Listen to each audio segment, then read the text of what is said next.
All right, finally got all the bugs worked out on this. Ugh, my oh my.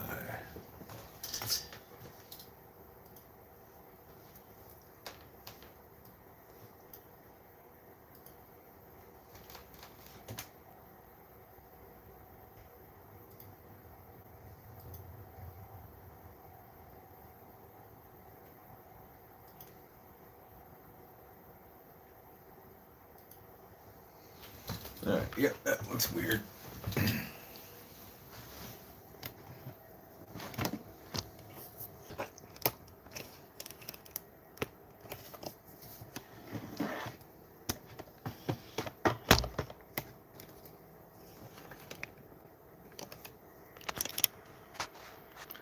Howdy, unfinished project. I'm just trying to get this to where it doesn't look completely weird.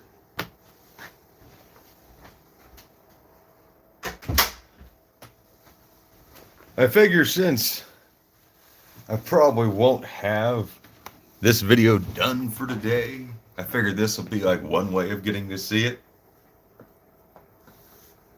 Don't mind me, I have to go do a couple more things before I get back to work on this. Athena.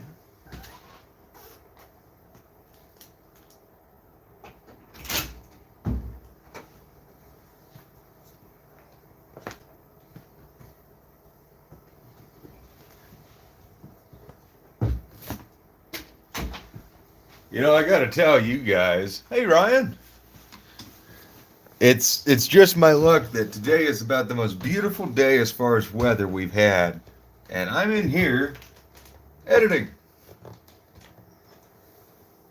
Howdy James, how you doing? All right, so you're gonna hear two voices probably, mine and mine.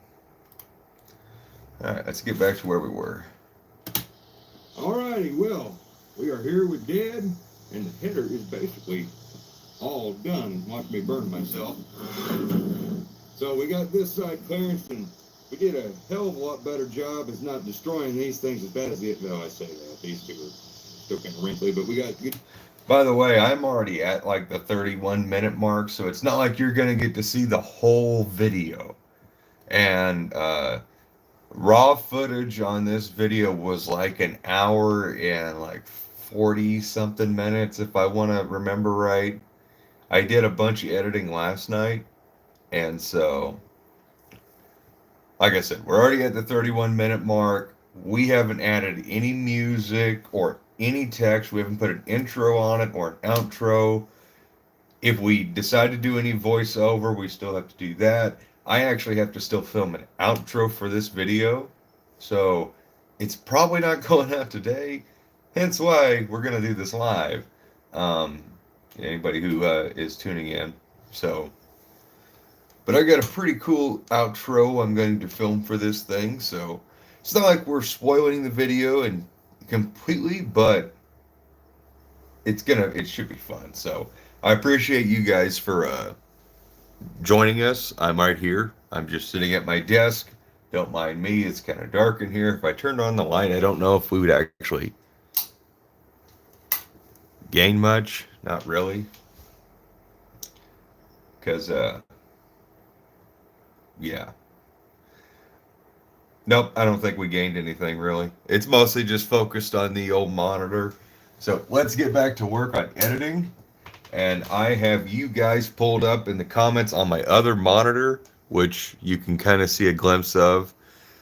So if you guys have any questions, you want to say anything, I will be reading them along with editing. So let's all just chill out, hang out, have a good time if you got time for it.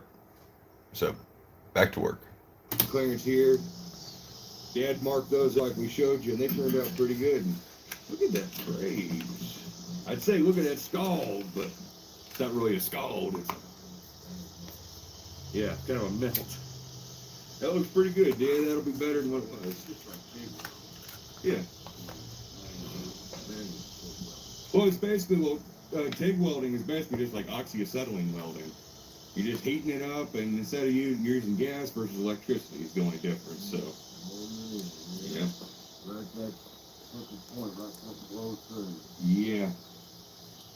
lot of craftsmanship right there, so that's cool as shit, Dad. So, the only other thing we got to worry about now is, so the reason why those were cracking, people don't know, is fender headers, especially these, there's a lot of weight hanging out on this end. Even when it's just a collector, and we added all that, so it's heavier.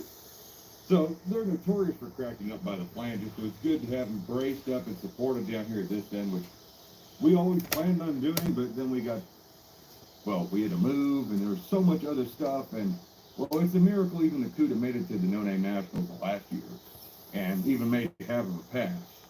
So, that's one of the... The motor's solid, so it didn't poke too much. Yeah. Unfinished project, you got a question about any footage of the brazing. So the first big brazing that Dad did, we had to do a couple different brazing repairs. The very first one, Dad did not want it on camera because he didn't know how well he could do it, because neither him or I are very well practiced in brazing, but we can both. I can kind of do it, and Dad can do it, but it's one of those things where he's done it maybe a handful of times in his whole life. So the first time we didn't film it, and it looked killer. And so we have some hyperlapse footage of Dad brazing. It turned out pretty good. I mean, honestly, looking back on it, I would have liked to have probably done some slow motion, like beauty shots of it. But no, there is footage of it. Yeah, it turned out pretty good. Oh, yeah. Well, as far as Duster goes, since we are right here, thank you, Beamer. Since we're right here at my desk in my office, you know what? I figure I have gotten a lot of comments about Duster stuff. So, you guys want to see something? Like, normally I only get to show my buddies this kind of stuff. But let's see here. Let's go to the video projects folder. So I had to recently cut a number of videos out of my video folder and had to move them because it got my computer full. So, like, this is a video review project. Let's see here. Like, we got this engine here. We got stuff on our lean. We've got the 64 Dodge Polara. This is a car we haven't even shown yet. This is a whole another set of videos on the 300 you guys voted on. We have, and then the Duster folder. So, what a lot of people, I mean, if you haven't seen on the community post, the Duster actually has an engine in it, like, for real. And I'm kind of glad I can share this with you guys. So for anybody watching, yeah, like, that's almost done. And we just got a couple of things to finish up on that, but we got a couple other projects that showed up, and we're a little more excited for the other projects. So, but I can show you that, like, there's a lot of projects going on in the background, stuff that had no idea I was going to be doing. So, all right, well, with all that, back to editing. Yeah, the engine's not moving. So they're worried about the engine torque and can't mount it solid. It's mounted solid. Yeah. Well, the engine's solid. You might be able to put the rubber in there somewhere. No, my idea was basically just like an exhaust strap or something with rubber, just to support it here at the back, because there is nothing. All of this weight right here, which, if anybody knows anything as far as like physics and just, science and shit, and right here, which, if anybody knows anything as far as like physics and just, science and shit, and leverage is what I should say here, is the weight up there, but you got all this hanging out here, it is multiplied by 10 times. So if you got 5 pounds out here, it feels like 50 up there. Yeah, basically, yeah. So that's why it's cracked, and that's what we're here to do, is preventative maintenance, fix her up.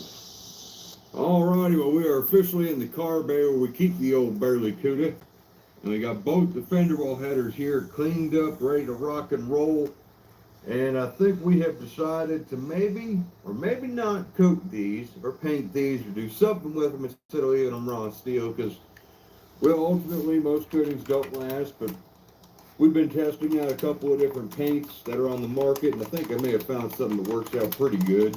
And it's what I got on my W2 TTIs over there, but they haven't been running yet, but I got another engine I've been doing tests on in the barn that's been experimenting with that same paint. It's done pretty good, so I think the old CUDA's going to get something. Oop. And, yeah, it's going to be a surprise, more or less, with that same paint. It's done pretty good, so I think the old CUDA's going to get something.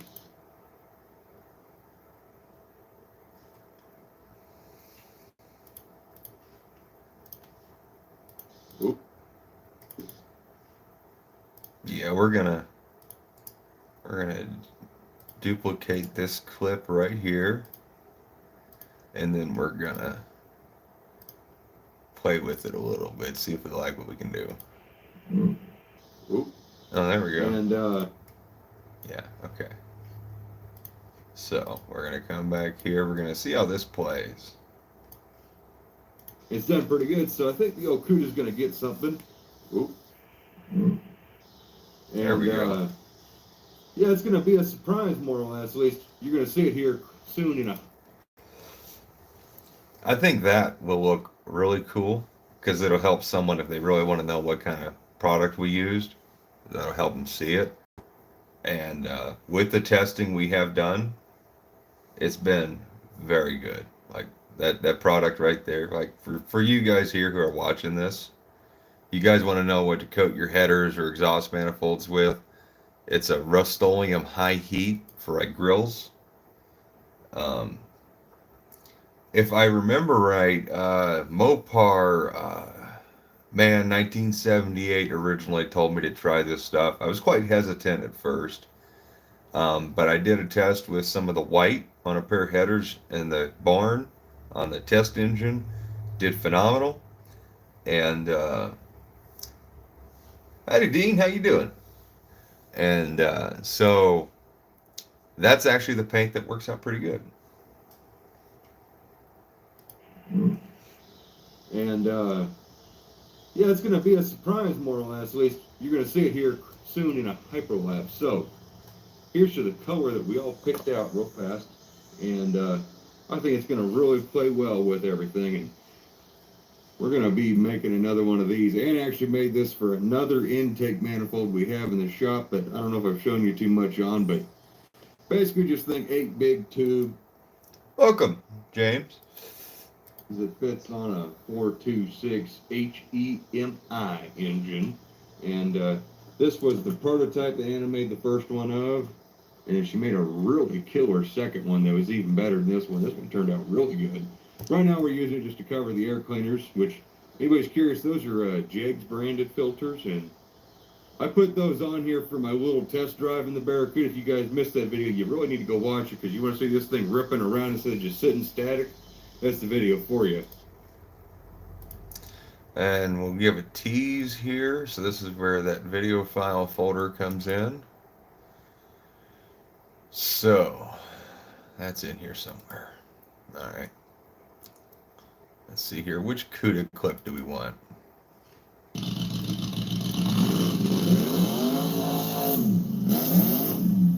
That was pretty good. We also do. I also got this one.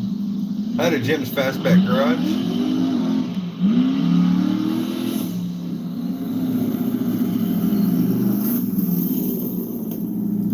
Yeah, I like that first clip the best, personally. All right. And now we're just gonna force this clip right into this. And then we're gonna see, like, we can just leave this clip in here. This is where the devil's in the details. Just small static. things. That's the video for you. See, we could just have it be a harsh transition. Even in Windows Movie Maker, this is the old version. Like, the style for, like, people who are really simple-minded like myself. So we can actually change the view duration right here on how long the transition period is. So right now it's set at the standard 1.5. I typically operate off of like I always have my transitions at the, well, this would be second and a half, and I always go by half a second. You want to see this thing ripping around instead of just sitting static? That's the video for you.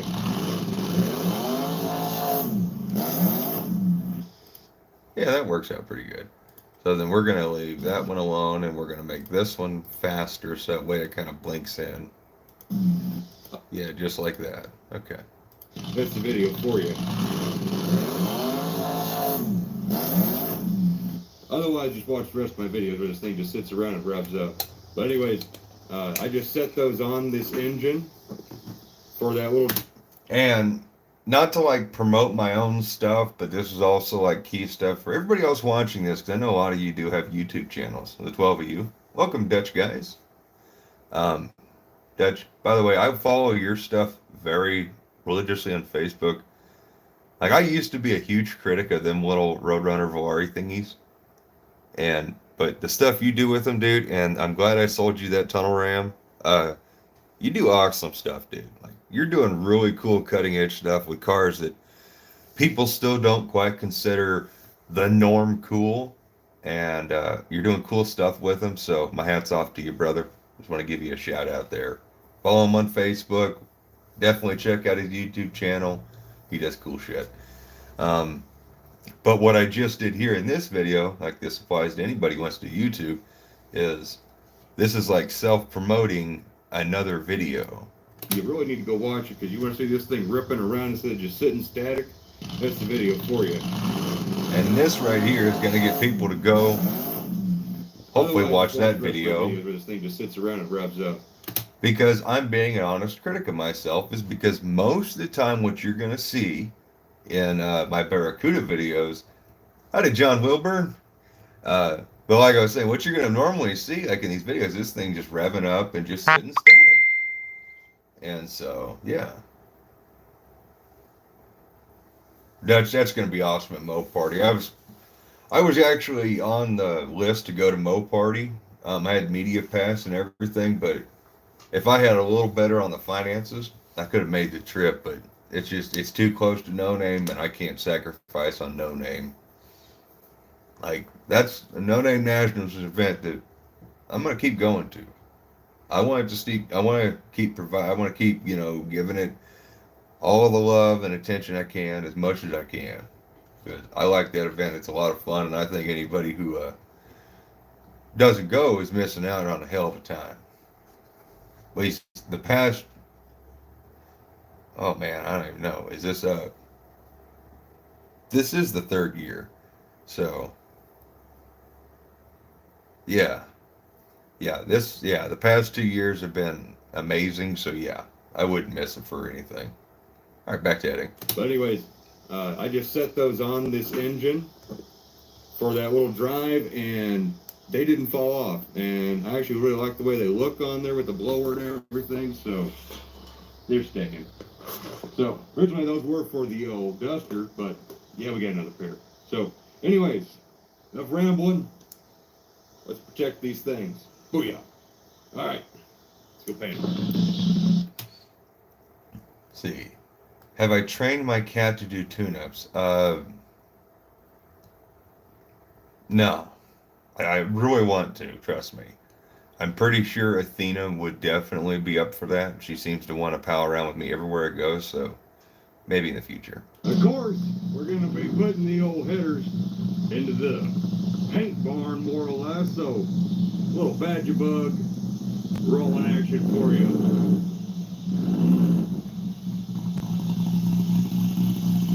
Always got to have some bug action. A little sneak peek for everybody. If you haven't watched any of the badger bug videos, that is probably one of Dad's favorite little toys he got for himself. And yeah, we dig it. So, into the barn, we take these fender well headers. And there was another little piece there of promotion for another video. Oh, hi Anna. Yeah, Anna's right. Athena does basically wherever I am, that's where the little one is. The kitten. That I just got done wiping down, and well, now we're gonna paint them. Let's see, did we have anything else on here? I think that's a pretty Headers good that I just got them wiping down, and well, then we're gonna paint them. Yeah. So I just want to let everybody know, I want to thank all of you who actually got on a little community post I put in today as I filmed this video on this fine Sunday with my father. Dad. You're not in the frame, but it's okay. Any work planned on the van?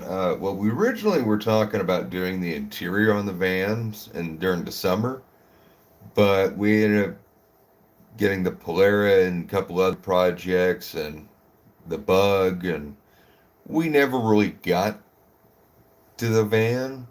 But we have like all of the interior paneling, we have all of the upholstery, we have everything. It's just we got to have the extra bit of time to sit down and do it. It's just like on all the projects. Like there's just a lot of projects, and technically there's more coming.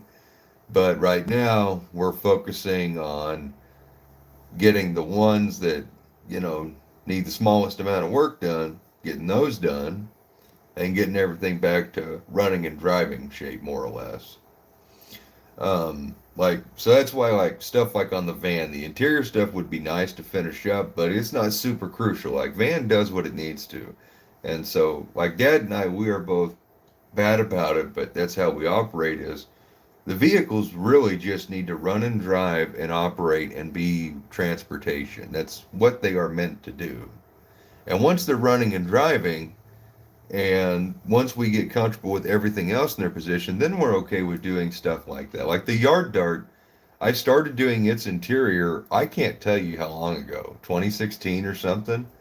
But I haven't even like touched its interior.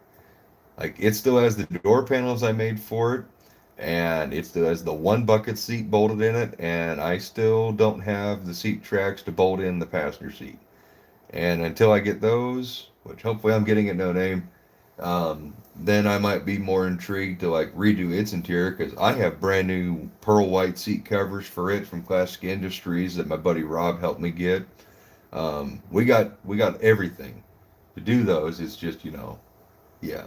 But no, I freaking love the van, and Dad and I, we use it religiously as far as a parts runner and all that stuff.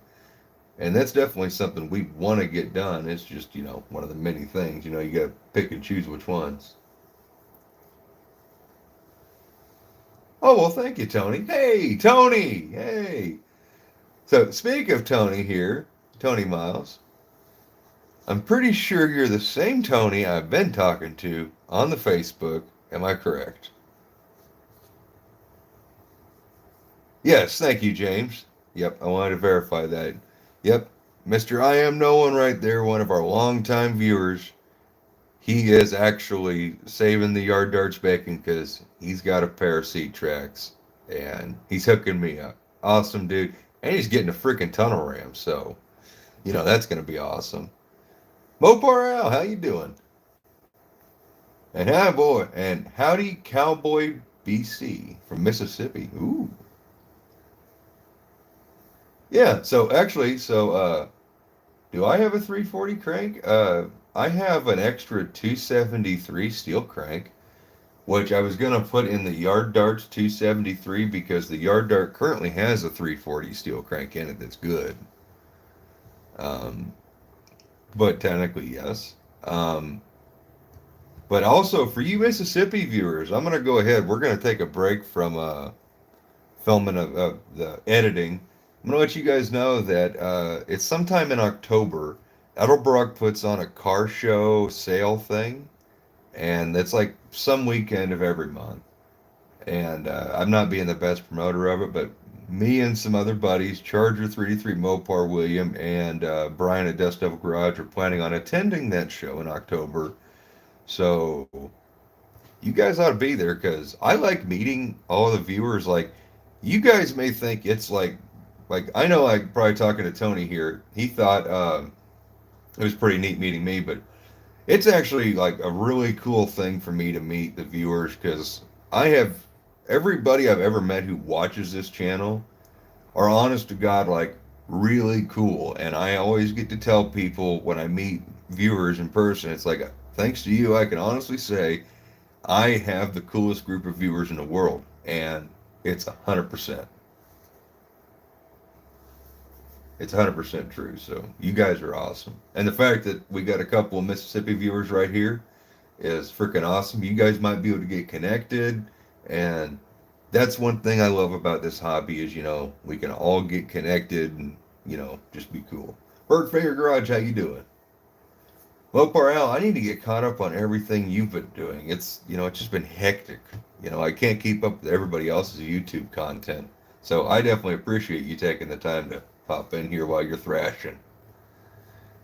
I fortunately don't have to really thrash this year on my no-name car, and because I didn't break it or anything. I haven't broke it yet. I'm planning on going for broke at no name. At least that's what I keep telling myself. So, all right. Like I said, I got chat open on my other monitor, so if you guys got any questions and stuff, go ahead, feel free.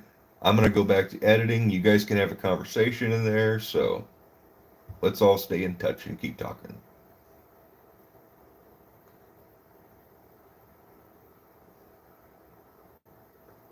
And John Wilburn is 100% correct. Like, if you want to go meet, like, all the cool YouTube guys you watch, more than likely, you go to No Name. Like, that is the place to go, because there's not a single YouTube content creator that goes to that show that is not cool. Like, there's a couple of people that I guess I could say, like, technically I could have issues with, but I don't. There's no one there that I wouldn't hang out with. I guess if I drank alcohol, kick back instead of drink a beer with. But no, everybody there is super cool, and I think that is just like the neatest thing. And look at this. Tony, you and Cowboy BC got something in common. That is so cool. Raker, how you doing, brother? Oh, I was editing, but I'm glad I didn't really plan on actually getting this video done today.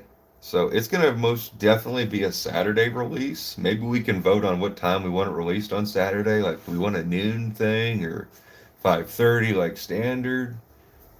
Yeah, I'm going to need your guys' help on that one. Because, yeah, I don't think this video is going to get done in time. Like, Getting ready to hang these headers up. I want to thank everybody who put in their input as far as what color you would paint these fender well zooming headers for the BarelyCuda. Thank you guys for actually getting on there and telling me what you're going to do, because, well, I liked all your opinions, but ain't the color I'm going to paint them. Because we're going like way out there. You guys are going to see here in a bit, so get ready to throw stuff at your computer screens, because I'm sure someone's going to hate this, so get ready. You're about to hate it.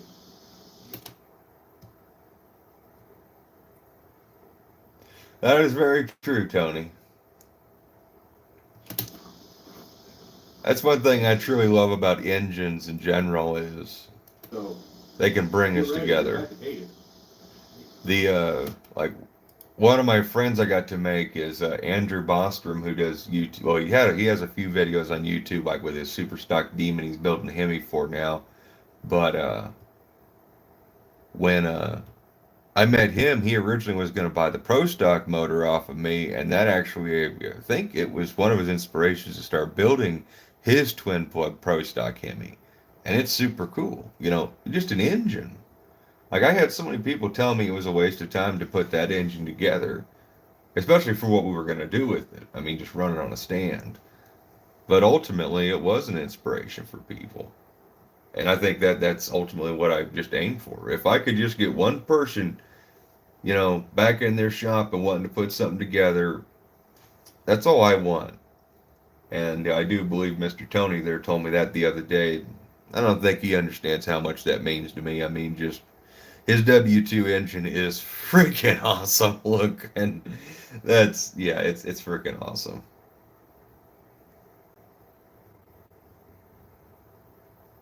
Ooh, I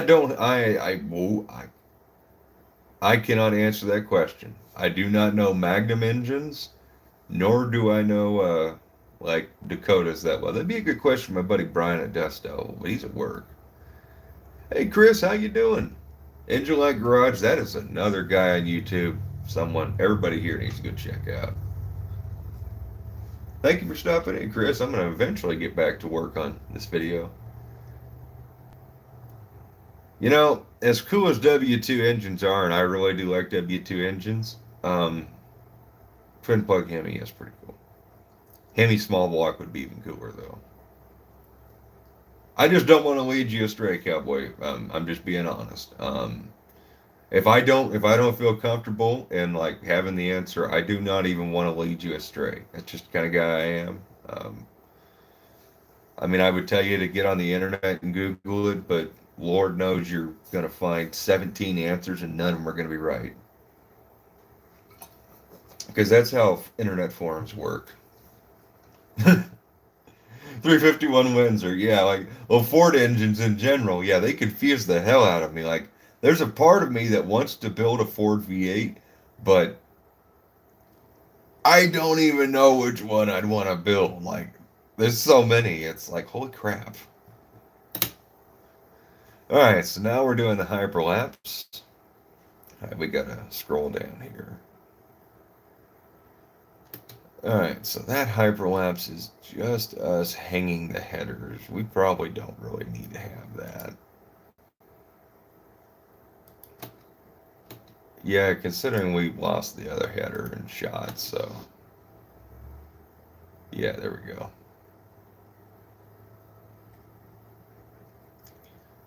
Alright, once we get done painting this one, we're going to cut the video and then we're going to split the video. Alright, that's about the point. Oh, dude, the yard dart, yes. If you remind me in a bit, we can actually, we can go through some of the yard dart photos and stuff. I don't have any, Jim's Fastback Garage, remind me of that in a second. I don't have any new content for the yard dart, unfortunately, but I would like to get some new content. I recently had to sell the 4-speed. Didn't have to sell it, but I sold it to the original owner builder of my dart because he was looking for a 66 A-body 4-speed. And I was like, well, what better person to sell mine to? So... as far as Boss 429s, I wish I had the photos to share with you. But my friend Tom Roseman, who's like my main inspiration and teacher as far as Hemis go,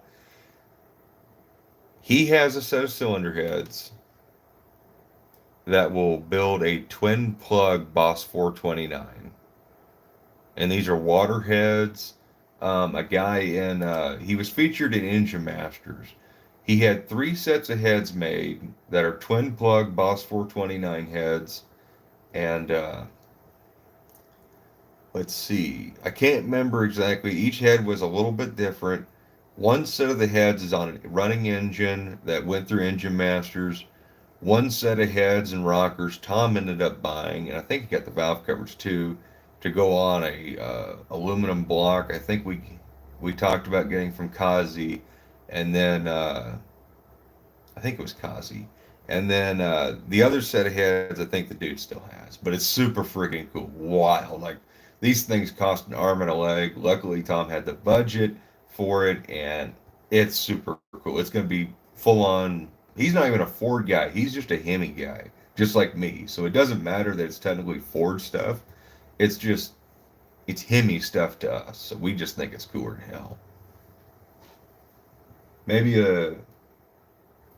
well, there's no sourness to Jezebel. Like, I still love Jezebel. We actually were just talking about it in our Discord today about maybe Jezebel maybe making a return for the 5th annual No Name National since she was at the 1st. You know, wouldn't that be neat? I don't know. Poly trans for, let's see, you got a poly with a trans. Got to put somewhere. Manual trans. That, hey, what year poly engine, cowboy? I shouldn't even be asking this, but that sounds intriguing. I can put that in stuff.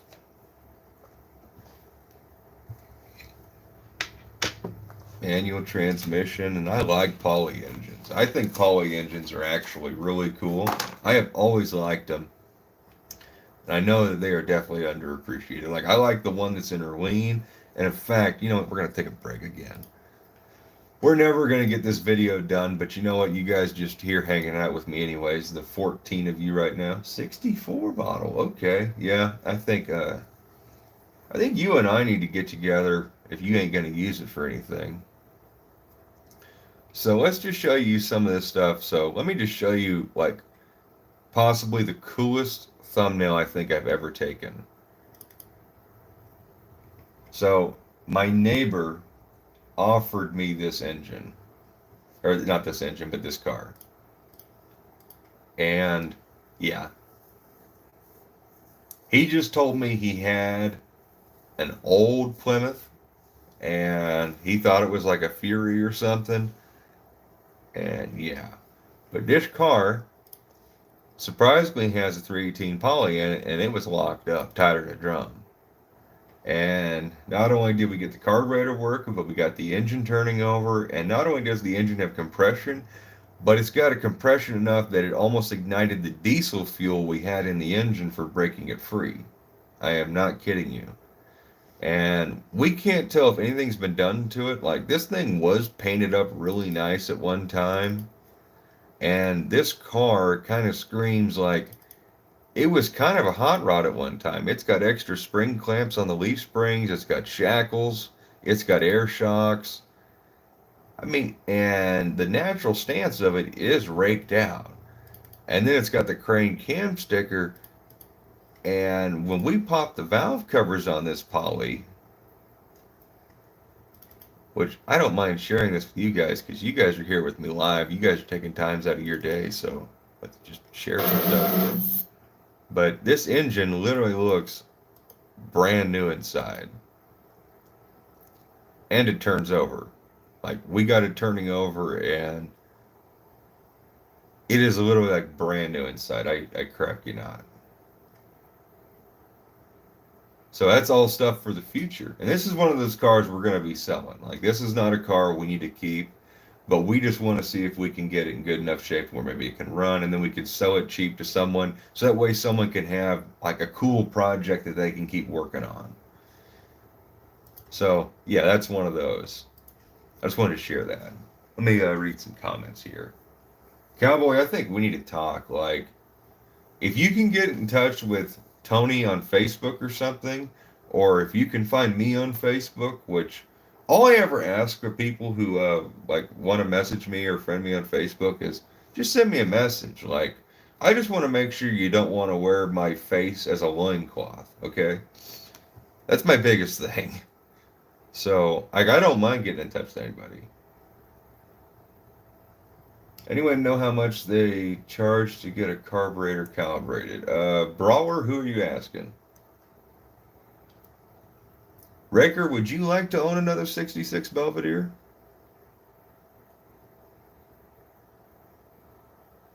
Yeah, Cowboy, I think we need to get met up, or we need to somehow get in touch, so that way we can maybe talk about this poly. Not that I need it, but it sounds intriguing. I really shouldn't be interested in it.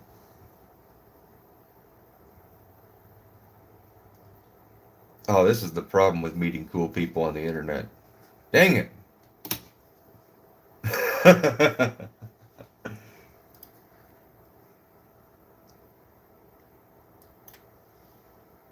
I have way too cool of viewers. Can you guys be just a little less cool? Like, I know that's a bad thing to ask for, but dang.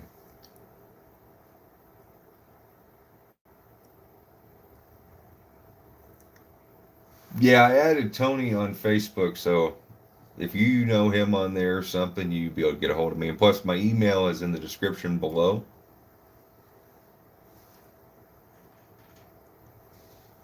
All right, I should totally get back to editing.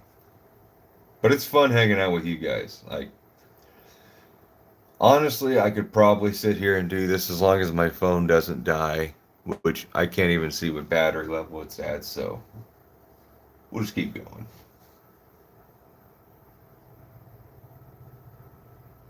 Oil blowing out of the dipstick?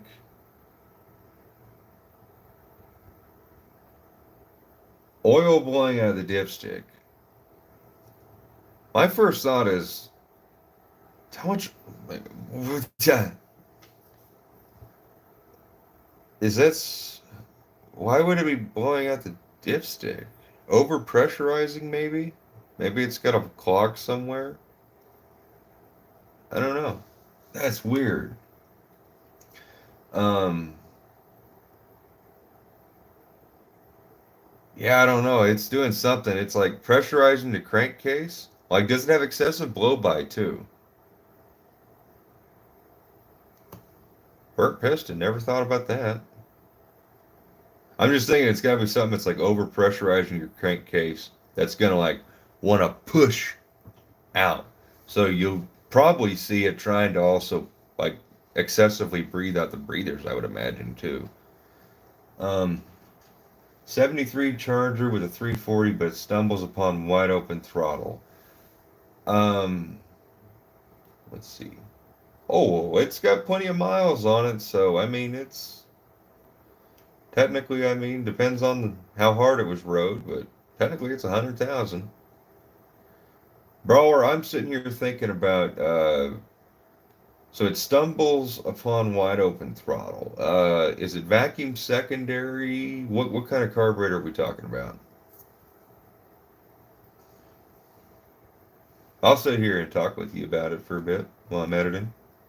Maybe we can figure something out. Let's get you closer. Okay, besides the Holly, I need a little more than that. Double pumper, okay, there we go. You're right on the ball. All right, so my thought process on that, and well, screw my video. We're helping someone now. So on wide open, so like when you hit the gas, and so that's all smooth, but as it does it feel like it's coming in as the secondaries are opening, or is it like once you fully lean into it, or is it like when you just mat the gas and go wide open from a dead standstill, it bogs? Okay, one of those. Gotta go with one of those. I'll wait for you.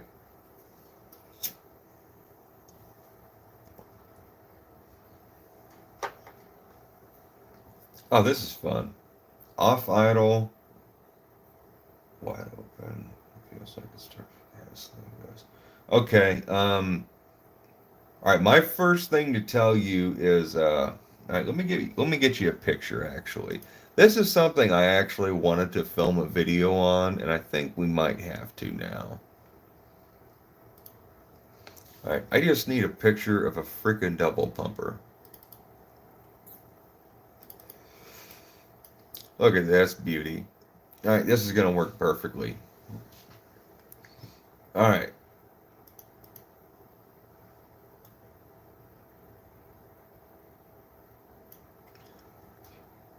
Fuel pump and plugs. Okay, well, good. We got a good baseline then.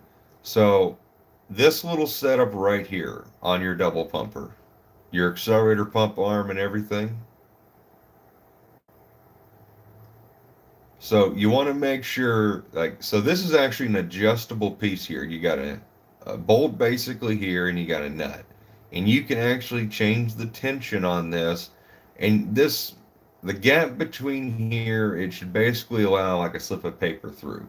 And that's when you know it's good. You basically want this thing just barely resting on this gold arm here.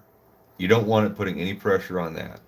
And once that is correct on the primary and secondary side, and if you still have the same issue, then you're going to be looking at a pump cam change, which is this screw set right here on the arm. And actually, you can kind of see the pink pump cam on this carburetor.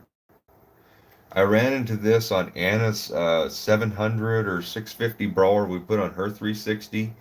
It had a bog that it wasn't wide open, but just coming off of idle, it would bog enough that she couldn't drive through it, but I could, but it would literally kill the truck.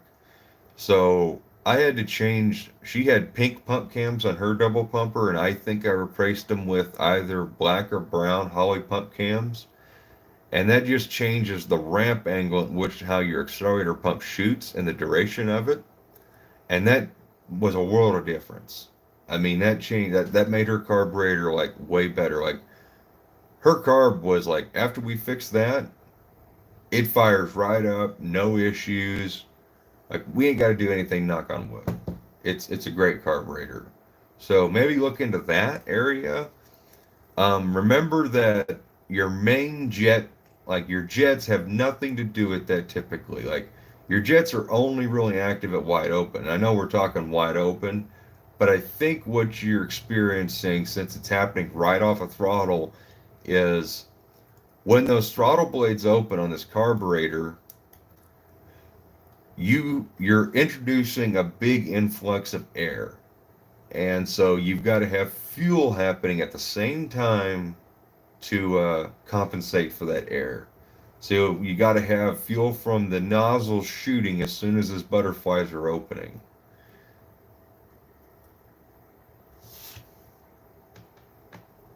I mean, most of what I'm going through is like actually fairly basic stuff. Mostly just basic setup stuff, as I would call it. If you still have issues, then that's gonna be like, gotta be there with it kind of thing. It is so hard to unfortunately diagnose something through the internet.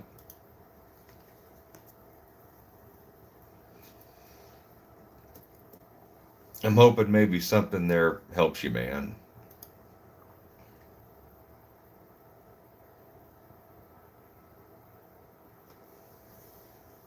Oh, you're new to carburetors? Oh, let's see, a great YouTube channel. Tall John's Fun Shop.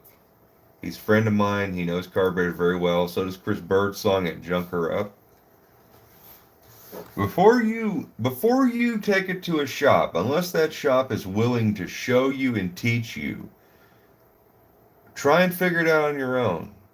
So that way you know. Like I have always tried to offer to people like, hey, I'll knock a number of bucks off of your rebuild if you just sit here and watch me and help me rebuild it. So that way you learn. So that way I always view it as like I don't mind taking money to do a carb rebuild, but I feel a lot better about teaching someone else and getting more people to where they know what they're doing with them.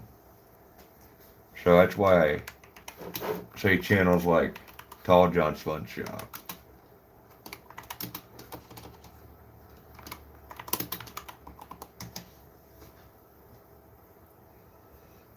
He's got some really good videos on timing and carburetor tuning. Oh, you're at that point. Oh, oh, never mind. I'm sorry for pushing. If you're already 2 weeks into it and stressing over it, yeah. I mean, that's kind of the point where you do need to take a break from it, honestly, I'd say. Just a breather. So probably, like, I won't shun you for taking it to a carb shop because, yeah, if you've been messing with it for 2 weeks and it's still messing around and not acting right, I mean, there could be something wrong with that carburetor. You never know. Like, something you would have never thought of, or any of us would have ever thought of. Like, my buddy Brian, I just went through, I got his 660s, and he was having issues with them, and come to find out, it had a hole in the float, and he had tested them, and they floated. Like, they never took on fluid, but after I put them on my test mule engine, and we ran them, sure as shit, that rear float was sunk. I think I put 3 needles and seats in that thing, and eventually I just said, there's got to be something else wrong with this. This ain't right. And we pulled the float bowl, and sure as crap, the float bowl, or the float itself, was full of gas. And it still is. And that was like 4 weeks ago. So, I mean, even a new carburetor, you can't take nothing for granted, but I don't imagine you got a whole float issue. I mean, if it's just bogging, that's Bogging is typically an accelerator pump issue, what I typically find.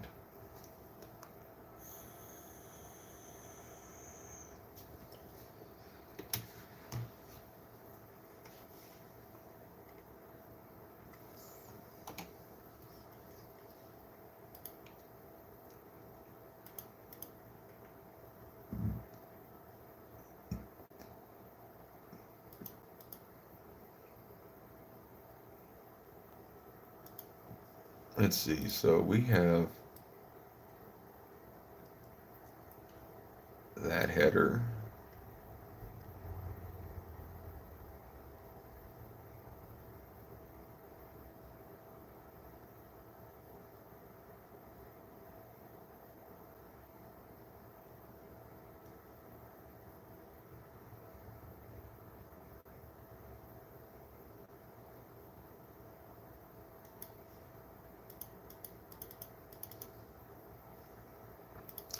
We'll split it again.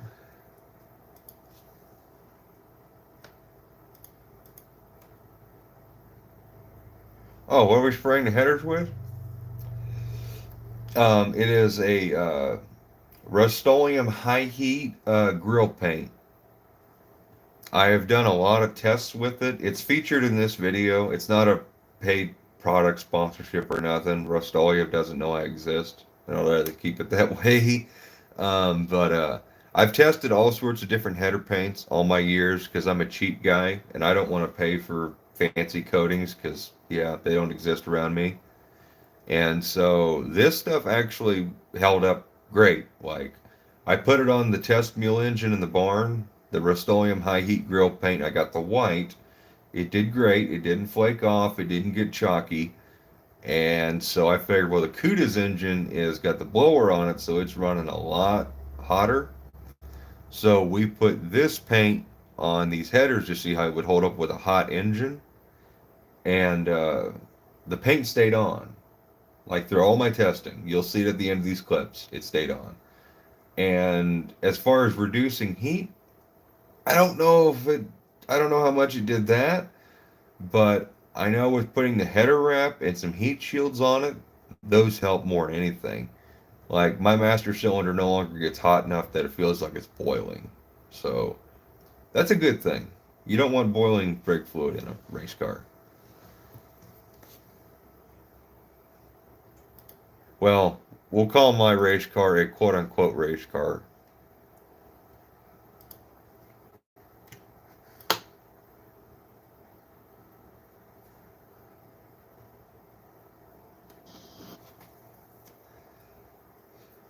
I would imagine if you actually have open headers, it would reduce heat. Because when you have that restriction, the gases are having to stay in the header longer. So technically they're absorbing more heat, creating more heat. So the more restrictive your muffler, the more heat it's retaining. But also the same thing is when you wrap a header, technically it's going to retain heat more.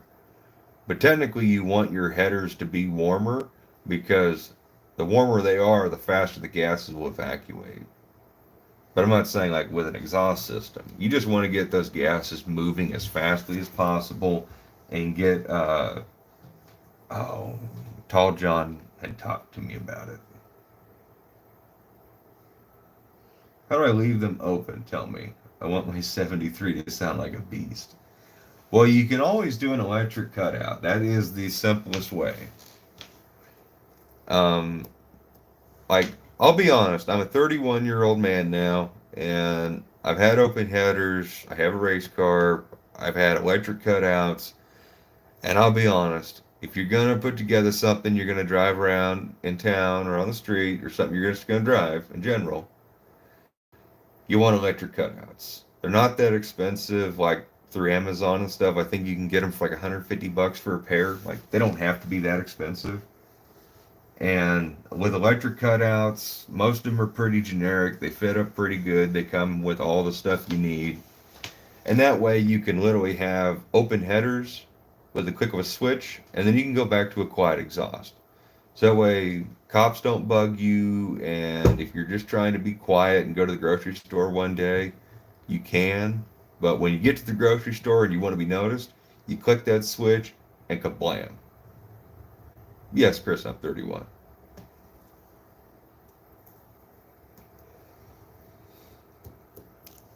Yeah, I've always been the younger guy.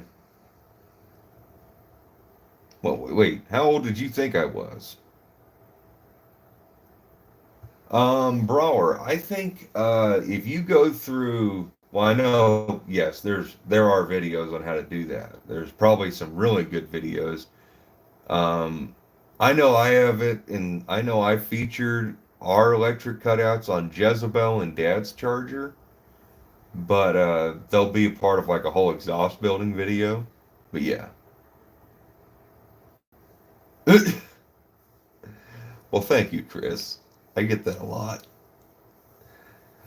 It's kind of bad when you get that from someone who's in their 70s. I'm going to be honest. It's like, well, that's cool, but thanks. Thanks for saying I sound old.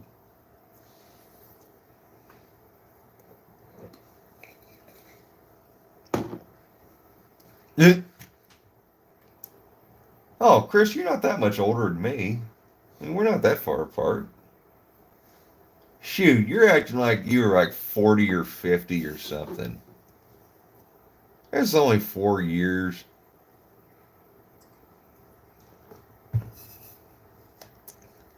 I guess 4 years just that can make a hell of a difference. Yeah, Brian is 50 or something, right? I can't remember. I don't like this little transition they picked. I don't like that one either. I like this one. Yeah, William and Brian are both older than me.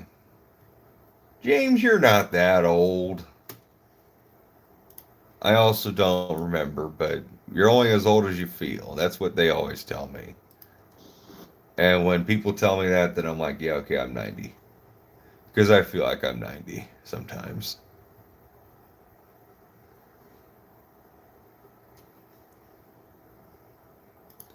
All right, in this one, we want to have a similar thing, but we're going to have it zoom out from that corner. Let's see how that looks. That might actually not be good. This is going to zoom in on that header. And then that, nah, I don't like that. I think we're going to zoom in on that header now. We're going to see how this looks. Oh, I missed it. I missed the transition. I was looking at comments.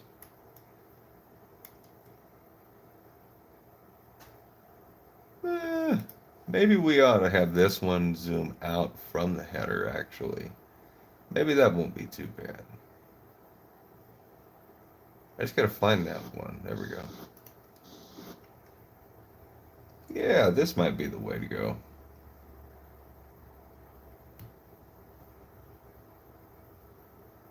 There we go. That's a decent transition. Alright, so this clip is 9 seconds long. This one is 16, so we need to speed this one up to kind of match. That's 11. 9. Okay. These are just the small details. This is the old version of Windows Movie Maker. You kind of got to bootleg it now. And sometimes this one gets kind of glitchy. But, ooh, that's a nice deal. It did automatically, except for it's cutting that off really bad. Yeah, let's see. Movie Maker, yeah.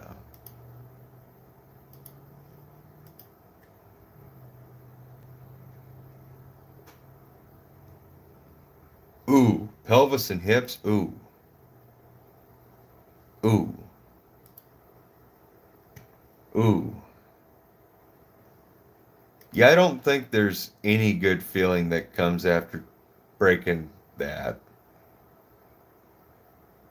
I'm not gonna lie. That just sounds really bad.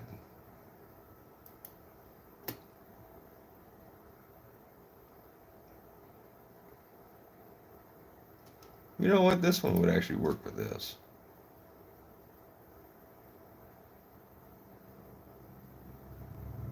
Except we're missing a lot. Oh, it is 19 seconds, so we can speed this one up.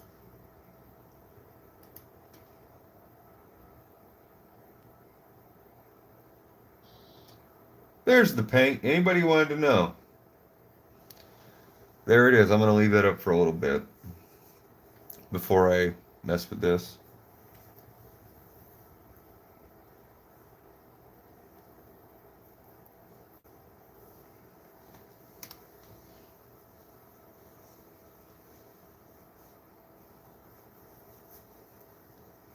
All right. Hopefully you guys have seen enough of the paint. Anybody who's curious? It's going away in 3, 2, 1. Back to editing. Okay. Hopefully you guys saw that.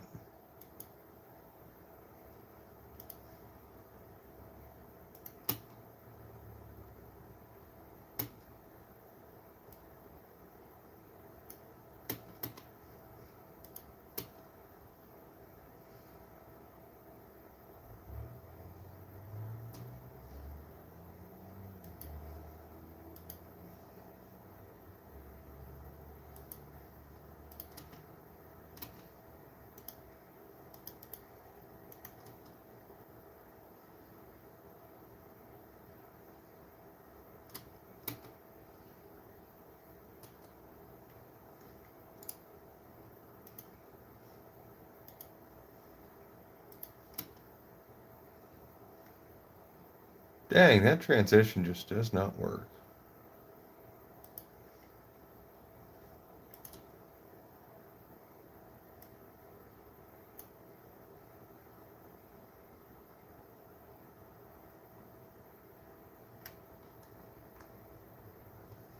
Okay. I wanted to take one of your edit one of your videos. That's a great question. Howdy NSB, how you guys doing? The way I view my videos is if I start editing a video and say I got 2 hours of raw footage, which isn't uncommon nowadays. It kind of is annoying.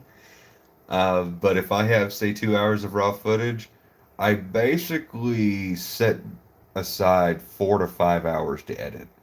Because I know I got to watch the video almost all the way through to figure out what I want to keep and what I want to get rid of.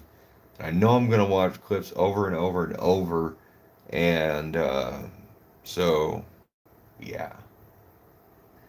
I spend a lot of time in my office. I basically dedicate all of Thursday. But Thursday, I spent most of yesterday doing an unboxing with my mom and Anna on an electric bike that Wind One sent us, and that was so much fun. Oh my! If you guys, I'm gonna post this in chat. You guys, like, these things, they're $800 on their websites, but go look it up. Like, watch some videos on it. That thing was a freaking blast. Oh, and thank you, D&D. I mean, I honestly don't view my video editing as that well, because I mean, I'm using this super simple program, but I really do, like, when I make my videos, like, I do think of you guys, but I really do. My main inspiration is my dad. Like, when I'm putting these videos together, I just want to put together a video for Dad to watch when he eats dinner. And that's always been kind of my goal, but yeah. But yeah, so Cowboy, I mean, I'm not saying every YouTuber does that, but I know, like, I've tried fancier editing programs. Like, I've got Adobe Premiere, but you can get lost in that thing because of all the different features they do. And so with Movie Maker, it keeps it simple for me. And the modern version of Movie Maker, I hear works pretty good, but it is not like this one. It is. I don't think it's nearly as good as this. I gotta remember not to leave that clip in there. Thank you, Travis. I appreciate all you guys coming in here and hanging out with me while we put this video together. You guys are just, yeah, you guys are the damn best. That's all I can say. Man, You guys make me, you guys give me goosebumps thinking about just you guys sitting in here hanging out with me while I edit this video for y'all.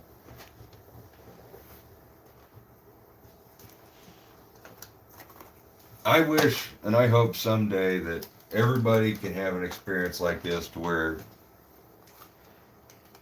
I don't know, I guess growing up, you know, I had all my Mopar mentors. I'm going to give you guys a sentimental moment. We'll get back to editing in a minute.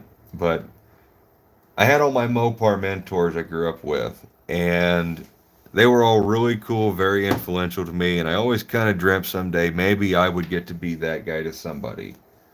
And I'm not going to toot my horn, but I feel like I've kind of got to at least do that for at least one or two people.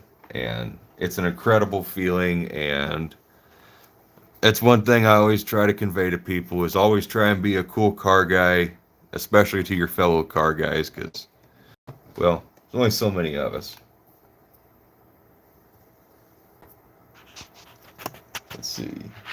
I guess where y'all live now, the neighbors don't bitch about. Actually, no, our neighbor actually challenged me to a drag race the other day, funnily enough. Our new neighbor, he's, well,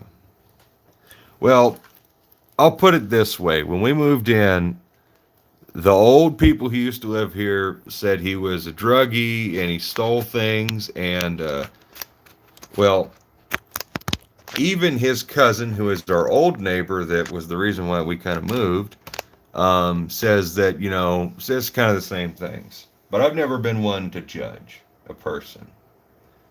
And so, we met Alan, and he's a really cool guy. Like, he looks kind of rough. You can tell he's had a rough life. But I'll never hold that against anybody. And he's actually been a great neighbor. You know, if you look at him and you judge a person by their looks, yeah, you would think he's probably not a great guy. But if you just sit down and get to know him, he's a really nice guy, and he just wants to be left alone just like everybody else. He just wants to be left to his devices and just do his thing. And yeah, he wants to go racing around, and he was telling me that he's already mapped out our road to where a quarter mile is. And he's like, I'll race you in my Corvette. And I was like, oh, we might have to do that someday, Alan. And he's got a little mini bike. He cruises up and down on the road. And thanks to Wind One, we now have a little mini bike. So, yes, actually living out here is pretty nice. All right, we're going to go back to editing. And again, anybody want to know what kind of paint we're using? I know it's a low resolution image, but there it was. It got better.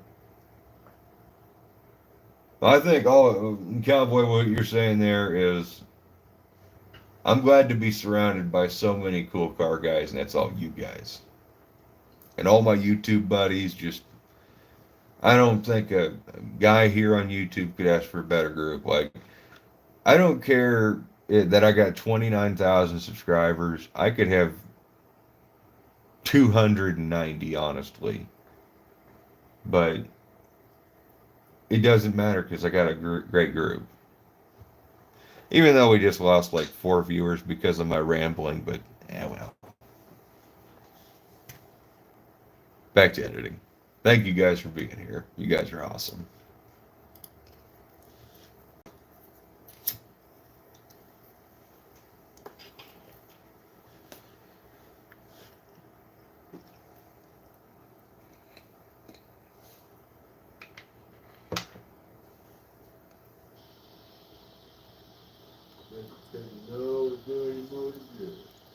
Instead of leaving them as rusty piles of crap, we made them look like they're permanently rusty. Even if it burns off, it's just one layer to protect it. Mm-hmm. Good old Grandpa Noel. Protection. Mm-hmm. Good old Grandpa Noel. Grandpa Norm I mentioned in there is my dad's dad. What color am I using? This is their copper color. It comes in, I think, flat black, gloss black, white, and this copper, and I think they got a silver. We've done the silver on some exhaust manifolds. Looks really good. I actually like the copper on the headers, and I've used the black on bolts and stuff. It's very flat. I haven't used the gloss yet. Alrighty, well, this is probably the one and only time these things are ever going to look this nice, but we just wanted something on there, and I was envisioning more of a gold color, but that is all they had at the hardware store that was in high heat, so that should be good enough.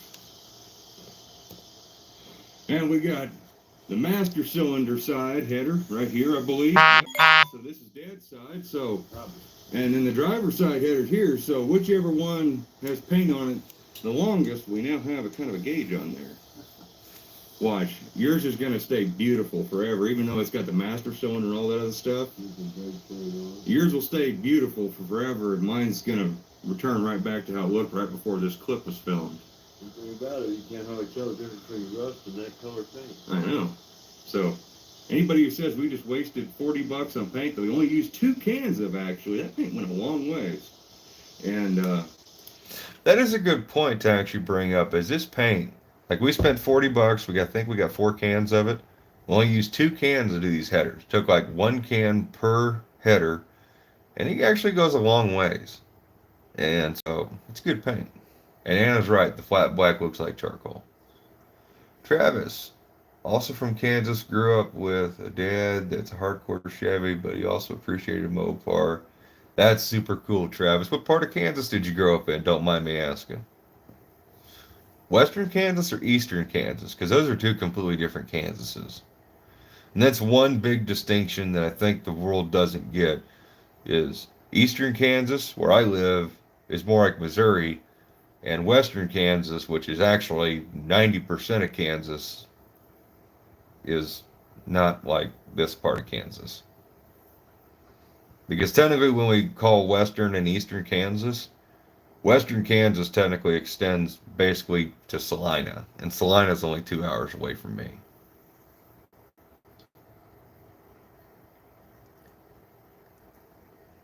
Oh, thank you for stopping by, Chris. Send me a photo of them wheels on Facebook when you get them on the Ranger. I like keeping up with the Ranger. That thing's cool.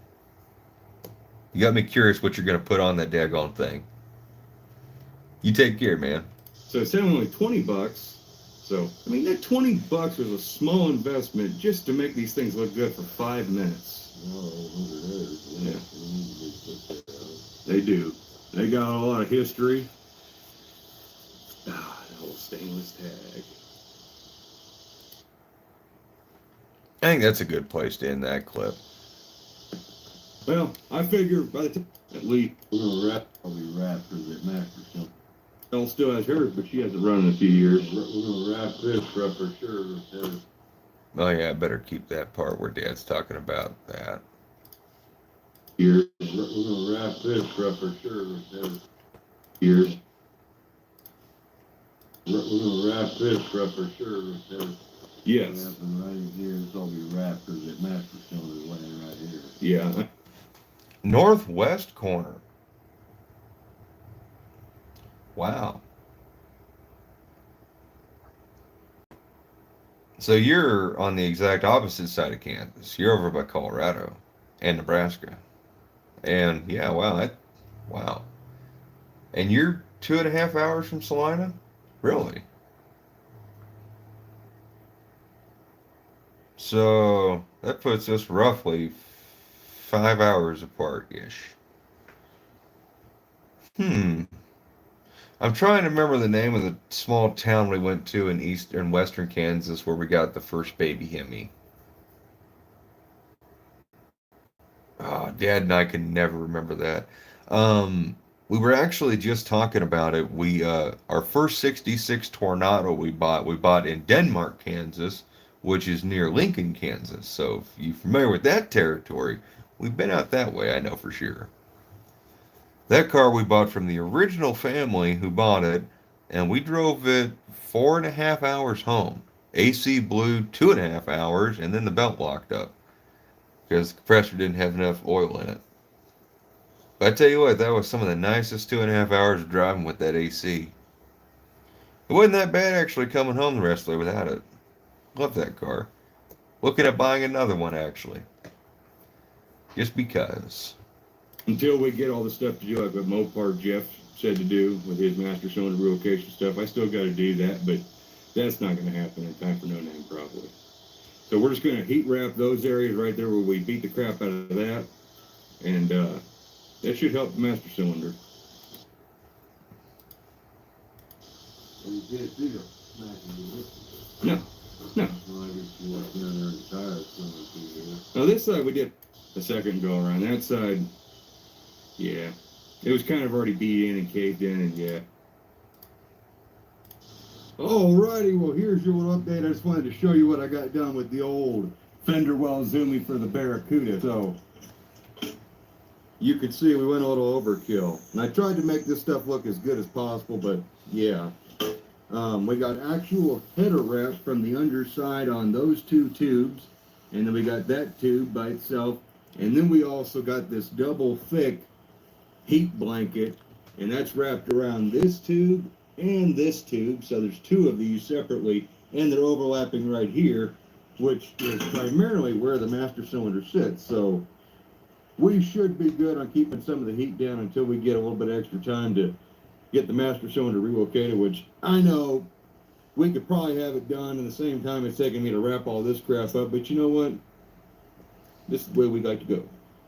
Plus, I mean, it needs to happen anyways, because there's just a lot of heat right there, and even if the master cylinder was up higher, that's still going to help. So that's better than our old heat shield, and yeah.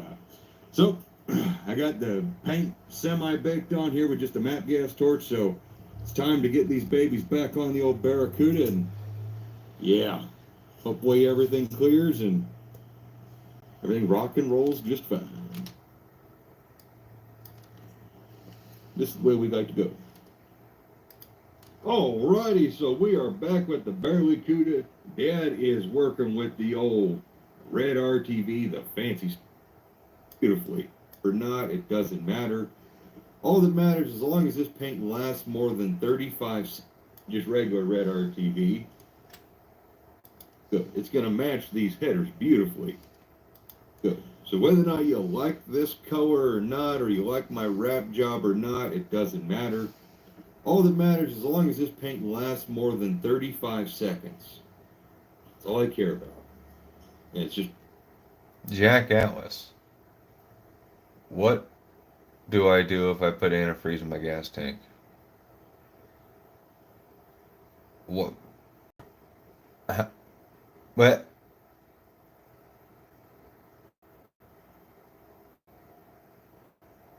I'm a gas tank.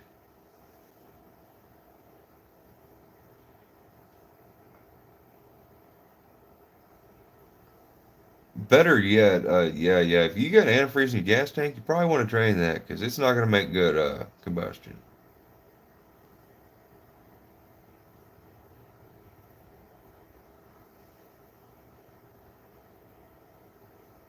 Oh, dude, Industrial 413, that is super cool. His irrigation business, oh, that's awesome. I'd like to find one of those. Okay, thank God that was a joke. Hey, I don't take anything for granted, man. You are good. Leave that up. That's funny. Um, that's a good one to really confuse people. Like, I don't take anything for granted because sometimes you just never know. Like, shit happens, man.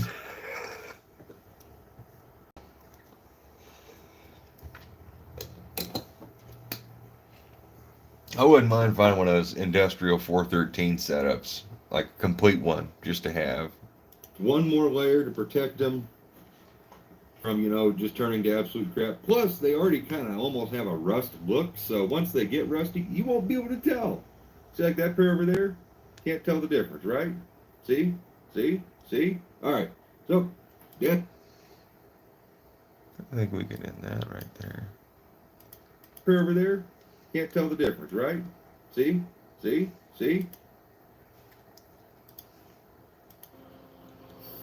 All right, BarelyCuda. Let's get you back together once and for all. Make you look cool again. Oh.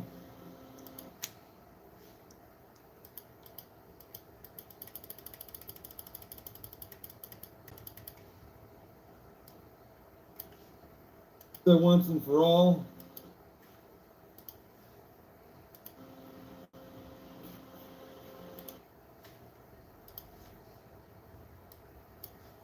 Cut out all that dead once air. and for all, make you look cool again.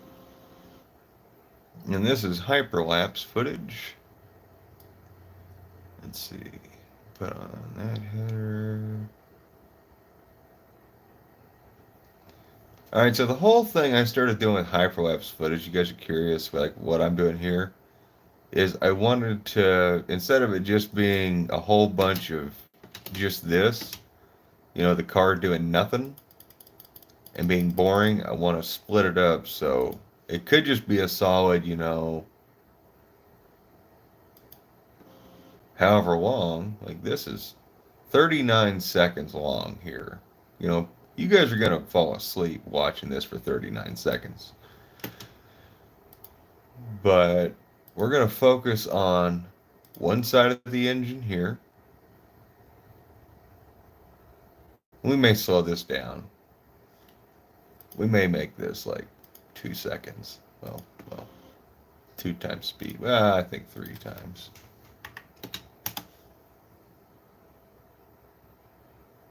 Do I use certain header gaskets?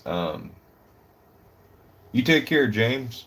Header gaskets. I use either copper header gaskets or I'll use those multi-layer aluminum ones. If I use copper, like we just talked about in this video, well, I actually just cut it out. We use red RTV on either side of the gasket. So we glue them to the head and to the header, and that does really good. That's how Jezebel is, no header leaks. That's how we did the Duster. Even on exhaust manifolds, you can do that to help it seal up. On our test mule engine in the barn, I needed to put some mufflers on it just for testing, and I didn't have the 4-bolt flange gaskets, so I literally just glued it on with red RTV, and that was just fine. That was good enough. So, honestly, yeah, red RTV helps a lot for sealing up flanges and stuff like that. I know that's more than you asked for, but that's just kind of how I am. Sorry. I have a really big problem with being way too thorough sometimes, I would say.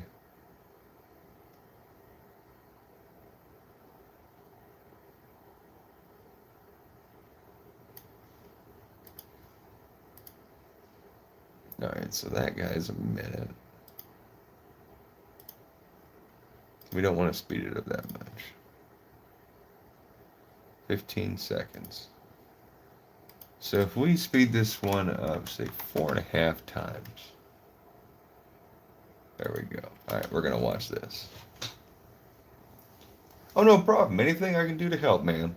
It's one of the reasons why I figured it wouldn't hurt to just fire up a live while I'm doing this, because I can edit and I can talk with you guys and it won't be that disruptive. And if I can help anybody out, by God, I would like to.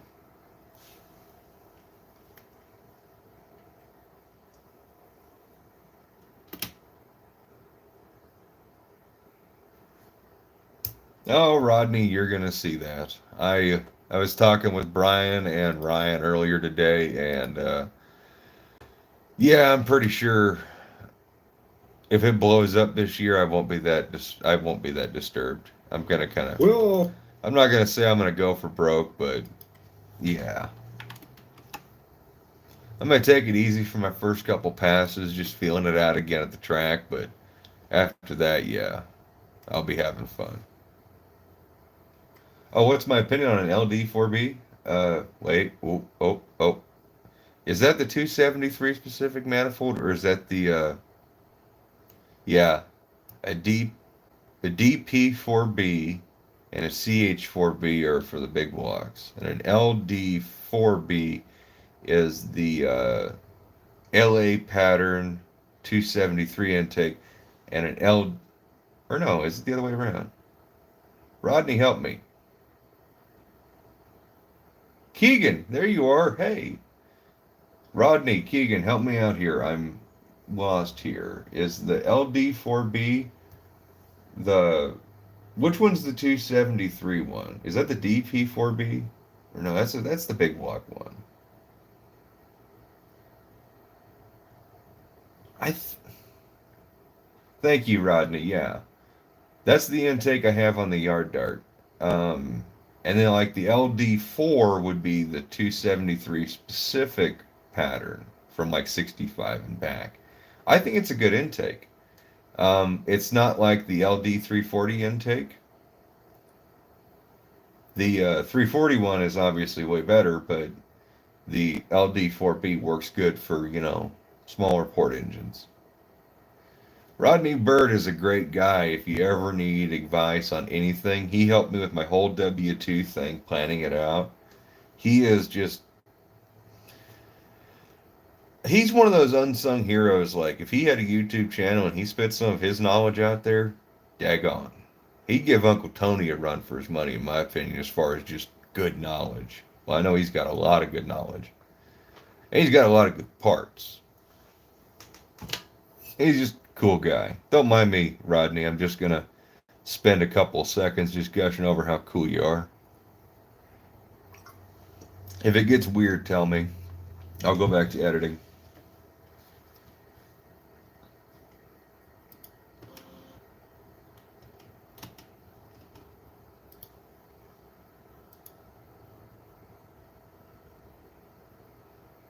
I wouldn't call you an antique. I'd call you an exceptional resource from a bygone era, and we definitely need that.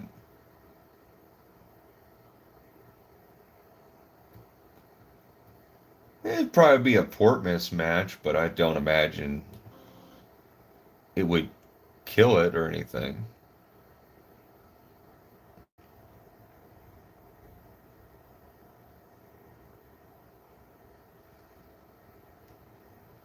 Well, you guys are both younger than my dad.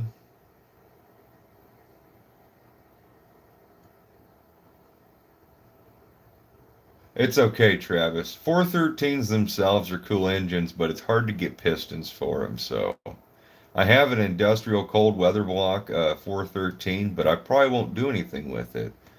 I don't know who to sell it to or who would want it.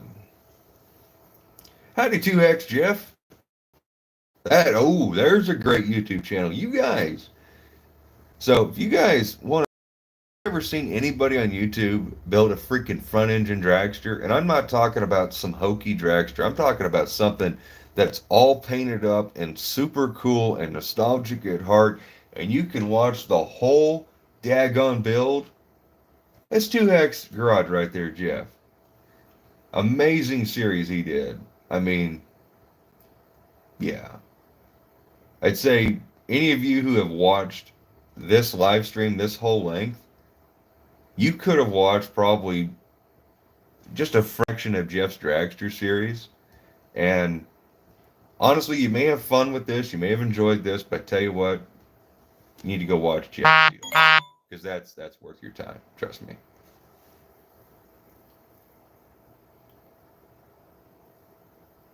Well, as long as if it's stock, so if you got a 413 from the early 60s that has at least some decent pistons in it, it's good. But like my cold weather block has like 7.5 to 1 super dish pistons, so it would be a good truck engine, and I could build it back into that because I have all the truck heads, but that's not what I wanted to do with it.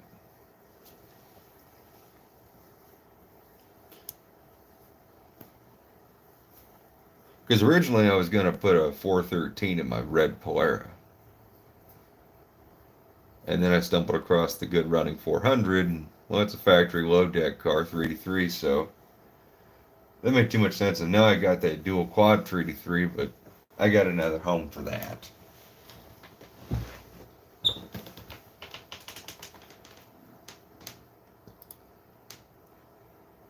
Let's see.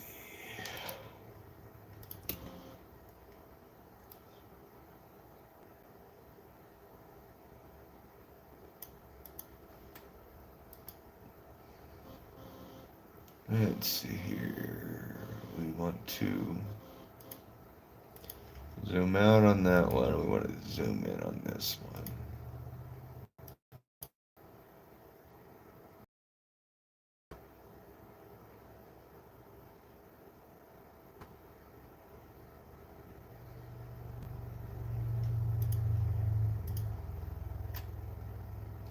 Oh, that's awesome, Raker. That'd be right up my alley. That'd be 4-bolt valve covers and everything. I need another pair of early 60s 6-bolt chrome valve covers. I don't have a good set for the Polera. I have the original Hustle stuff, 6-bolt chrome ones, but they are not in good shape. The chrome is all there, but it looks quilted.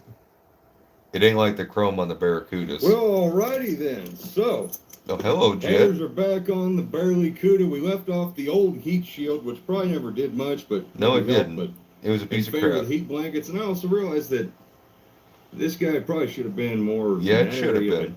Yeah, but, oh, well, to keep yeah, the you were heat kind of from dumb. over here radiating that way. But it's So okay. It that's works. probably actually going to work out pretty good. And Dad and I both agree. We don't care what anybody thinks. If anybody hates this header paint color, we like this. We do. And to quote my good friend Tom Roseman, that looks bitch. Yeah. I like that. Hell yeah, Tom. We do have one little issue with that side over there where we kind of beat in the headers. We didn't beat them like this side where we kind of beat them out flat and out that way. That side we were kind of built like a cave more. I like that. So we do have one little looks bitch. I like that. So we do have one little issue with that side over there where we kind of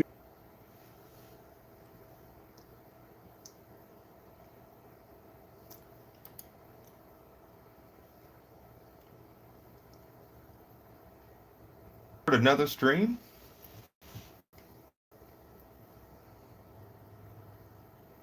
All right. I have my ads. I got my internet fixed. Are we back?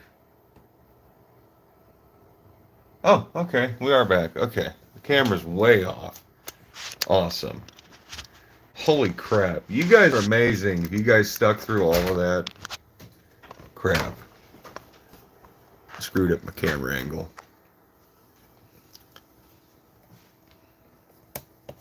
Thank you, Anna.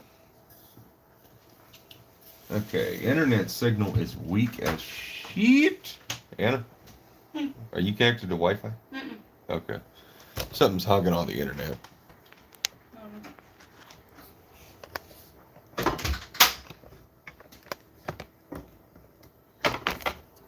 All right, camera. Can you please cooperate with us? We're trying to get back to this live in a semi-professional manner because I was just answering questions and, you know, not trying to be a complete klutz. Raker, I am so sorry. We were just talking about 426 straight wedge chrome covers. 4 or 6 bolt.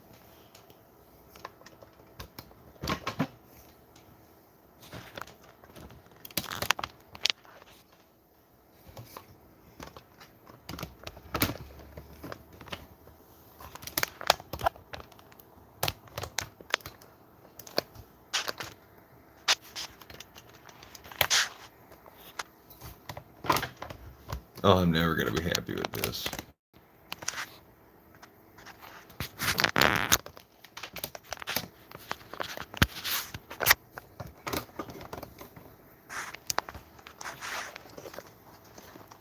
Oh, I had all this set up and then the internet died.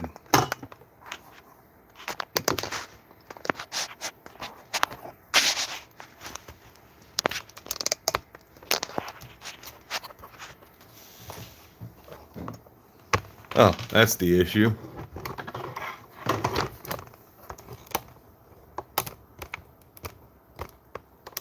Wow.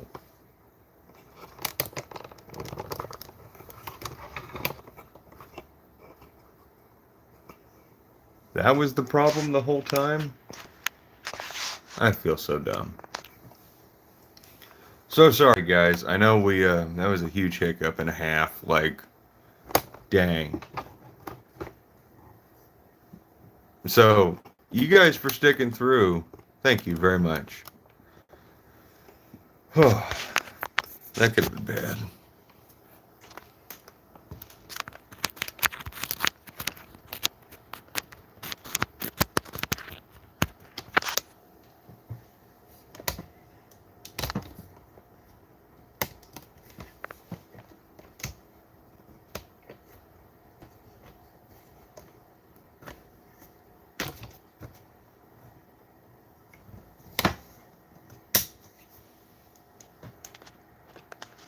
All right, let's square this up a little bit. Okay, that should work.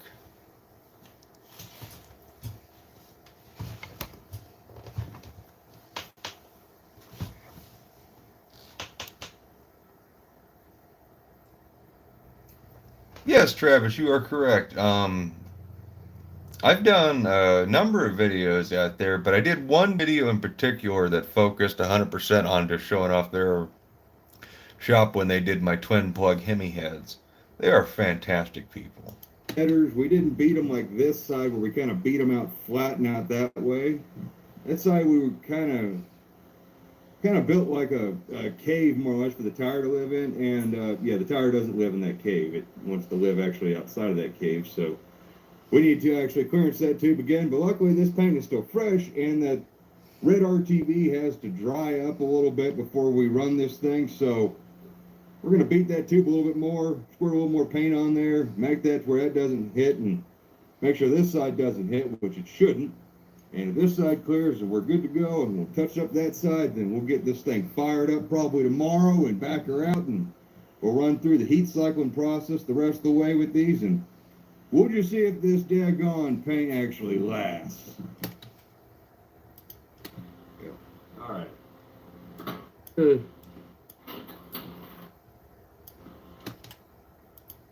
How are we looking? We're good. You're already past that tube. How much you got right there? Come out and look at that. Right there. Yeah. Come back with my weight. Oh, it's good. We got one little spot there.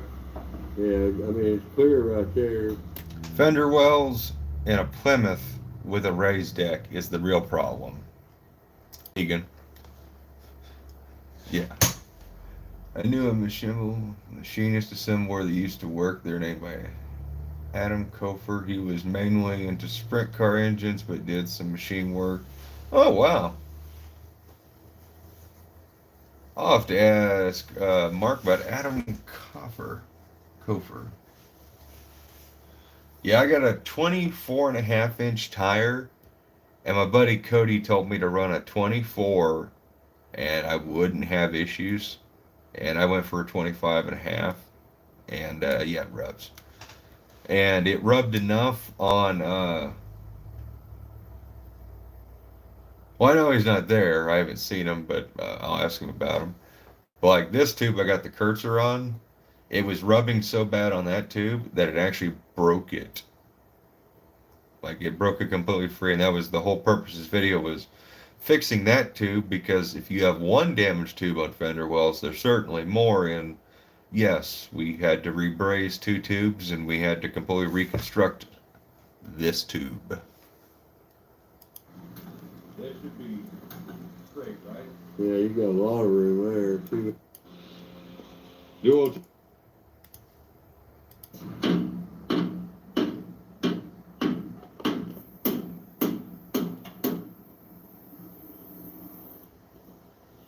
Minor adjustments, right, Dad? Race car stuff. Race car stuff. Top secret. The good thing is, though, all the times that Dad's actually been heating and beating on these, the paint's actually held up until here recently. So, I mean, when you get that tube glowing bright red, I don't think there's a paint in this world that'll hold up. Which, by the way, viewers, say hi to Brian at Dust Devil Garage. He's in our Discord hanging out with me. Hello, viewers. Alright, so that's what we're doing on the Cuda. We're going to let that tube cool down, make sure the tire clears this time, and if it clears and we're good, we'll get some fresh paint on that tube, let it cure on, and then we'll get this thing ready to... I mean, when you get that tube glowing bright... Hello, viewers. Mhm. Alright, so that's what we're doing on the Cuda. We're gonna let that tube cool down, make sure the tire clears this time. Alrighty. This time. Alrighty, so we got that side all repainted, so we're gonna let that paint dry. That's We'll get the kinda tire on interesting. here, make Don Ott's Racing Engines. Huh, never heard of that. That sounds interesting. sure it clears, and it should clear. That's just the way we do things. We just go ahead and paint it, and then we'll work on it. Let's see. Oh God. Yep. We gotta paint that. I warmed it up. And it was touching just on very, very, very low. Alright, so we'll touch up that side and be ready to rock and roll here in a bit. So we're still rubbing just a little bit. We thought we were filming, but it was one of those things where the record button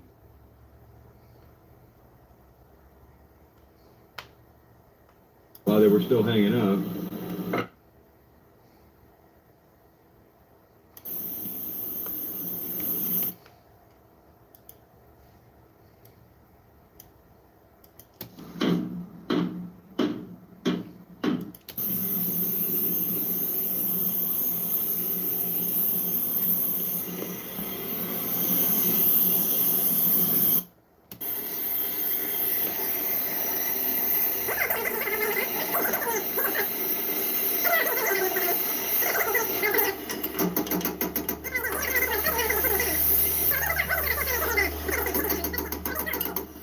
This is gonna be perfect.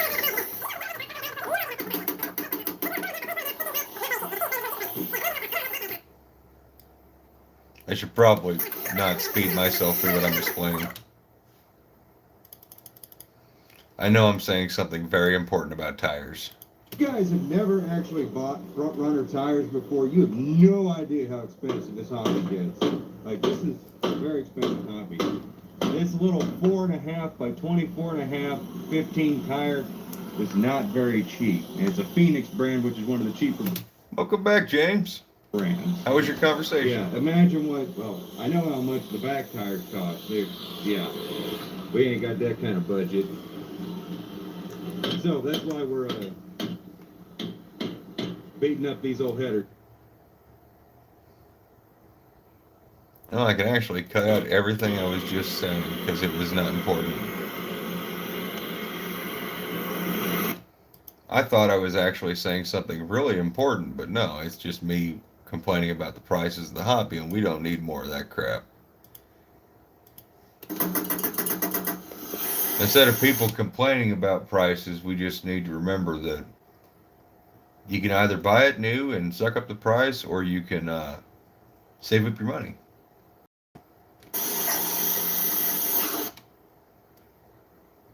Oh, the darts for her. Oh, that's freaking awesome.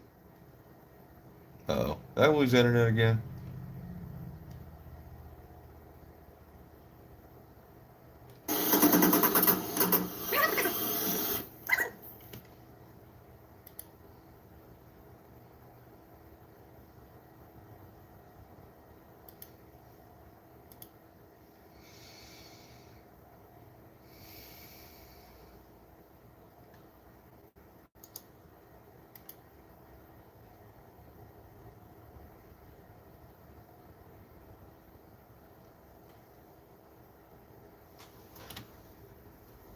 Are we still live? Yeah.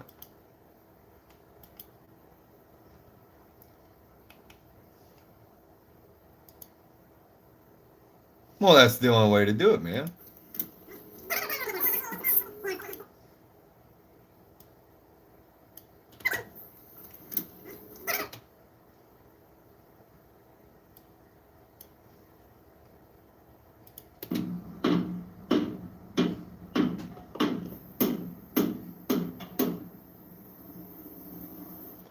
Howdy, Gary. How you doing? Minor adjustments, right, Dad? Race car stuff. Race car stuff. Top secret. The good thing is, though, all the time. You didn't miss much. Actually, my internet went out for a little bit, so the stream went dead for a while. So you really didn't miss much. Just some video stuff. The Dad's actually been heating and beating on these. The paint's actually held up. Me giving some I guess I would say questionable advice, but maybe good enough. Until here recently. So, I mean, when you get that tube glowing bright red, I don't think there's a paint in this world that'll hold up. Which, by the way, viewers, say hi to Brian at Dust Devil Garage. He's in our Discord hanging out with me. Hello, viewers.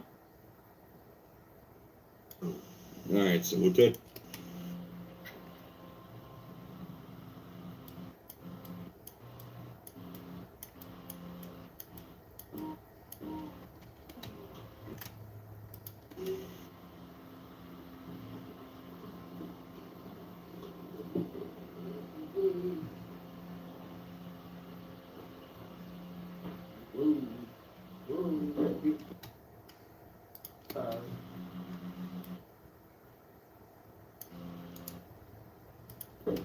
Well, she's back in here from being outside.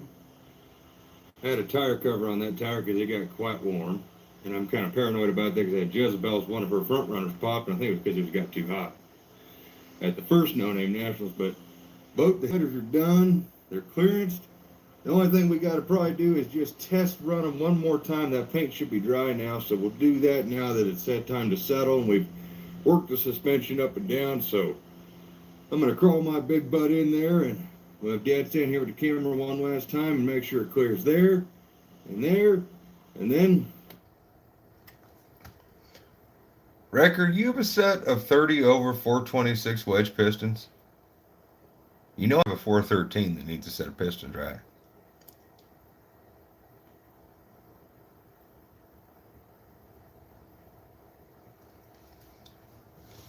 Well, Wrecker, if your block can't take it, I've got a block that can take it. Just saying, if you want a 413. We're going to fire this bad boy up for you. You are on the camera.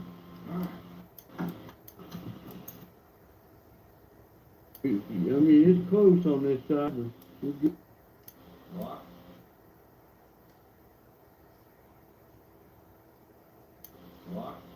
Huh? I think it's goofy. I mean, it's close on this side, but we're good. And they're 3/4 of an inch away from the fender over there. Alright, here's our problem child. Come on around.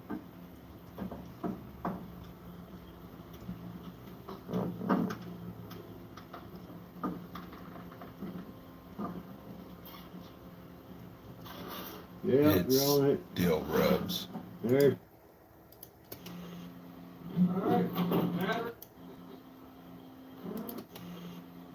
Alright, batteries are on, so we're gonna run it until we start to see them smoking. We're gonna try and hopefully keep these things alive.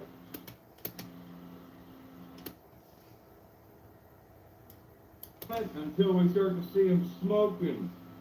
And we're gonna try and hopefully keep these things alive. I think that'd be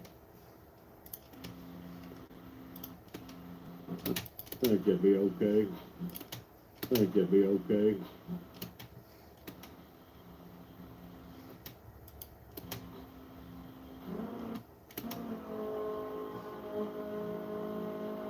Got it in neutral? Got it in neutral? Yeah. Okay.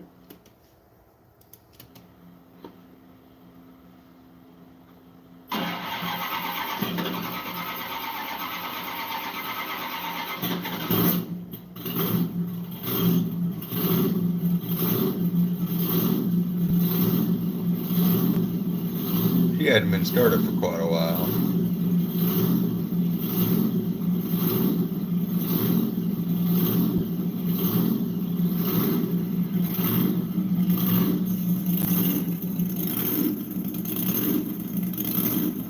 My fake blower surge. Anybody wants to know? Oh, dang, only $100, Ricker. Great deal on that. But I was talking to Jerry Stein, you know, the old racer who used to have a teacher's pet. Well, he still has it. He wanted like $300 for a set. And I wanted to buy them from him because I'd just been cool, but I couldn't do it. I couldn't afford it. I got a little No, that's about perfect. Sure, what a little longer than No, I like to get it right where it just starts to do this. that. Because, well, just my experience with doing these is if you let it get much further than this, it gets too hot. And you want to get this stuff to where it'll kind of just get a little bit molten and then cure on. The more times you do this, the better it'll be. And the more chances, like Jezebel, technically her headers are kind of rusty with the white, but the white is still there. That was the James. That was the pop-off valve. I hadn't started the engine in quite a while, and I had too much fuel. I pumped it too many times, and that was it, just backfiring more or less. It hasn't done that since. It happens every once in a while. That's just the blow-off valve expunging all the crap instead of eating it, And it doesn't just immediately come off. and it also Whereas, keeps like, you on from my going back through the 73 carburetors. Satellite, we just ran it and never heat cycled the paint. That's why it's all completely burned off. So, I noticed that this doing wasn't flopping around like it used to. It just stayed put. oh, that's good. And then welding all them broken pipes together in my head. Well, this one I didn't weld. You just brazed this one. You had one time. Yeah, we brazed that one, but this one has the completely new tube, and it's got some braze touch-up. Oh, did it? It sounds. Oh, it pretty did good, the so- same for me when I was firing it up. I was like, oh no. Yeah, Try on that. yeah, we need to do that for sure. Let's see. That is definitely like, this is hot, but you can touch it. But like, I wouldn't actually want to touch the tube. So yeah, I think that's going to help a lot. I think that's good. For some reason, that shouldn't even be there. So you're ready, Sono. Come on, you're on. So you're ready, Sono. Come on, you're on. Oh, I actually want to keep all that. Come on, you're on. There we go.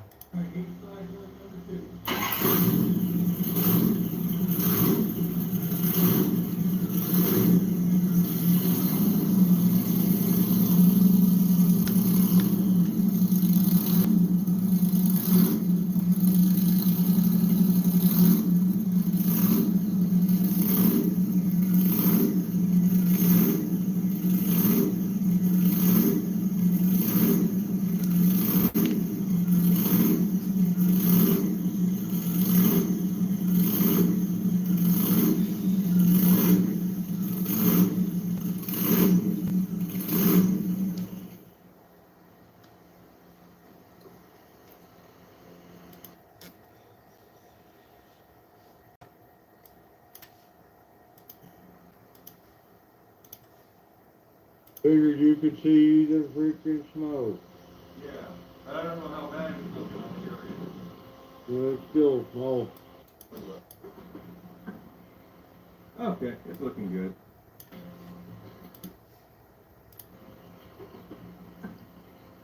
Okay, it's looking good. Alright, go ahead and cut that. We've got to do this about. So, my question to everybody in the comments right now who's watching this video be edited, how are you all doing on this fine Friday? Alright.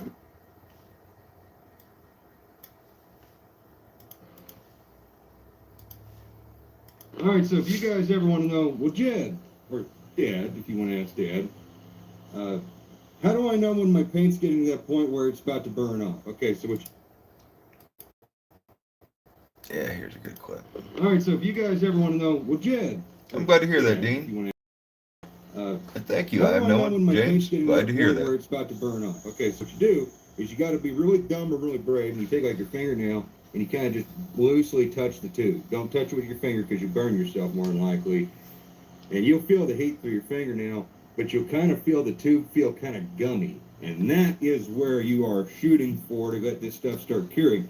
You let it get too far past that gummy stage before it cures on, you're more than likely just going to burn it completely off.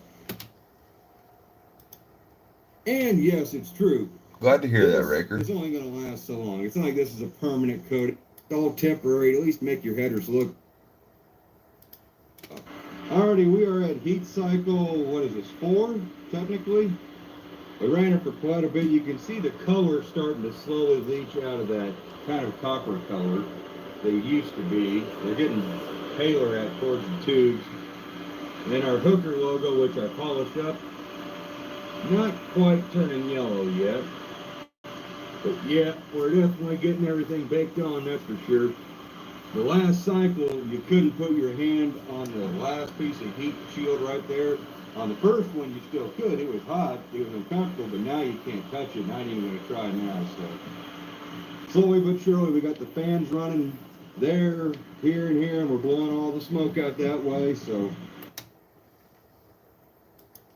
a little bit at a time, we'll eventually. Ready? Yeah.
I can smell them cooking now.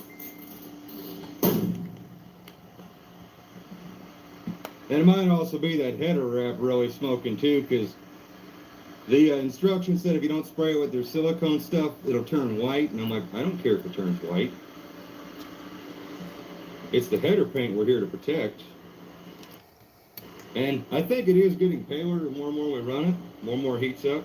That's fine. As long as we're heating it up and it's staying on there, that's what matters. So.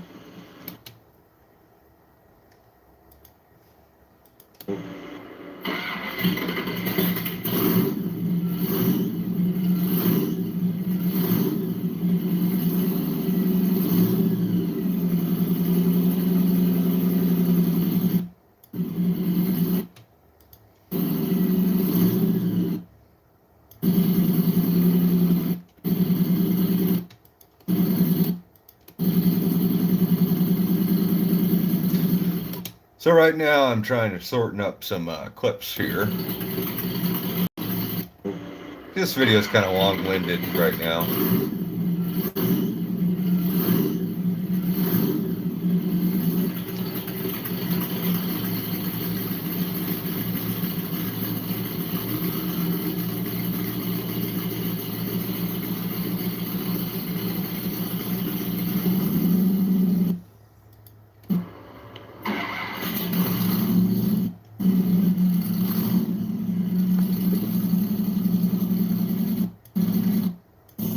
I don't care. Just to get that stuff to stay on there. You guys want to know what it takes? This is what it takes. Or eventually it'll be in the condition of my duster.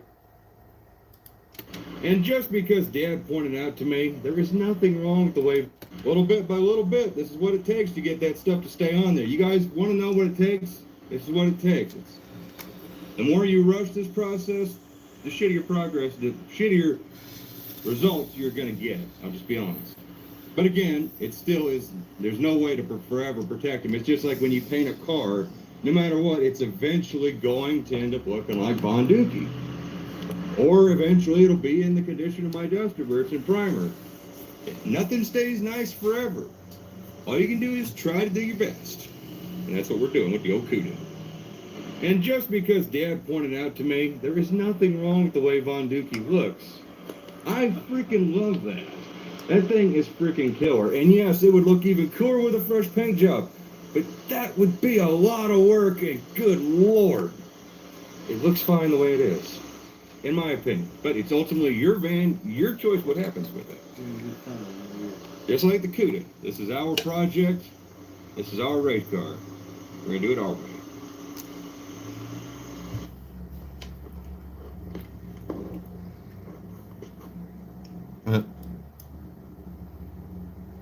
There's a clip of a kitten.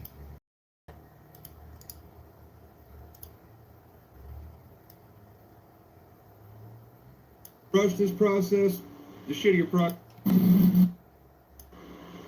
and I think it is getting paler the more and more we run it, more and more heats up. That's fine. As long as we're heating it up and it's staying on there, that's what matters. So, little bit by little bit, this is what it takes to get that stuff to stay on there. You guys want to know what it takes? This is what it takes.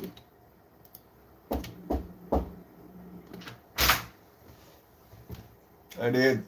Go ahead. I am live streaming while editing the video. Oh, How you doing? we just got home. Yeah. Didn't know if you wanted to do anything on that engine.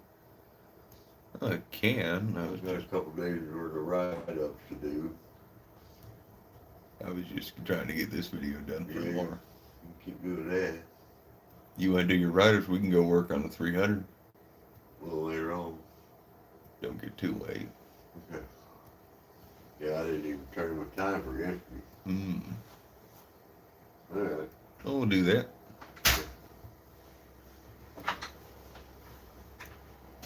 Don't feed it water. Let's see here. This is what it takes.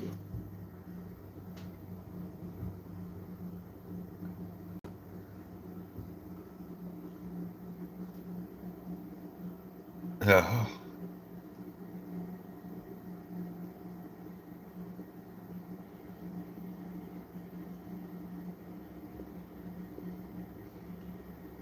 Kitten stuff. This is probably why this video is so long. Sorry, Thea. Takes it. You already have your moment. Takes it.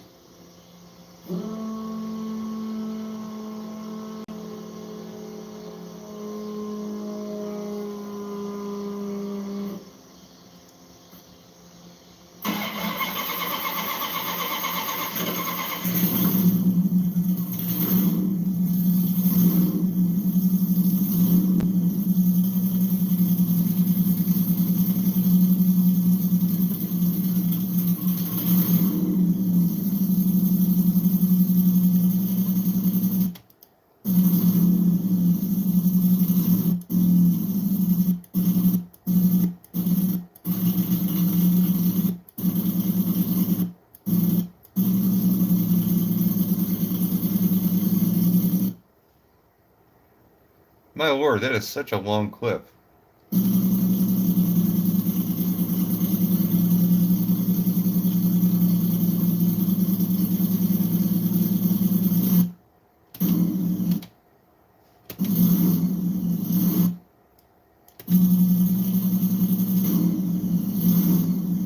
Take it.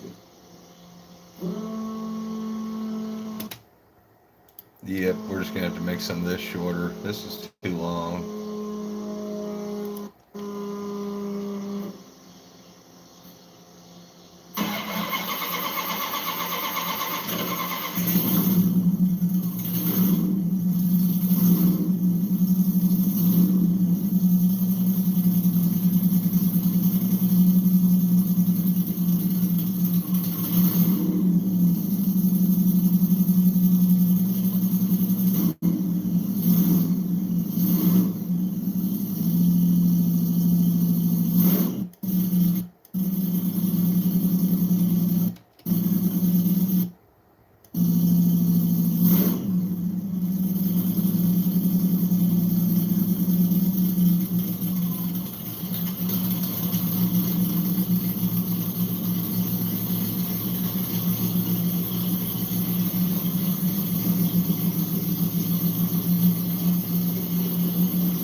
Alrighty, we are getting here to the end of the video, kind of.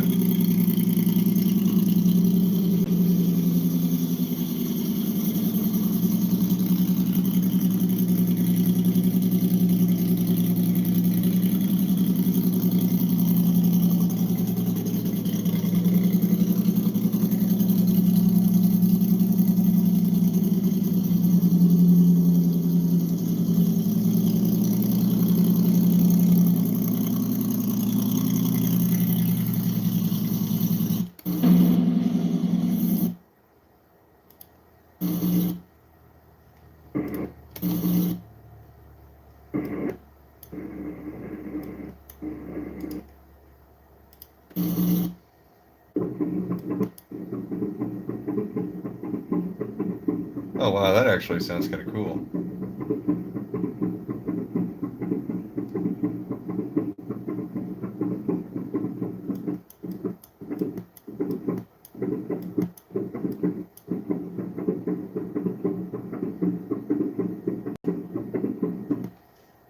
Okay, maybe we'll...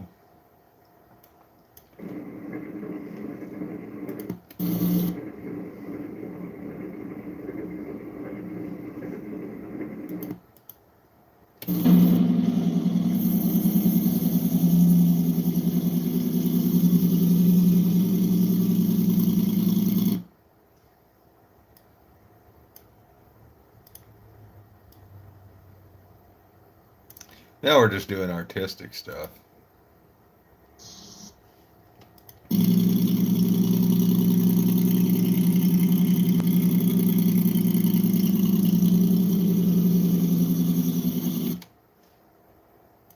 That will split this one. We'll insert this footage here.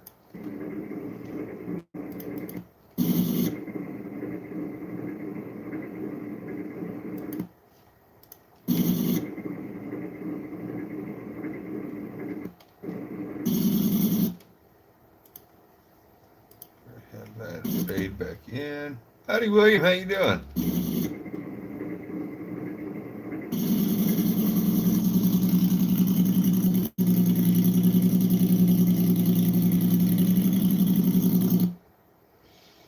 See, do I ever focus on the zooming itself? No.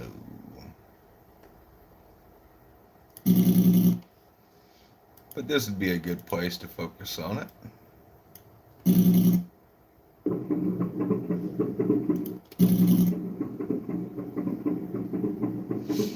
Oh, how was work, William? Oh,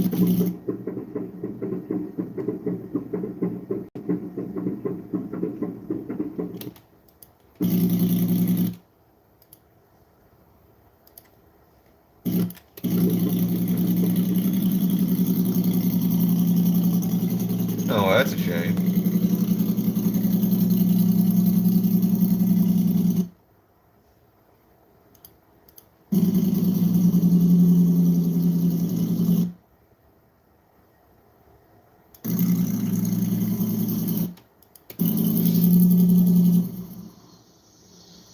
Sure as that works. That is true. Getting paid by the hour would be nice.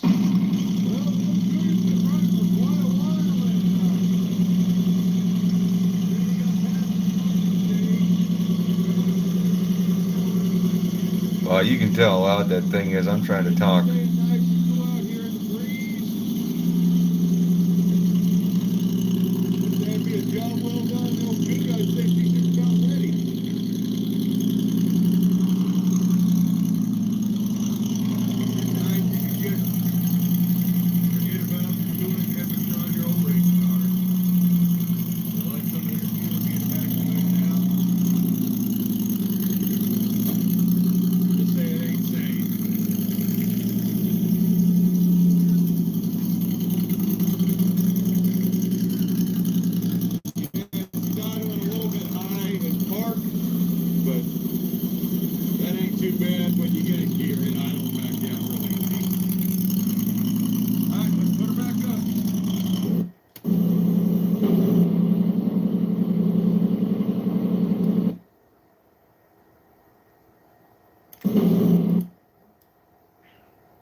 Alright, let's see.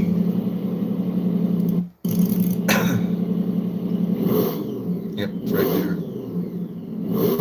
I knew I gave myself a cue when I was in the car.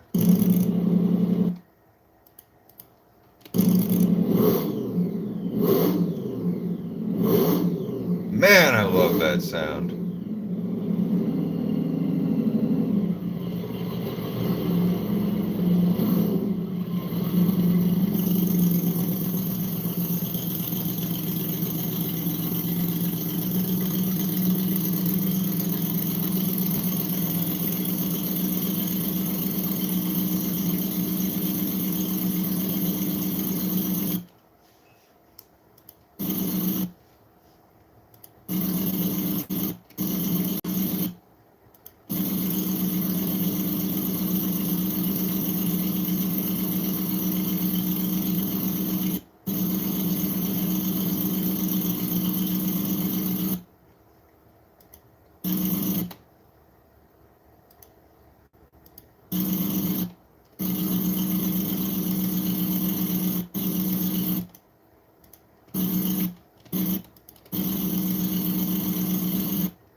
Alright, I know this is super boring, but I'm just trying to cut this down, this little bit of footage here.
Oh, the door didn't shut right. Oh, I'm gonna be crucified for that.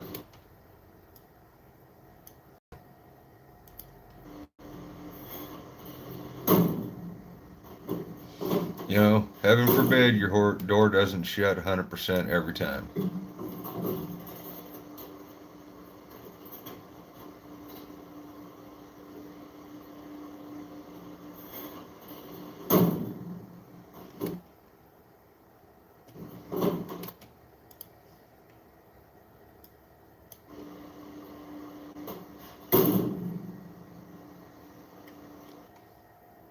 What you didn't get to see is that tote was actually more that angle, actually.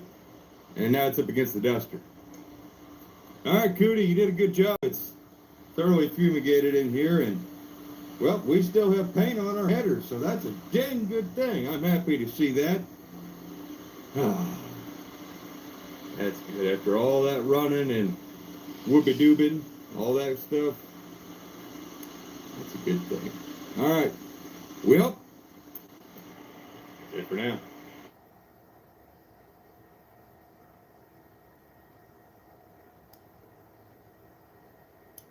Dang good thing. I'm happy to see that.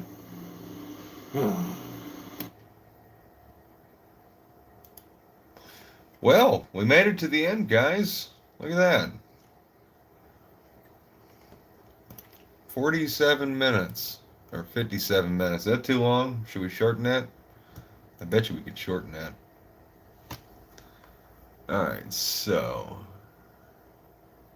we now have to go.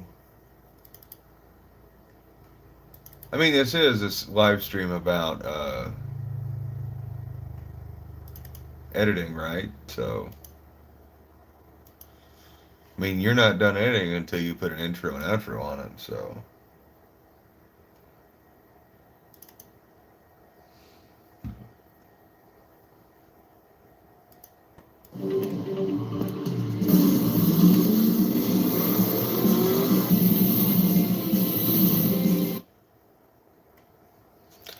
We're going to do that and the 2020 classic outro.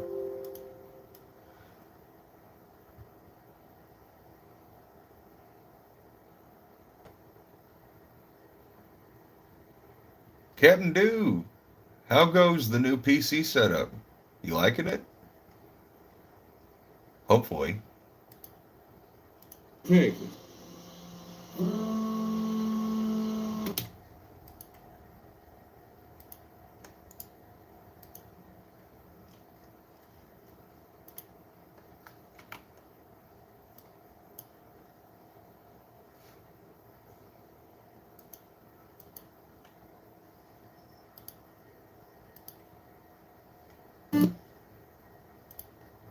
Alright, we gotta make an intro setup. It's a mini gaming PC. I've never heard of such a thing. You like it?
see, just got it in delivery, Windows 11, about an hour ago.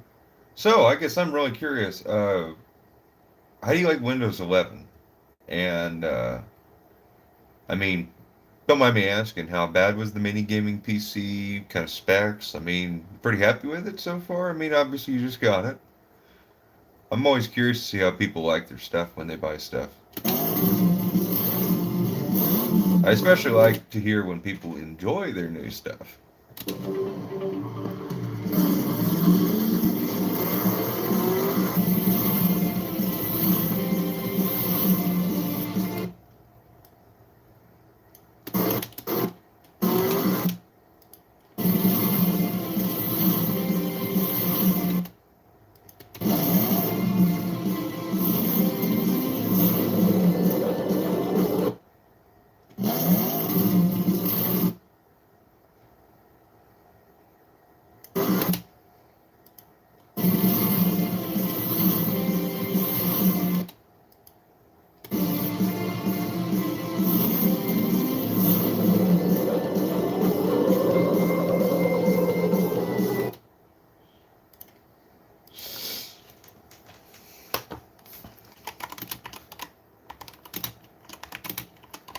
And now we add our title.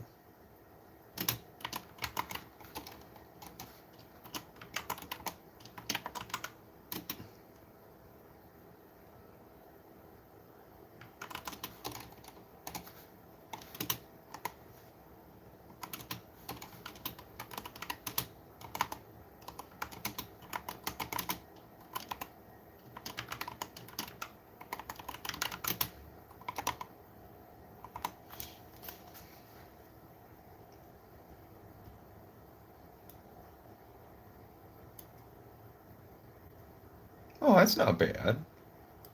That sounds like good stuff. AMD Ryzen, 500 gig hard drive. I'd prefer to see a terabyte, but I mean, you said it's a mini PC, so.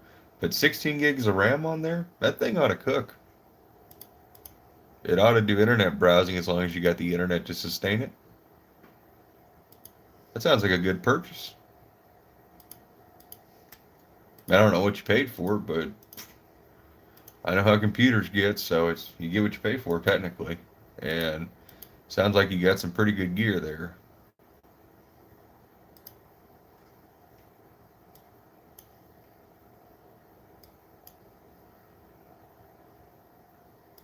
There we go.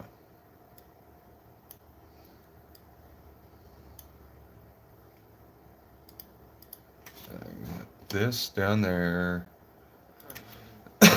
We want to move this to that layer. And this also. Alright, so I think we're going to move the. I think actually we want to put that in its own deal. And it's final repair.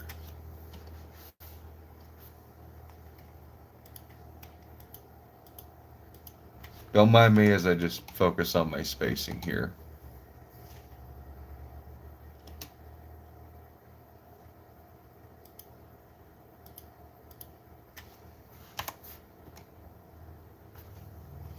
I think that's going to look a lot better. Yeah. Whoa. Did you say under 300 bucks? Dude. 300 bucks? Damn. I might have to get on the Amazon. I mean, my computer is fine. I don't need to upgrade it by any means, but that sounds like a good deal for something if you needed something. Hell yeah. Thank you for sharing that. I wish there was a way that, you know, like we could share links to that in case anybody was looking for a computer, but I'm pretty sure if you try to share a link, YouTube will do something naughty. And I would rather we not have to get into that with YouTube. Because I know none of you are trying to spam and scam each other, but they don't know that.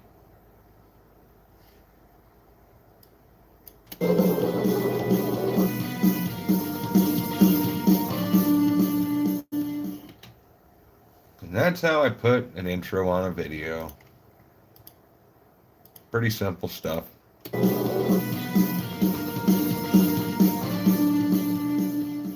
Well, welcome back, everybody, and you'll see me walking towards the BarelyCuda because, well, for those of you who watched the last little video where we took this thing out and did a little bit of a Skull Garage style street dyno.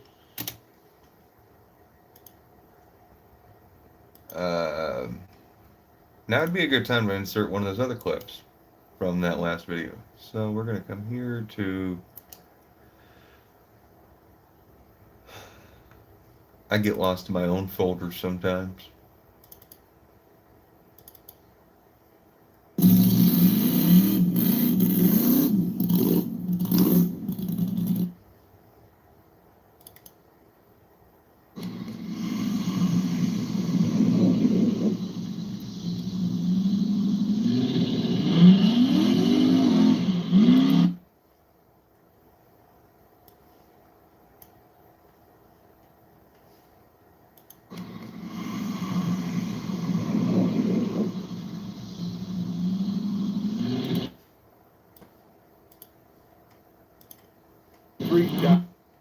Street dyno.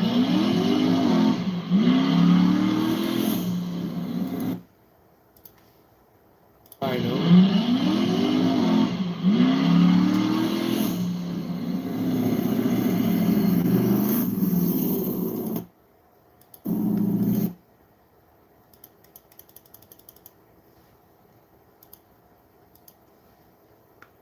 More or less, which that's a great channel if you haven't ever watched them. But as per usual, more or less, which that's a great channel if you haven't ever watched them. But as per usual, here at Godspeed Shop, that little street drive didn't really break it. See, size of a cigarette. Whoa, that's impressive, the size of it. But no disk drive. Well, no disk drive, you know, don't feel bad about that. Don't feel like you got ripped off, because I paid $1,100 for my gaming PC, and even though it was on sale, I mean, it's badass, it ain't got a disk drive neither. I had to buy one separate. I don't think disk drives are a thing of like modern age. I think that's just, I think disk drives are the way of the floppy disk nowadays.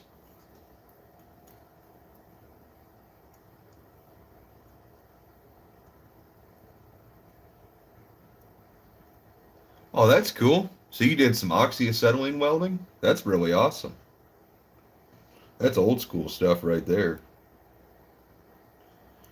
If you can oxyacetylene weld, you can basically weld just about anything, because it means technically you can braze and all that other stuff.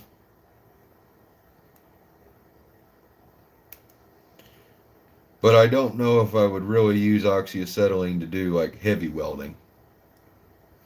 But I'm not that well versed in it.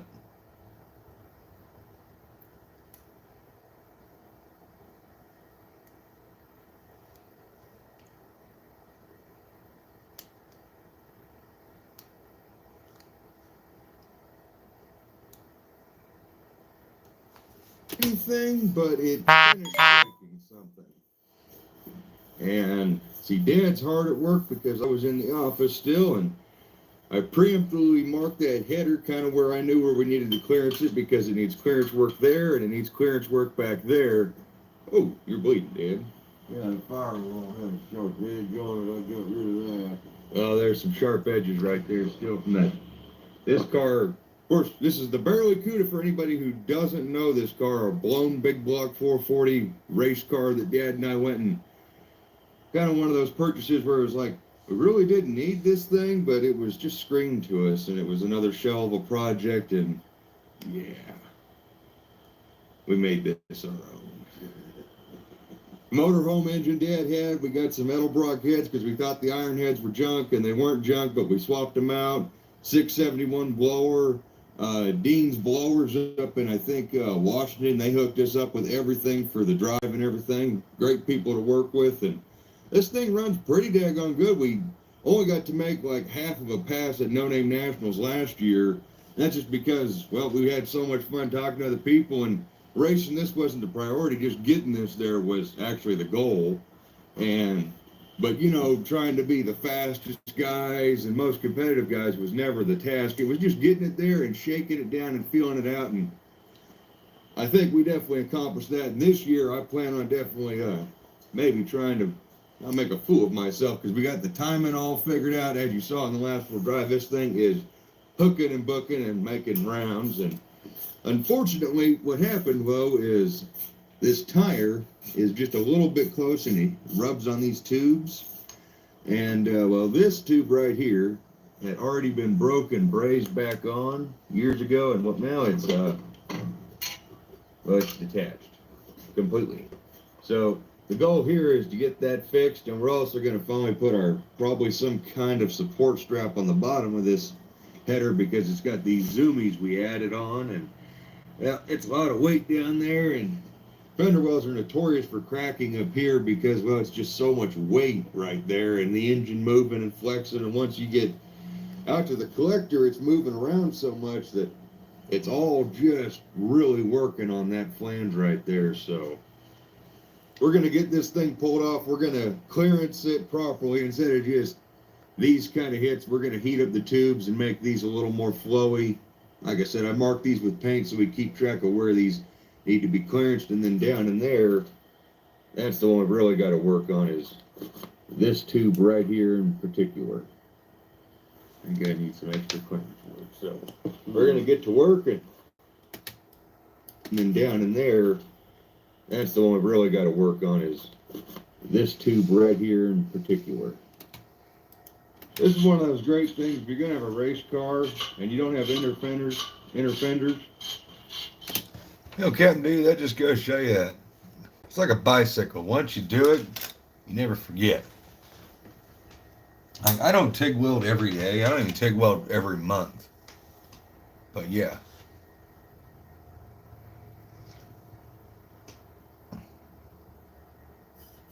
You want to see me drive the Cushman?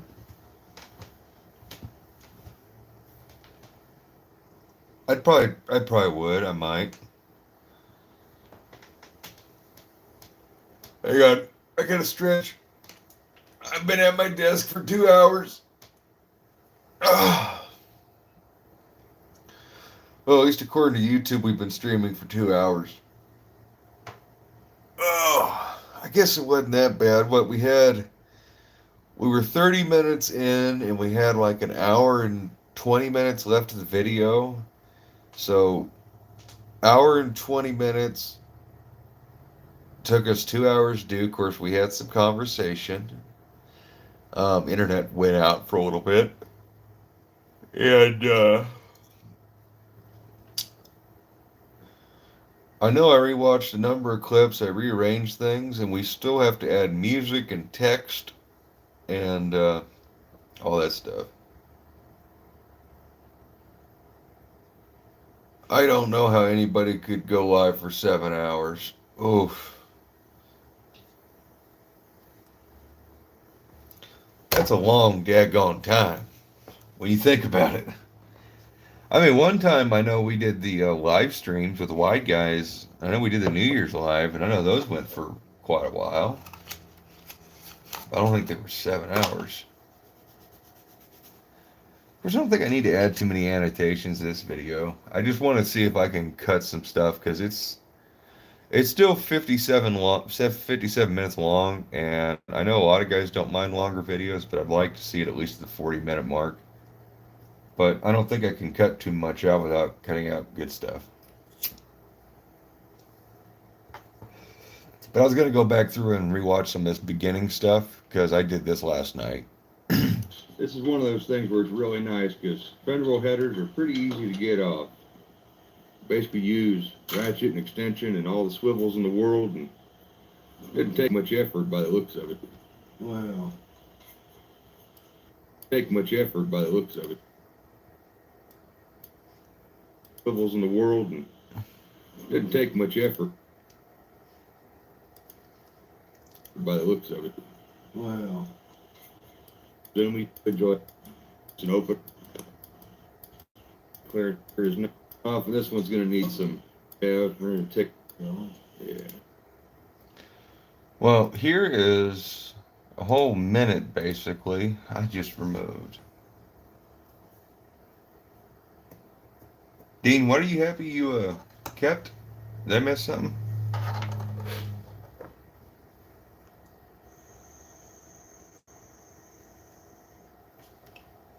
Much effort. Alrighty, so the one nice thing about fender wells too is how easy they are to get at. Now we added these zoomy collectors, which makes it a little bit tricky. So the tire's got to be turned X amount, but this thing is basically comes right on out. Look at that. Big block header installed. That's if only more headers installed that easily, I'd uninstall it. Ain't no kidding. Look at that. Look at the carnage on that. How mutilated that thing is. It's You talking about the live stream here?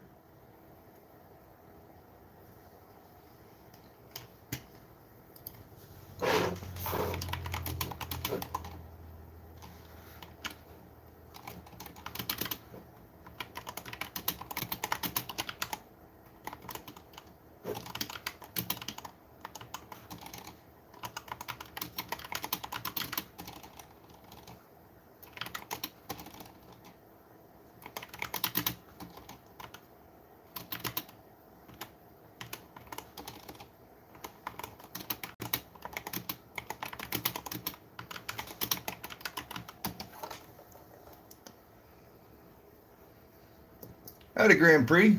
How you doing, man? Oh, well, thank you, man. Yeah, I just figured I was going to be editing this today and it wasn't going to be out anyways because right now it should be basically almost ready to upload the video, so I figured why not do this?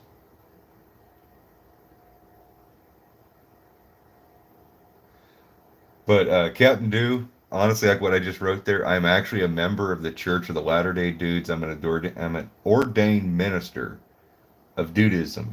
I can legally marry people. I joined that church. I have all the paperwork and stuff. So you saying that is actually quite an honor to me. Thank you, my dude. Room really did tie the room together.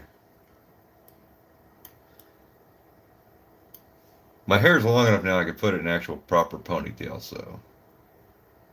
Church nails approved. It could be your Howie getup. Oh yeah, yeah. Yeah, I want one of those cardigans. That's, if only more headers installed. And I do love bowling. Ain't no kidding. Look at that. Look at the carnage on that. How mutilated. All right, that thing you guys is. help me decide on whether or not I cut my hair. I don't know. That's pretty bad. That's really bad. The whole underside looks like it's completely made of. That's gonna take a well-man delight. Yeah. I was almost thinking about if this was a little straighter, you know, we could just almost sleeve it. Just get rid of this chunk of pipe here. Oh, Because it's, you can see here, it's already been cracked and kind of big. I'm not cutting my hair. Actually, funny story. In high school, there was one girl who was really obsessed with my beautiful hair in high school, which was about this length, a little bit shorter, not as crazy looking, and she was really sad when I first cut my hair when I was going to go into the Army. She really hated that. And the only reason why I would cut my hair is because just a pain in the butt to take care of. Whistling Diesel has a Cushman. Is that where do I see that? I have to see this.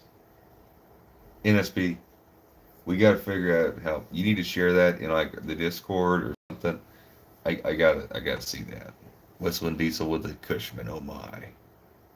And this is what happens when you try to like MIG weld over brazing or try to TIG it. It just doesn't work anywhere near the vicinity. yeah. Yeah, because you can look at just the quality of weld here, and the brazing was an old repair, and then someone tried to go on top of it, and that just doesn't work. Ferrous versus non-ferrous metal. Yeah. And the non-ferrous wins all the time. And funny story is these headers were actually erased from the factory. They were not repaired. Dean, you are going to make me get on YouTube right now, okay? You need to stop. Oh shit, wrong button. You're going to make me want to look up Whistling Diesel, because I like watching Whistling Diesel. I don't care if anybody in here doesn't like Cody. I tell you what, give him a chance. He doesn't just destroy stuff to destroy stuff because he's some brat. He destroys stuff because people overvalue material possessions, and they value that stuff more than, like, say, human lives. So yeah, thank you, NSP. That's the reason why he destroys stuff, and most of the stuff he destroys is already pretty destroyed. Like, it's pretty messed up. What are you about doing K cars? My little brother and I. Well, I know for a fact that nobody really loves K cars. They did never get a good reputation. I've never owned one. I've only ever heard, the typical things people say about them. I would say if you wanted to do one, um, I would. I think you could do something cool with it. I've always been under the impression that you can literally make anything cool if you just put your heart and soul into it.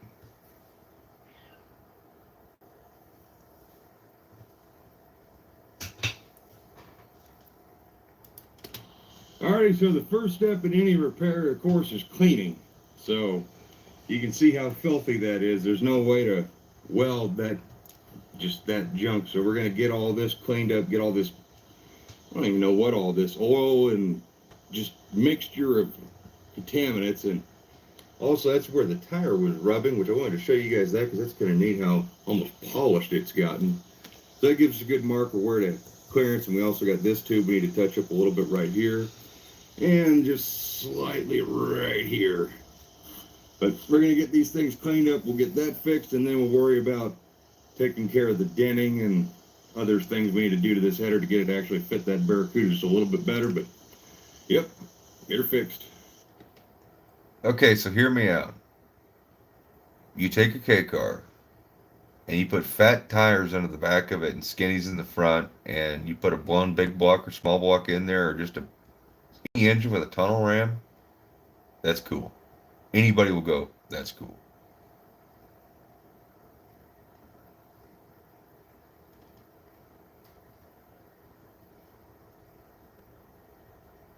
Is this moving? I think the camera's moving. Let's see. This needs to be faster. This is kind of boring.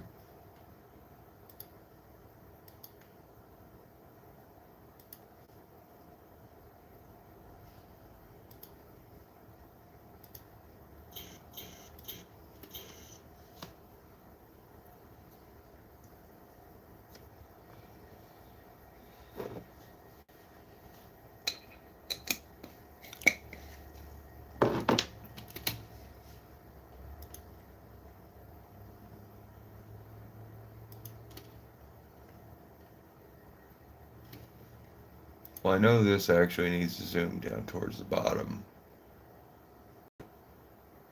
Sorry, guys, I am not doing the best to look at a chat right now. I am analyticing. But I'm glad to see you guys are talking. Enjoy that conversation. I will read that in a minute.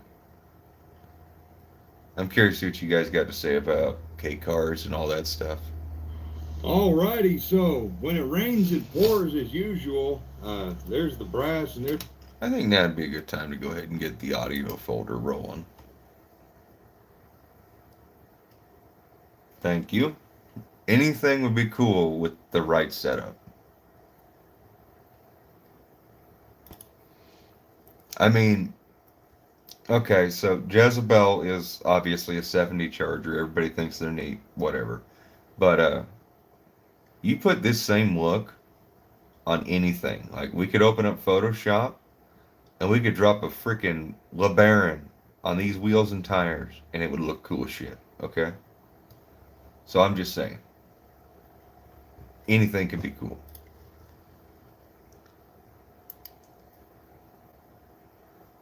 Alright, we don't need cat photos.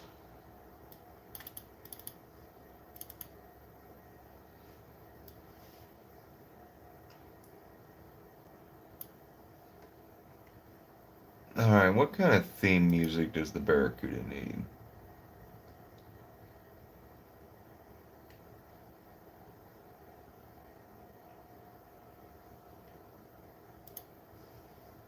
Wait, well, Grand Prix, you're 5'9"?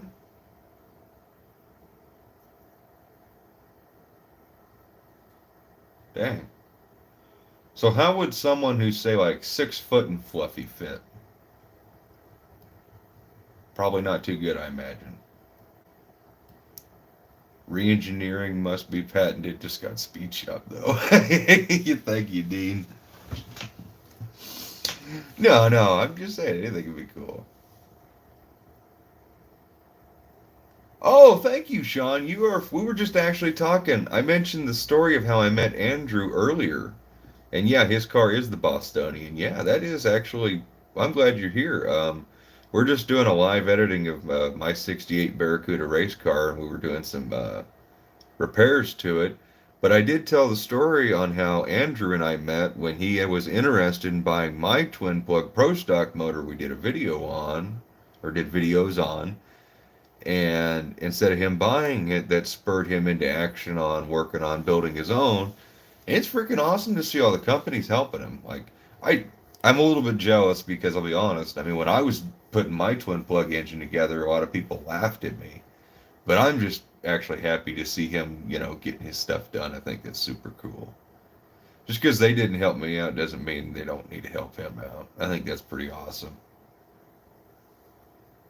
And I love keeping up with the progress on his car. It sucks that he moved to Colorado because now I can't just go visit him anytime.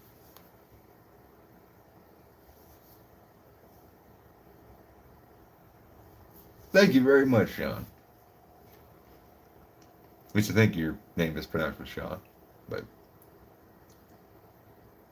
oh, you're from New Hampshire. Oh wow. All right, we're gonna hear some music now.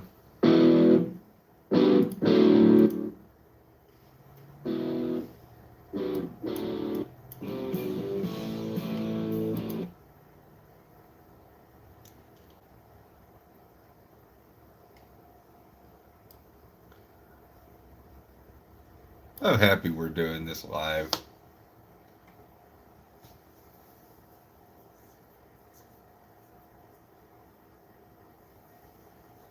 So basically, Jed, don't get a K car. Okay, I got you. It actually fit that Barracuda just a little bit better, but yep, get her fixed.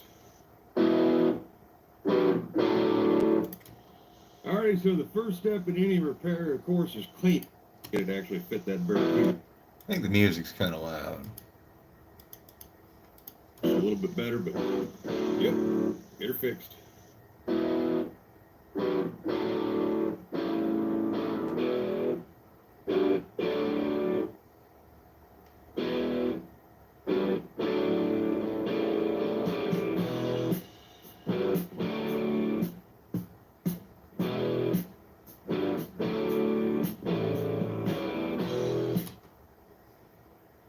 That's literally the perfect point for that song to end because I know it just about picks up there.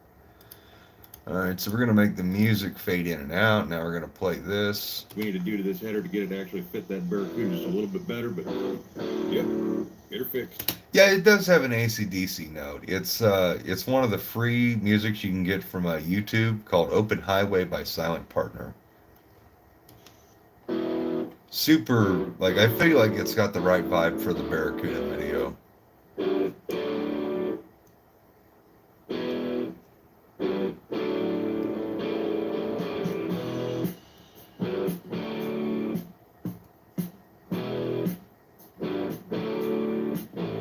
One thing I always try to do is make sure the audio music sounds about the same as my voice. So I'll play this. Cleaning it, and guess what? It's cracked. Yeah, it sounds about right. I might turn the music up just a little bit, just in case. Alrighty, so when it rains, it pours. It. Technically, I can do this. We need to blow this up a little bit. All right. We're gonna move this. Get her fixed. There we go.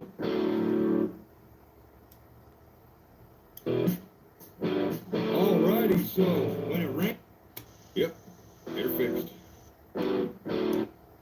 Yep, get her fixed. Oh, do you? Oh, that's freaking awesome, Captain Do. Great minds think alike, I guess. Alrighty, so when it rains, it pours. Ooh, that cuts off way too fast. All right, let's go to fade out medium. Let's see how that sounds. Alrighty, so when it rains, Yeah, it that's pours better. as usual. There's the brass, and there's a little chunk of. Well, Ricker, I there, see you just sent kinda me all a fell out and- video link on YouTube. I can't look at it because I'm editing. Well, I'm just going to be honest with viewers here. Anytime. New England context is I'm rebuilding a 74 W200. Okay, actually, do you have Facebook? If you have Facebook and you're friends with Andrew, find me on there and add me, send me a message. Because I actually have some friends up in that area that are Mopar guys, at least in the Maryland area, New York. I think I got a couple of buddies in Maine. I know I've got some buddies out on that area, so I'd be more than happy to get you hooked up with some cool Mopar guys. I don't know exactly how local they would be, but they would probably be more local than probably what you found out or found. Oh, anytime, man. I like connecting people. That's one of my favorite things. It's actually one of the things I enjoy most about this YouTube channel is, well, doing this live right now is we had at least two Mississippi viewers who were able to get together, which William you missed earlier, because they're not far from you, Tony Miles and God dang it, Cowboy BC, and here we are. With Captain, or not with Captain Do, but Sean Fitzgerald, who knows Andrew, and we're going to get him connected with some people. Let's see. Was that a TIG welder for the headers? We didn't do any TIG welding on these headers. We used the MIG welder, and then Dad did oxyacetylene brazing. Cleaning that guy up, I knew that one was completely destroyed. As you can see, there's this. Oh, a thing's K been car with a broken big and block. Oh, hell repaired yeah, a I'd have couple of watched that. different times. Inside of there is just nothing but weld. That much before we had the Zoomy collector, which square piece to fit in there, and Sacrificial header, like a Chevy header or something, we could cut a curve out of it. we'll have to go look. I bet you we do. Chevy's nothing but sacrificial. Oh, so where do you think we might find something like that?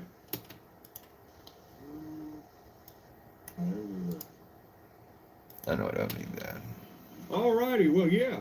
Dad found it. I knew I had that Chevy header somewhere. It actually came from my Attack of the friend Killer Bobby. K. Hey, that'd be a We good. got that thing up. Let's see. I do have a Facebook. My last post was on my new cowboy boots.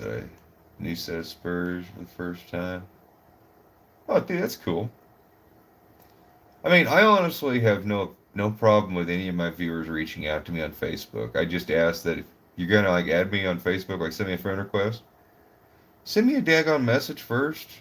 You know, like I have no problem connecting with you guys because I really haven't met any of my viewers that I haven't got along with. Like most of you, like I've met a lot of you guys in person at shows, and you guys are damn cool. So I ain't got a problem with it. I just don't want to wind up having a Facebook full of, viewers, which I kind of already do.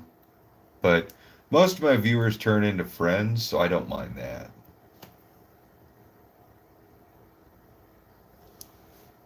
Well, and Captain Do, as far as brazing goes, you're gonna use that on cast iron. If you ever gotta do a cast iron repair, that or nickel rod.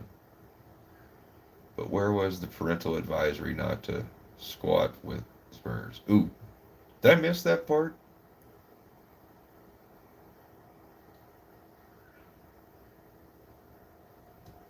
Yeah, squatting with spurs would not be good. How would I go about selecting the right radiator from alloy source for the 440 swapped 86D150? Okay, so the first thing you need to identify is which side is your water pump inlet on. So the upper hose is technically your outlet. The outlet can go either way, left or right, whichever way you put it. But traditionally, it's opposite of the driver's side. It's supposed to go to the passenger side, your upper hose, and your lower hose on an earlier model engine will have the hose on the driver's side as an inlet, the lower hose. As far as finding one that's a direct fitment, I don't know. You'd have to see if their website carries something for an 86D150. But I know, like my brother's 84, we just got a radiator for like I think we just got one for like a charger or something. And I mean, we had to do a little bit of spacer work, but it works. We just got a cheap Champion or something for his.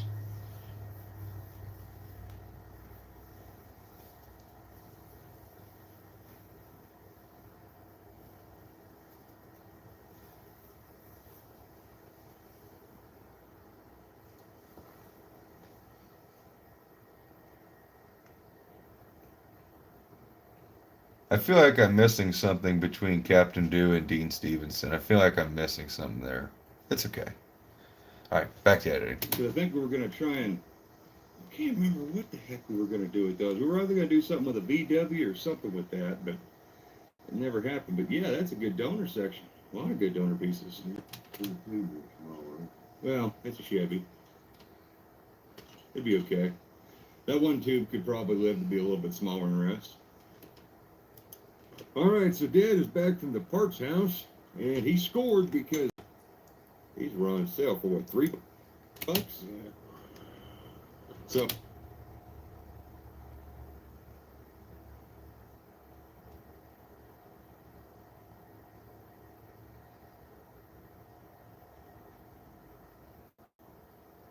Craig, I never said I could bale and wire and duct tape any radiator into a car, but yes, I can. What needs done? To be fair, actually, we have done some. I don't know. I can't say any of our radiator fitments have ever been hokey. We're gonna send them back to They get the work. rest of these because We use got bolts. this little sucker here that. I mean, it doesn't matter if you use like 17 washers to space it out, as long as it's bolted together. The Shimano. You guys are talking about like regular, like real spurs that go on boots, right? Not like a TV show or anything. I'm just curious. Like I'm just really curious.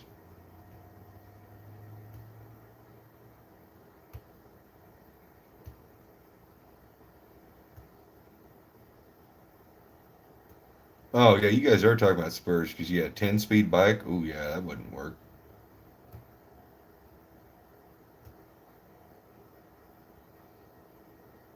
Ooh yeah, that's way too hot. Like I was having issues with Jezebel running 200 degrees, 190 at idle, and I was too scared to drive it to see what it would do. And I had one of those cold case radiators, and I bought one of those because Dylan McCool had just done his video, and I was like, hey, that looks like a good radiator. And so I bought one, and yeah, no, it sucked. It was really bad. It made the car run hot.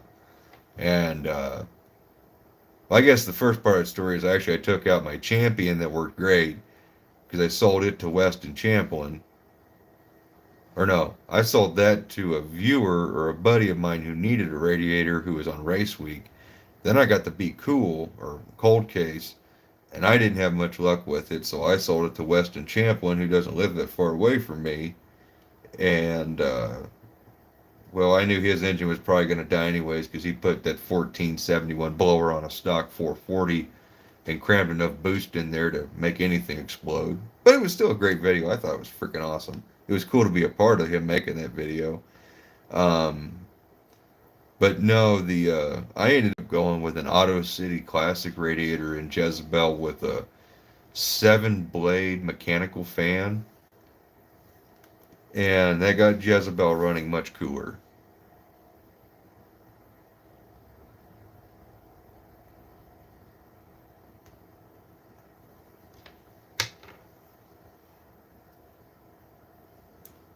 Would work, and the idea is probably clamp it down and it'll fit up inside of this tube and do all that McGubbins, but this is basically already the right shape and everything. I mean, it's just do a little trimming out here, and it's a good find, yeah. $3 fix. But don't worry, you just got one more trip to the parts store in your future. So we're going to go ahead and get this thing chopped off. We just wanted to show you kind of the envisionment there. This should work out. We'll have to grind the chrome off and all that nonsense, but that should work. Here's to it. I think we need to definitely come in here and take care of all this where they had that old weld, because this flange is actually much further over on this back side. You see that? You'll have to hit the hole for that. Yeah, take care of this little ledge here, because that's just wasted force value technically. And piece, once we square that chrome piece off, that should work out pretty good.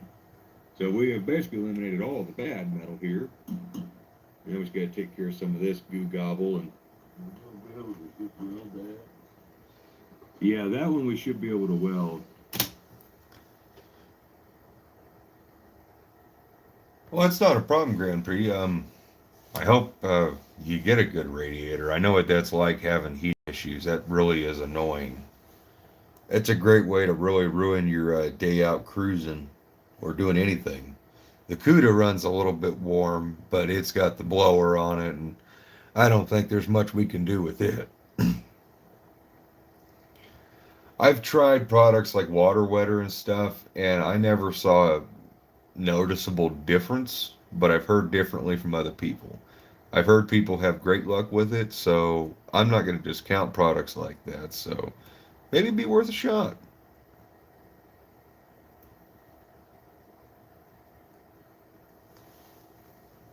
That's in just as good a shape as my other one. It'd be nice to be able to actually brace this guy up. And I was sitting there dreaming about how to brace these up, but all we really need to do is just put a support at the backside here, like a strap or something, to help support it, because it's just so much weight. Even without this zooming here, just having a regular collector is a lot of weight shaking around. And so, yeah, we just need to weld this tube back up and brace it up so that way it doesn't crack again. Hole for that. Yeah, take care of this little ledge here, because that's just wasted force value technically. And piece, once we square that chrome piece off, that should work out pretty good.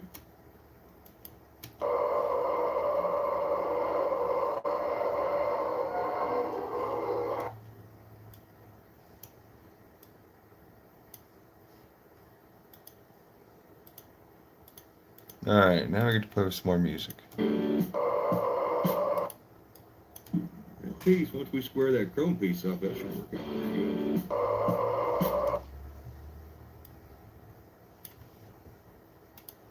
Piece off, that should work out pretty good.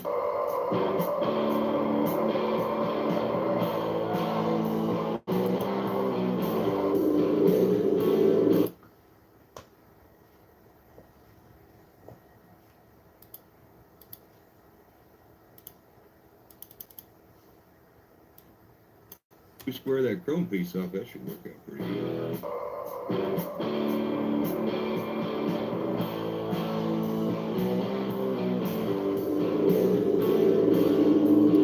Alright, these we can make even better.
We're gonna make this stuff interesting to watch.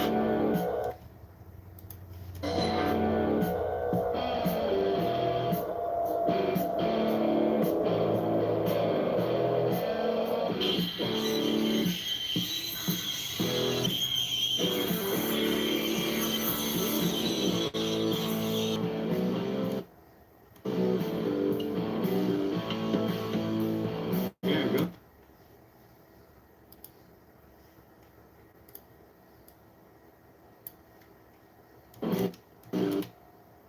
Alright, this is about where we're gonna cut the music. And now we're gonna make this outro a little bit better.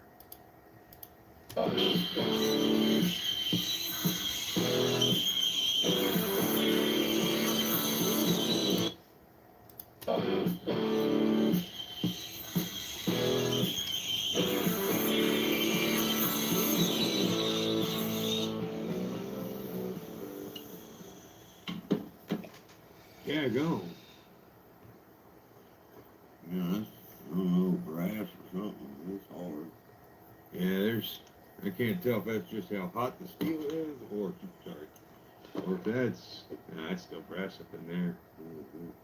Yeah, Right up close. yeah, it's gotta be going. Of course, it's still hanging out on this edge here. We kinda gotta get rid of a lot of the castings. I bet there's a lot of brass hidden up inside of that. Yeah. Yeah, we'll get her. Bet there's a lot of brass hidden up inside of that. Yeah. Yeah, we'll get her fixed. All that brass is gone. Yeah, we can't weld the brass, that's for sure.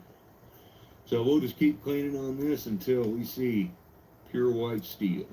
Here we are with the fine painting work.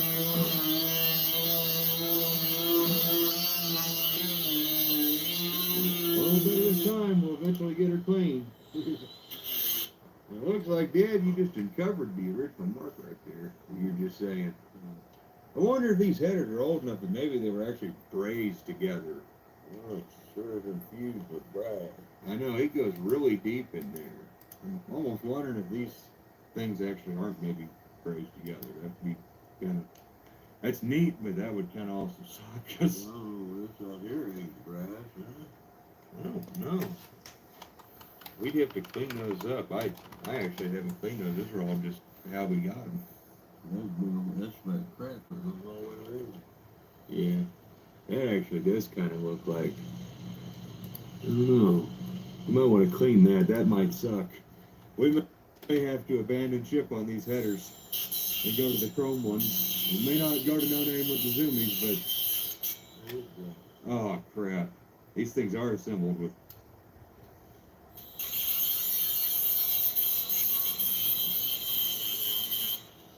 Oh, they are built. Oh. Oh. Learn how to brace real quick. Well, we only ever brazed like once or twice in both of our lifetimes, and neither of them were that great. I don't. Well, what do you think? Do we go to the chrome headers, or do we?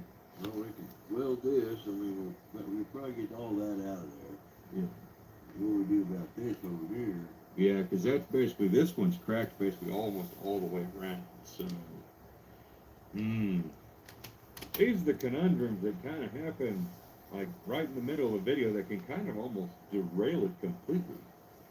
Got some drawn welding rod, but I never was very long with it. Yeah, it's not something more particular. Yeah.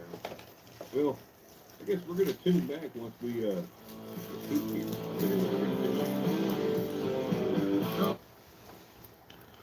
Alright, so it's not time for music yet.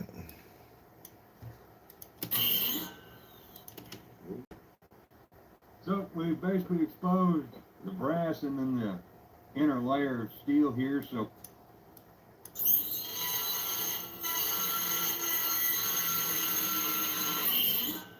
feels pretty smooth across there. I can't see what I'm doing, I'm just going to alrighty, well, I'm pretty. see what I'm doing, I'm just. So we basically exposed brass until it's gone, and we got nothing but steel on this, so we can weld it. So here's to that. Feels pretty smooth across there. Alrighty, well, I'm pretty sure we got most of the brass out of there, and we gave ourselves quite a bit of bevel. I don't know if the camera can focus on. Oh, hey Dennis. Sorry, I was really focused on editing. How you doing, Dennis at Twisted Mopar Garage? Dennis, you're still planning on making it to No Name Nationals, correct? Which, for the 17 amazing people who are watching, if you've never heard of No Name Nationals and you live under a rock, you need to look it up because it's an amazing event. In this video you've been watching me edit for the past 3 freaking hours is all about the car going to No Name Nationals.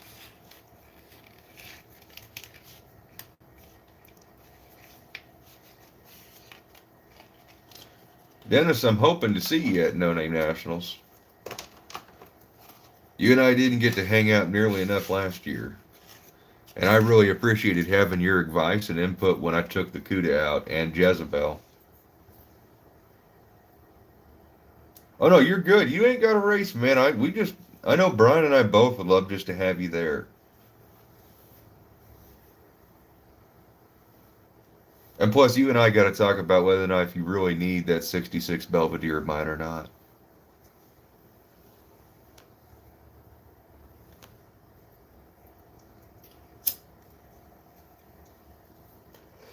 Which there's no pressure on your part on that one. I would rather see you wind up with an awesome deal of a car that needs very little work than have to buy a huge ass project. On that now, but yeah. Huh, there we go. Alright. So we got that mostly cleaned up and alrighty, well, I'm pretty sure we got most of. Huh, there we go. Huh, there we go. Alright. So we got that mostly cleaned up, and you can still see the remnants of the old flange there, but it's still welded on the back side, so there's not much we can do about that one. Just get it cleaned up and smoothed up, so now we can work on maybe getting that pipe fitted. And how you feeling about it, Dad? Yeah.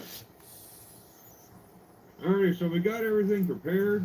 We got this piece cut and kind of loosely fitted to how we're going to like it. So now we're going to get this tube, try to pry it enough to where this kind of magic will happen.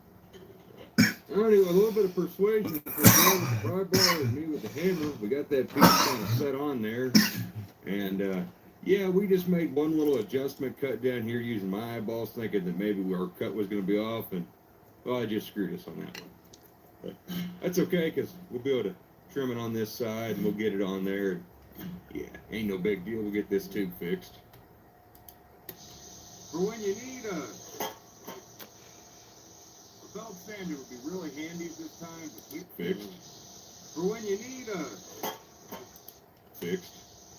belt sander would be really handy at this fixed. A belt sander would be really handy at this time, but we don't have them. We shop saw, that's no such thing, so.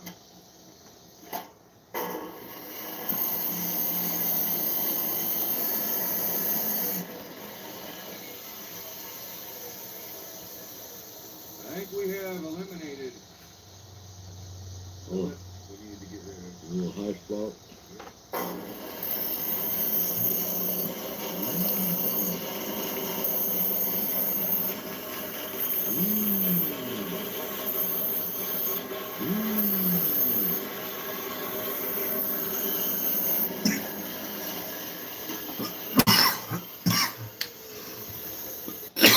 Work out. Just like being at the machine shop. Oh, let's go test it then. Didn't I tell you guys we figure this crap out?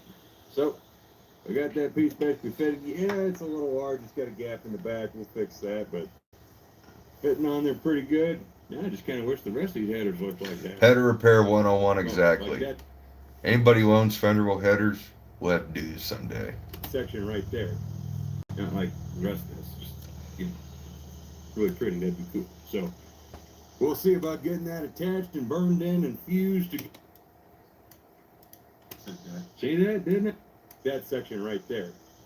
Not like the rest of this, just, you know, really pretty, that'd be cool. So, we'll see about getting that attached and burned in and fused together so that way this hopefully won't be an issue. And then we can actually get to the caveman activities once we get done with this engineering bullcrap. Because this stuff is boring. Ready to get the fire back out and get a bigger hammer than that one. As you did.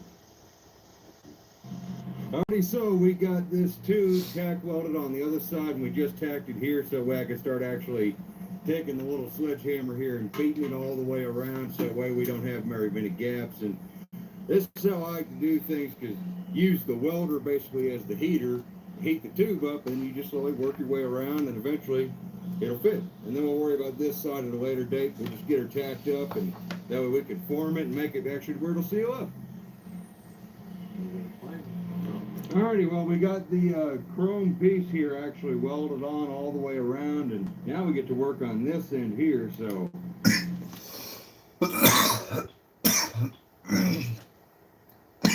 Yeah.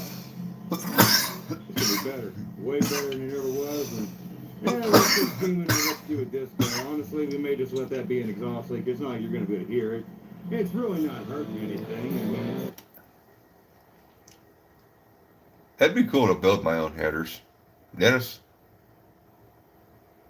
I might need to get that kit number for me if they still make it.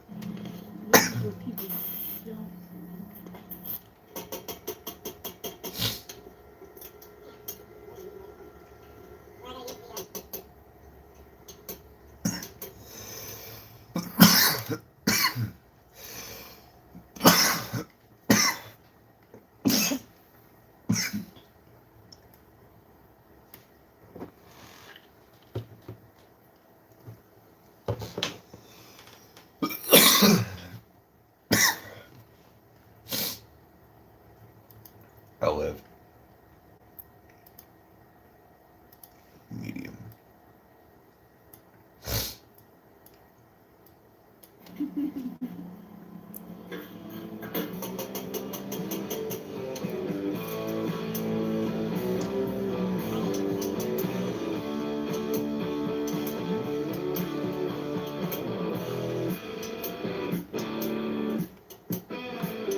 Oh, well, that makes sense. Yeah.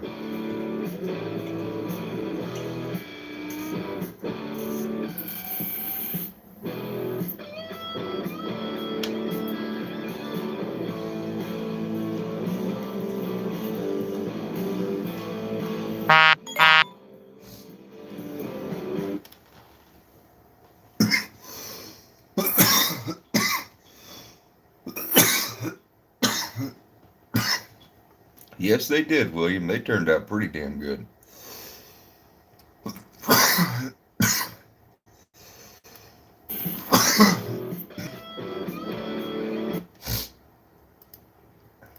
Which, if anybody's curious, you ought to go check out Charger 33 Mopar, because he built some really cool headers for his 440 powered Cushman. That's all I'm going to say.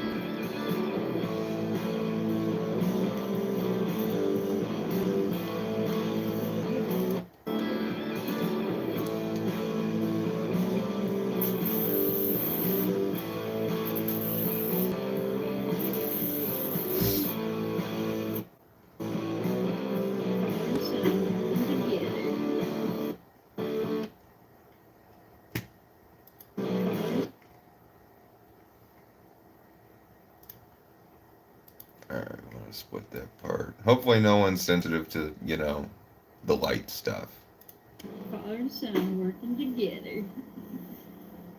There we go. That's actually gonna work. Alrighty, well, we got this fender well zoom.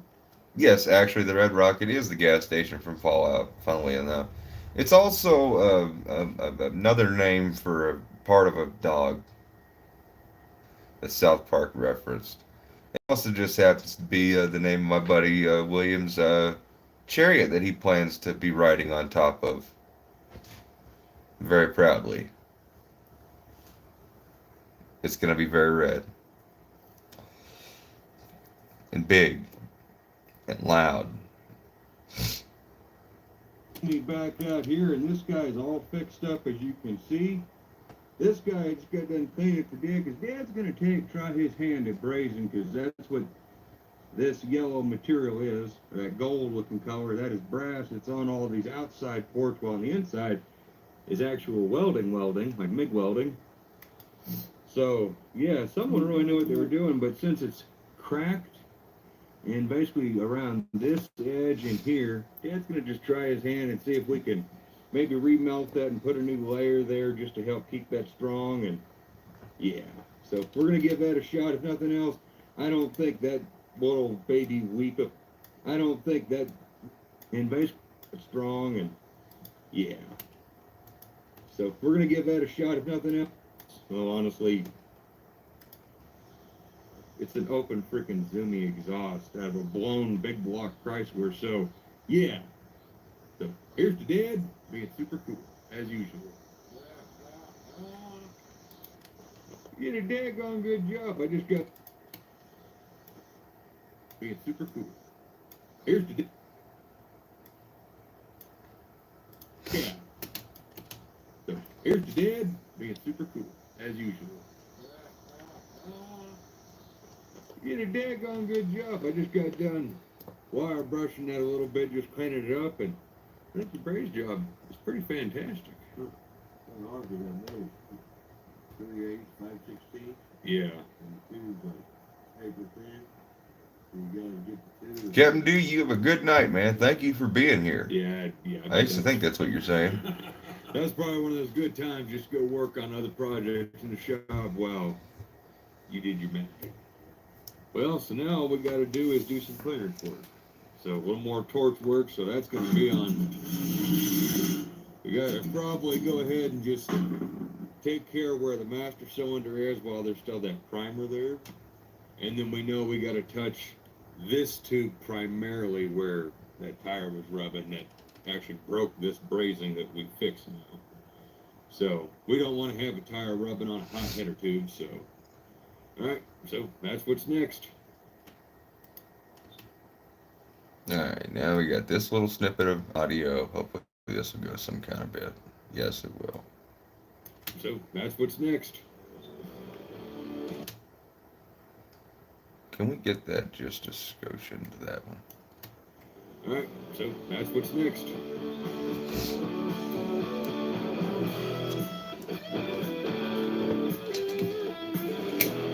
Have a good night, man.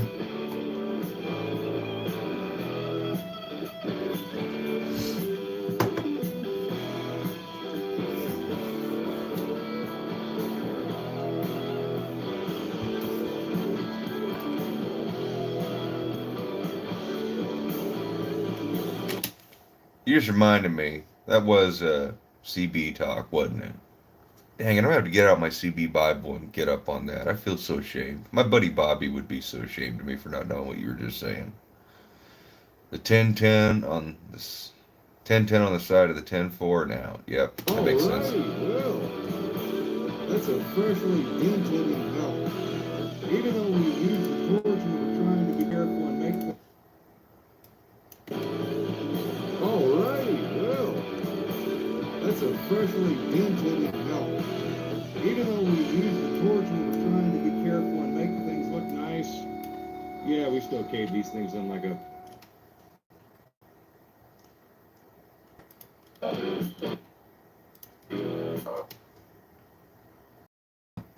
Piece up, that should work out pretty good.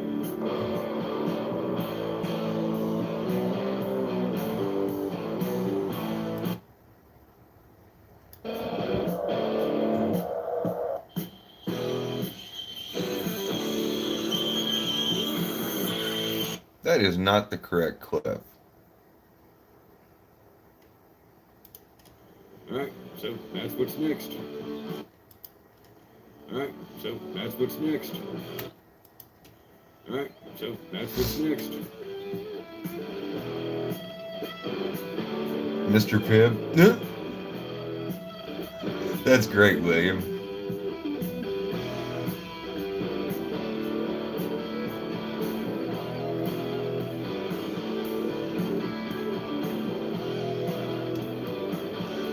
Dang, what do you mean you were a subscriber? Are you still a subscriber, dude? What are we talking about now?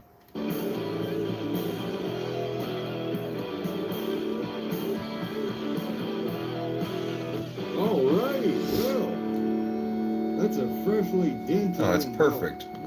Even though we used the torch and we were trying to be careful and make things. Oh, you know, just going back through this, we've trimmed out 4 minutes of video, which didn't need to be there technically. So this extra time has come in handy.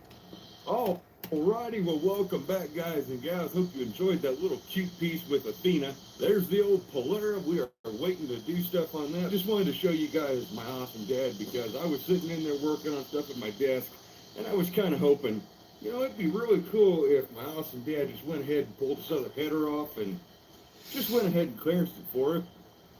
Yep, it's already off.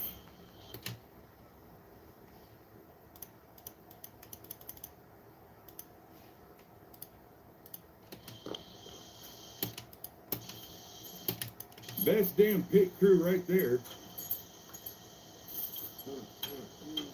I already got that header marked out where we need to do the clearance and work. And Dad actually went ahead and started cleaning on this header. And we're going to take care of this old goo gobble MIG weld that was attempted to be gone over on that brazing, because this one's brazed just like the other tube is. So there's a little crack right there, and it's just preventive maintenance. So Dad's going to take care of that for us. And once all this is taken care of, then we can maybe think about getting these things wrapped up and put them back on the old race car so we can be ready for Sykeston. Says you did.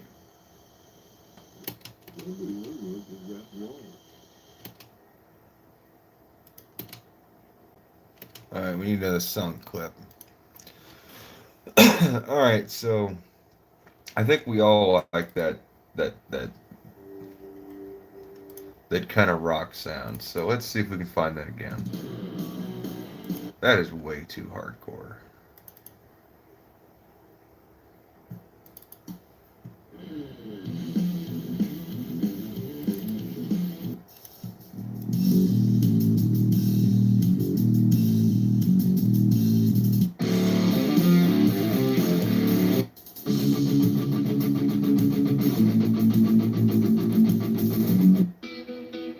Oh, here we go.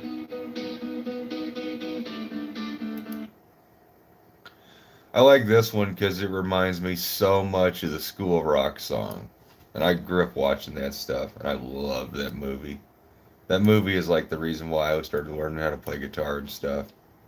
I love Jack Black, even if he is kind of a commie. Ready for Sykeston. Says you did.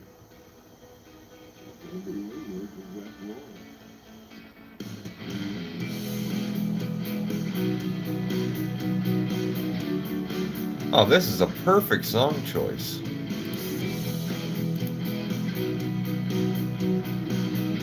I am no one, James. This is the brazen section.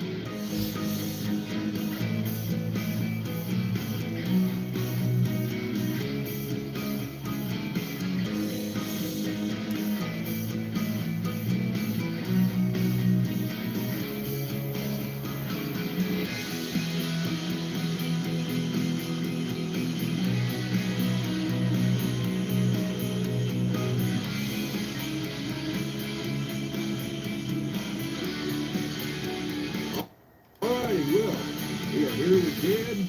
And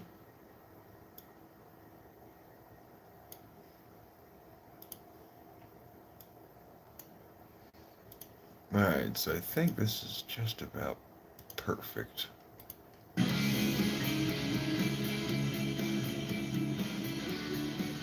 Reptilian Best Buddy? Well, we are here with Dad, and the header is basically...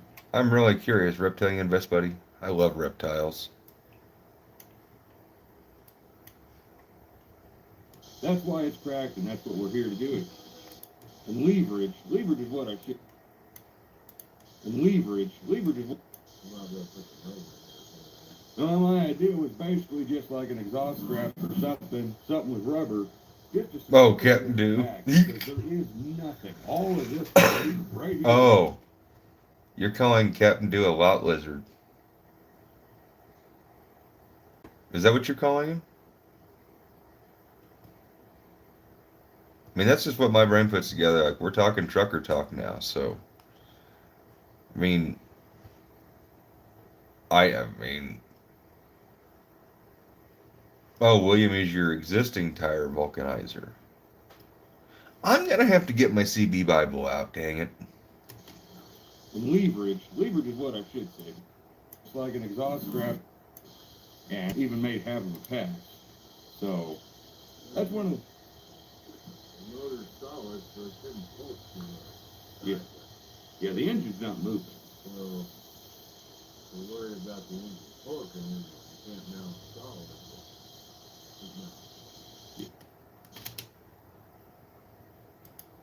And leverage is what I should... Yeah. Alrighty, well, we are officially in the... Thank you for tuning in, Gary. That was awesome having you in here, man. Carburetor where we keep the old BarelyCuda. Oh, Captain Do actually posts videos? Stealing gator eggs? Are you for real, Dean? If he posts content like that, hell yeah, I'll watch that. That's cool.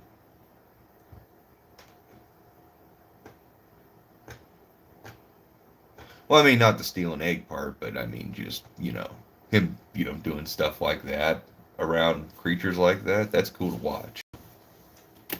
And we got both the fender well headers here. I know someone will get angry with me saying it's cool stealing, like, alligator eggs, but I just think it's cool when people interact with those cool creatures. Cleaned up, ready to rock and roll.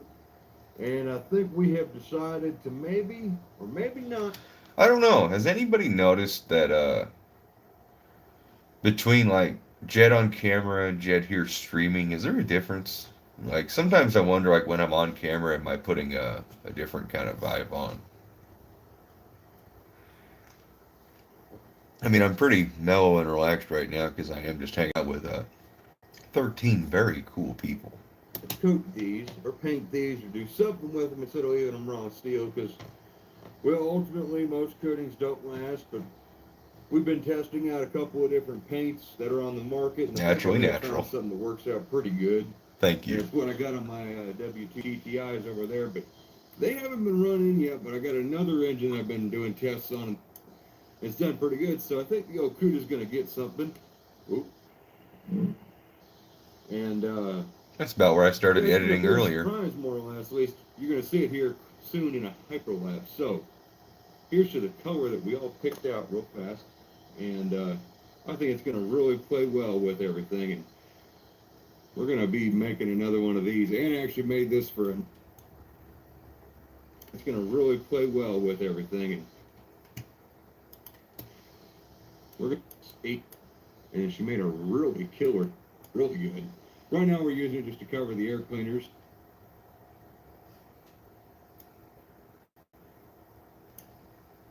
And she made a really killer second one that was even better than this one. This one turned out really good. Right now we're using it just to cover the air cleaners, which, anybody's curious, those are Jegs branded filters, and I put those on here for my little test drive in the BarelyCuda. If you guys missed that video, you really need to go watch it, because you want to see this thing ripping around. Well, on video, you're in explaining mode, and here you're in editing mode, and just being yourself. Well, thank you, William. Yeah, that's true. I mean, I've been given some advice when people ask.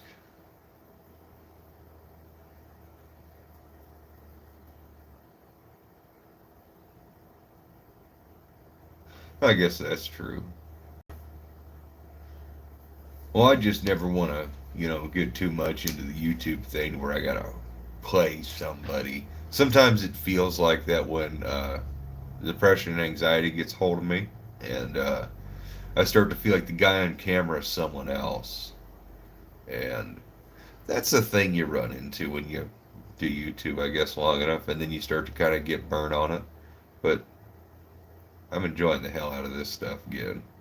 I really enjoy editing, and I figured this might be fun, so who knows, maybe when I normally edit on Thursdays, maybe I'll just start firing up a live and we'll edit a video together. And maybe I'll have a group of editing followers who just always join in. I mean, we haven't been getting a huge number of viewers. I mean, it's just been a pretty steady, like 14 to 18. So, and I'm okay with that. I mean, it keeps the chat just slow enough that I ain't missing nothing. And I'm not too focused on chat to where I'm not getting anything done. Yes, this video is taking a little bit longer to do, but I think this has been a lot of fun. I hope you guys have kind of enjoyed this. You know, I mean, obviously you are literally just looking at my computer screen. That's all you can see. You can't see me. I'm sitting right beside you, but in a way it's like sitting beside me in editing, which, yeah, okay, that works in my head. Instead of just sitting static, that's the video for you. Otherwise, just watch the rest of my videos where this thing just sits around and revs up. But anyways, I just set those on this engine for that little drive and paint them. Yeah. So I just want to let everybody know I want to thank all. Paint them. Paint them. Yeah. So I just want to let everybody know I want to thank all of you who actually got a little.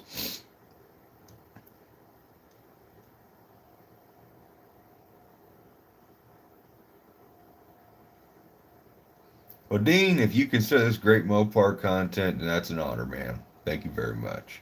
And William, that is damn cool. I saw your little post in Discord about that camera. That's going to be awesome. I'll be looking forward to whatever footage you take with that thing, because they're going to be freaking sweet. Community post I put up today as I filmed this video on 27 days with my father. Yeah. Oh, your computer screen?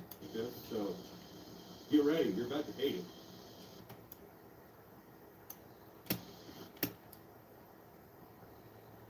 Get ready. You're about to hate it.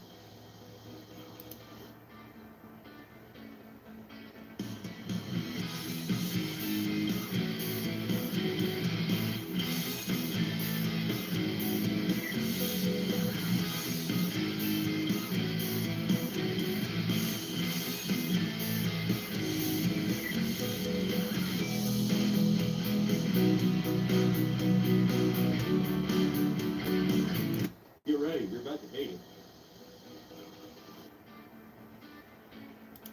Get ready. You're about to hate it. Get ready. You're about to hate it.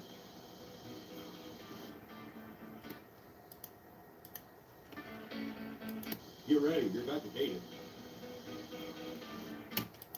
Get ready. You're about to hate it.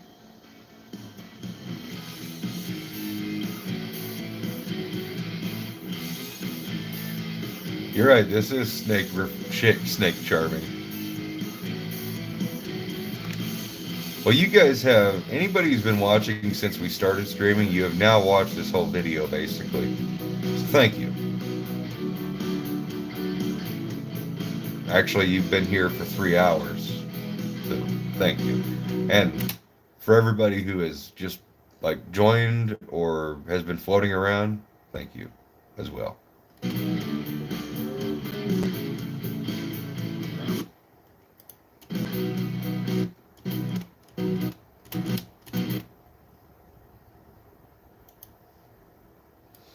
Sorry, I'm very sentimental.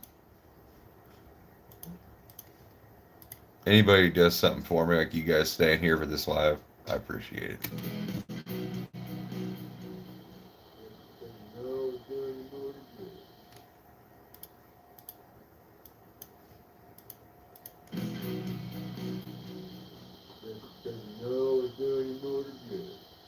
Instead of leaving them as rusty piles of crap, we made them look like they're permanently rusty.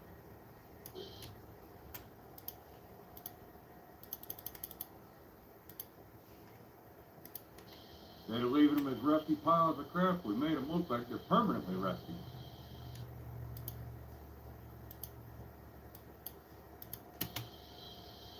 Even if it burns off, it's just one layer to protect it.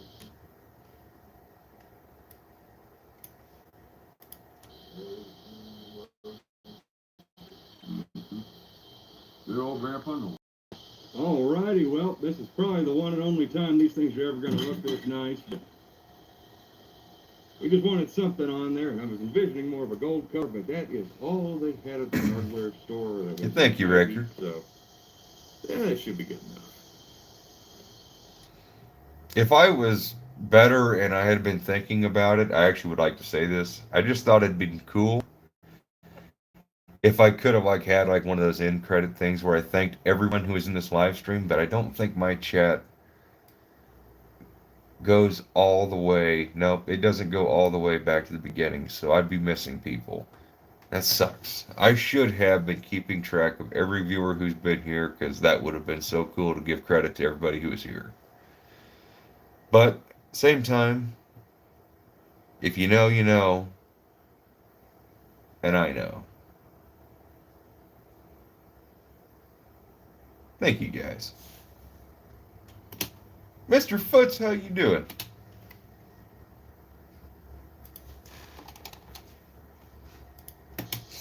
And we got the master cylinder side header right here, I believe. Yep. So this is dad's side. So, and then the driver's side header here. So whichever one has paint on it the longest, we now have a kind of a gauge on there. Watch, yours is going to stay beautiful forever, even though it's got the master cylinder and all that other stuff. Yours will stay beautiful for forever, and mine's going to return right back to how it looked. Right. Mark, you're going to have to make another trip to Pennsylvania. I just want you to know that. Because I'm buying a car in Maryland that some of our fellow friends in Pennsylvania are going to be picking up and storing for me, and I need you to be there. Well, I would like for you to be there because I think it'd be cool. Before this clip was filmed. You can't hardly tell the difference between rust and that color paint. I know. So, anybody who says we just wasted $40 on paint that we only used 2 cans of, actually, that paint went a long ways. And so it's only like $20. So, I mean, that $20 was a small investment just to make these things look good for 5 minutes. Yeah. They do. They got a lot of history. Ah, the little stainless tag. We're gonna wrap this rubber. Yeah. Yeah. Yeah, until we get all the stuff to do, like what Mopar Jeff said to do with his master cylinder relocation stuff. I still got to do that, but that's not going to happen in time for no name probably. So we're just going to heat wrap those areas right there where we beat the crap out of that. And that should help the master cylinder. Alrighty, well here's your update. I just wanted to show you what I got done with the old fender well zoomy for the BarelyCuda. So you can see we went a little overkill. And I tried to make this stuff look as good as possible, but yeah. We got actual header wrap from the underside on those 2 tubes. And then we got that tube by itself. And then we also got this double thick heat blanket. And that's wrapped around this tube and this tube. So there's 2 of these separately. And they're overlapping right here, which is primarily where the master cylinder sits. So we should be good on keeping some of the heat down until we get a little bit extra time to get the master cylinder relocated, which I know we could probably have it done in the same time it's taking me to wrap all this crap up, but you know what? This is the way we like to go. So whether or not you like this color or not, or you like my wrap job or not, it doesn't matter. All that matters is as long as this paint lasts more than 35 seconds. That's all I care about.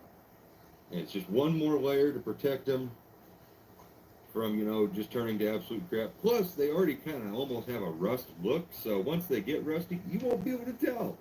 See, like that pair over there? Can't tell the difference, right? See? See? See? All right, BarelyCuda. Let's get you back together once and for all. Make you look cool again. I'll be damned. I just randomly placed that clip and it's perfect. Look at that.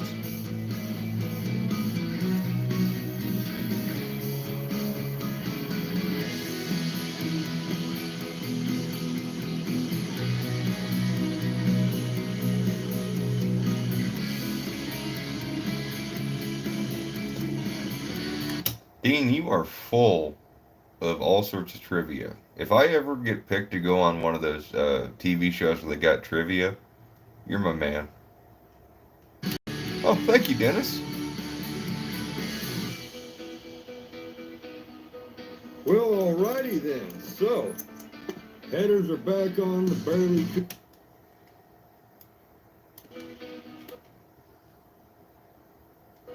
Whoop. Oh, wrong button. I just split the video. Well, alrighty then.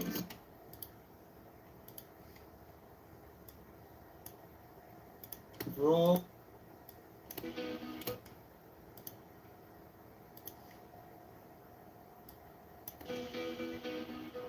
Well, alrighty then. So, headers are back on the BarelyCuda. We left off as what anybody thinks. If anybody hates this header paint color, we like this. And to quote my good friend, You're right, we did take a lot of time to make them look natural. Because they do look kind of like they're just permanently rusty. Tom Roseman, that looks bitch. I like that. Much for the top of that cave. The way this TV has to dry up, beat them like this. I like that. So, we do have one little issue with that side over there, where we kind of beat in the headers. We didn't beat them like this side, where we kind of beat them out flat and out that way. That side we were kind of built like a cave more or less for the tire to live in, and yeah, the tire doesn't live in that cave. It wants to live actually outside of that cave, so we need to actually clearance that tube again. But luckily this paint is still fresh, and that red RTV has to dry up a little bit before we run this thing, so we're going to beat that tube a little bit more.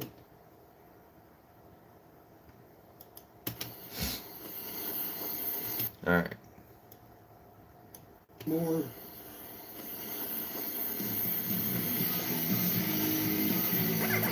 I think I'm gonna need more music. All right, we're gonna need one more song, I think. Let's try this. Rest Easy. A little sleepy. Probably before the fall. A little intense. Yeah, way too intense. But Open Highway. We already did that. Yeah, I think we're gonna go for that. It's a little bit much, I think, but I think it's gonna work. I've heard this song before play. It's not typically my cup of tea for songs. It tries to make things a little too cool, but in this sense, and it's me. How you been? So we're going to beat that tube a little bit more.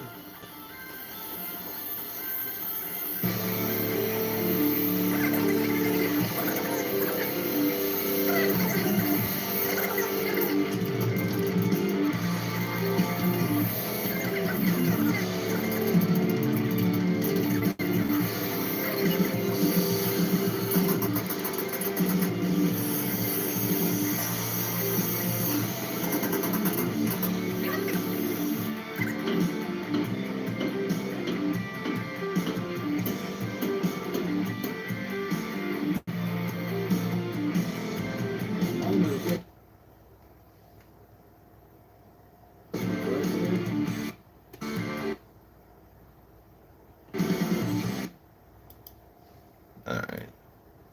Now we're going to move this down here. Alright, we're going to set this up for slow.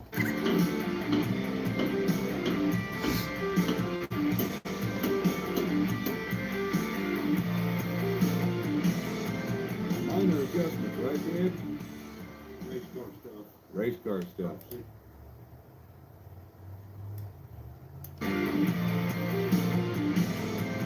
Minor adjustments, right, Dad? Race car stuff. Oh, it's only set on medium. Oh, we'll go to slow.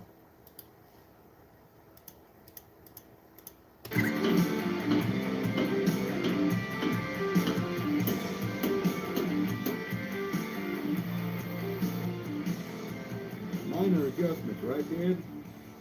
Race car stuff. Race car stuff. Top secret. The good thing is, though, all the times that Dad's actually been heating and beating on these, the paint's actually held up until here recently. So, I mean, when you get that tube glowing bright, Brian at Dust Devil says hello. You guys want to hear him again? In this world that'll hold up.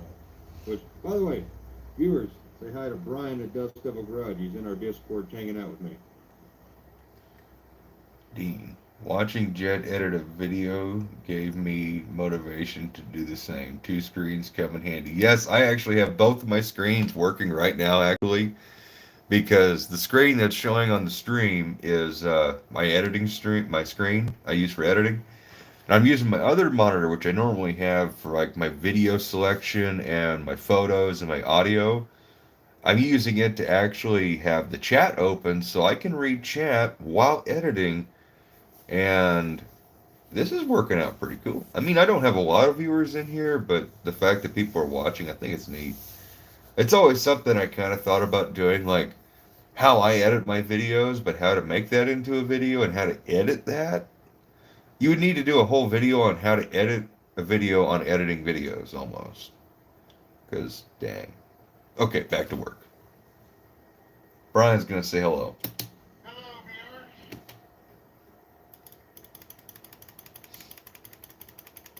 Viewers. We're just going to... Hello, viewers. Hello, viewers. Hello, viewers. Hello, viewers. Hello, viewers. Hello, viewers. If you're not subscribed to Dust Devil Garage, you're missing out. He's got some really cool stuff coming up. Hello, viewers. Alright. All right, let's take a vote real fast. All right, vote time. Everybody who's watching right now, I want to at least see. We got 12 people watching. I want to see at least 6 votes. Okay, can I see 6 votes? All right. I could actually do a poll, but yeah. So should I clip this? Howdy, Corey. How you doing? Perfect time. We're doing a poll, so I need everybody ready. Do I take Brian's hello viewers and isolate it and like put it in there like 3 more times, or should I just leave it the one time? All right, go. Leave it or multiply it.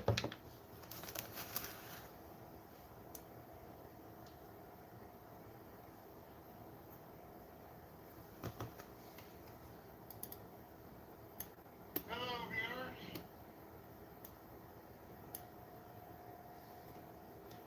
I'll just give you a sample of what it'd be like.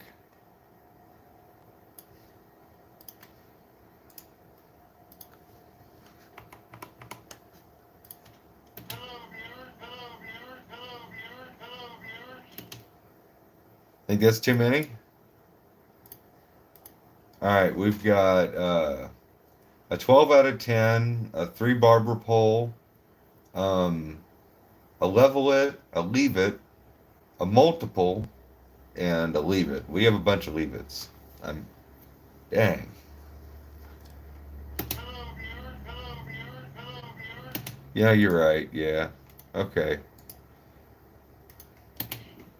Hello, viewers.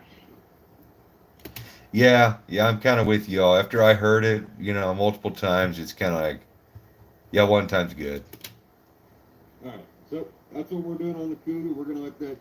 All right, I'm glad we could all come to consensus here. Dean, I'm glad you and I both were on the same wavelength, but yet we still found the right path.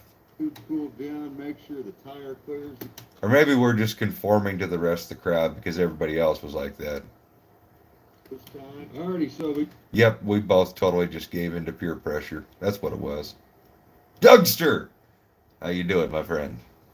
got that side all repainted, so we're going to let that paint dry, and we'll get the tire on here, make sure it clears, and it should clear. That's just the way we do things.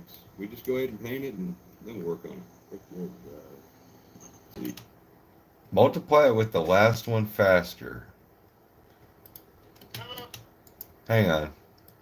William might be onto something, guys. I gotta at least give it a shot.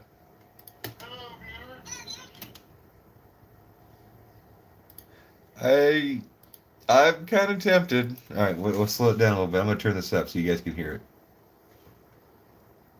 Hello, viewers. Hello, viewers. I think they like that better at 2 times speed.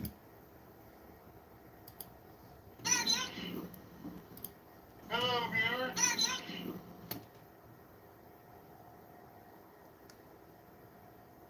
All right. I agree with you, Dean. So, is this better? Like, I'll play it again. We'll go one more time. Hello, viewer.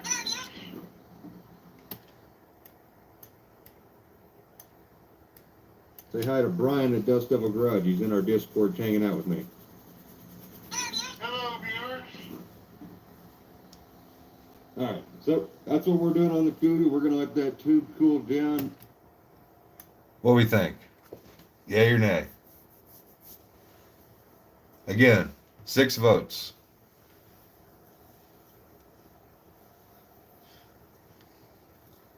That'll get at least 6 votes. Okay.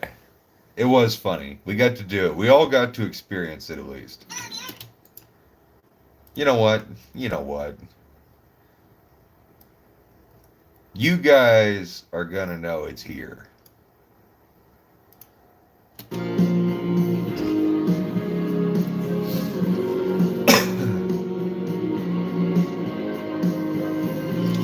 Actually, I never did do this. Whoops.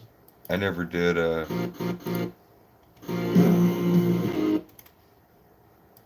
See, I can't actually finish this video because I still have to go film an ending for this thing.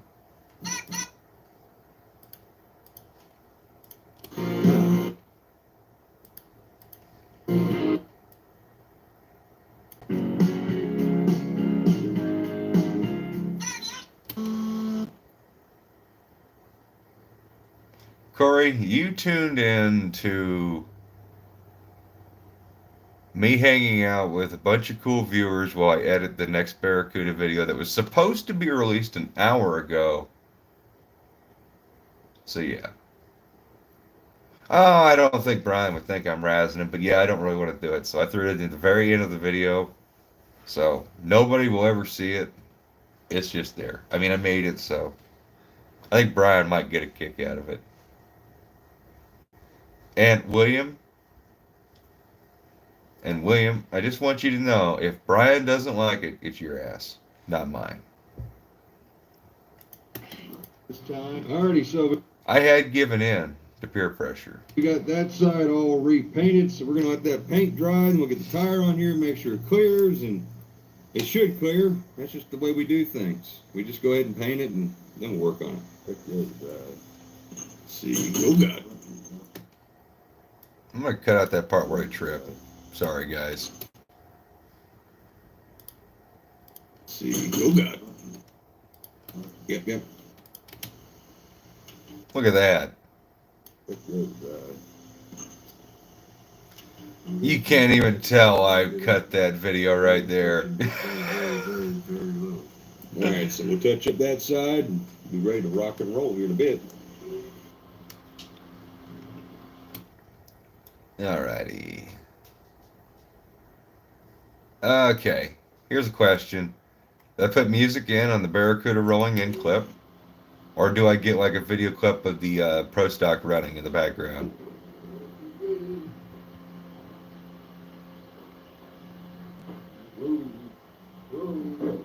Well, she's back in here from being outside. We're going to see what happens if we put a little bit of music on there.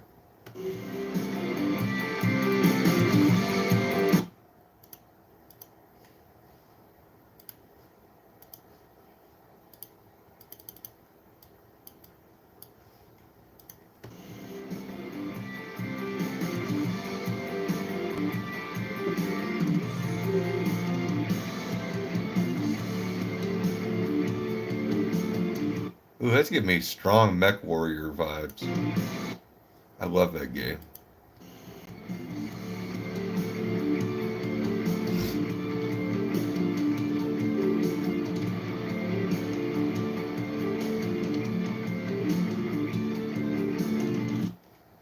I almost feel like I want to try and slow that down. I know I'm trying to cut out stuff on the video, but we're going to see what this looks like rolling in slow motion.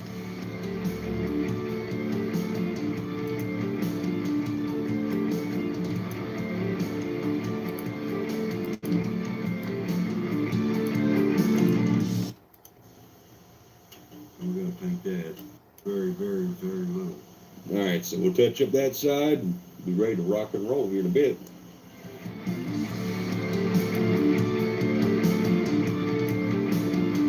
That audio is loud.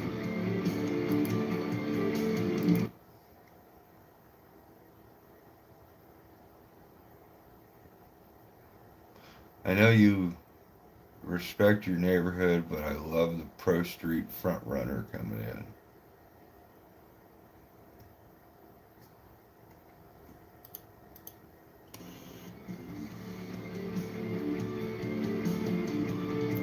You guys want to see something neat? I can actually make this look even cooler.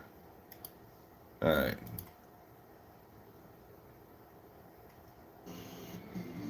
Fade in from black, and then we're going to do this transition, but we're going to make it longer. Okay. Roll here in a bit.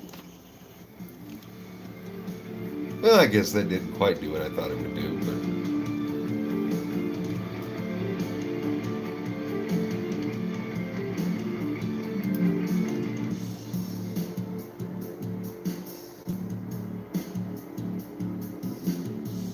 Ooh, I like that quiet part of the song. Well, Ooh, I think I'm going to do that instead.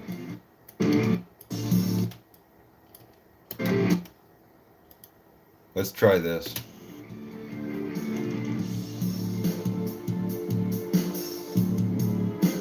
Yeah.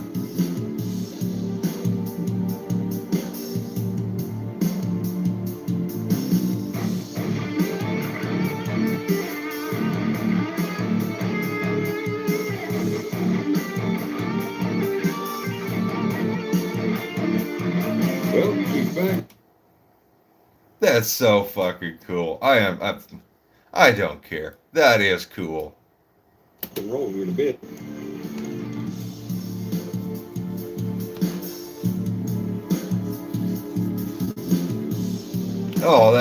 Oh, you guys. I'm gonna watch this clip one more time, probably.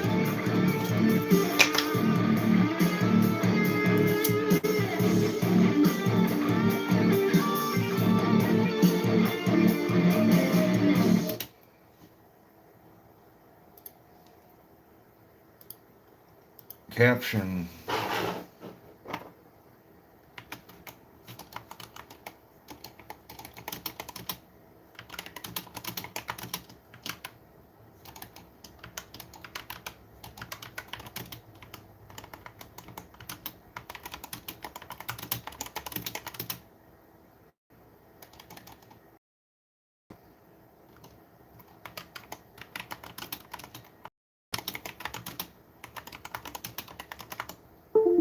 Uh-oh. My computer just glitched. Uh-oh. Hang on. Wait, what are we talking? What did I say? I don't really care? I mean, I do care. I was just trying to do something nice, computer. How dare you start to act up? See, this is why I never do stuff that's like this, because my computer hates it. I think my computer just hates doing YouTube. My old laptop loved it.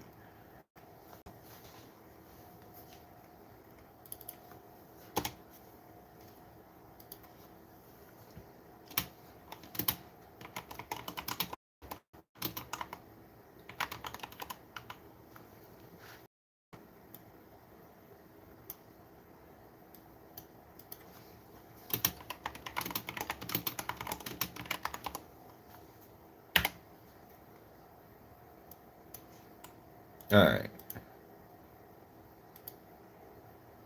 Son of a gun. All right, we're going to put this up here.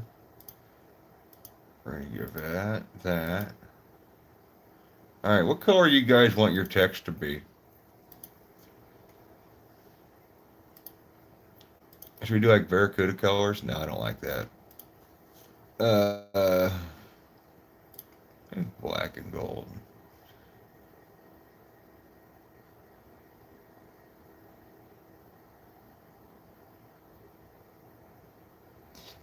That needs to be a short with a burnout at the end. Hey, William, I was already ahead of you because I already have like my pre-intro video.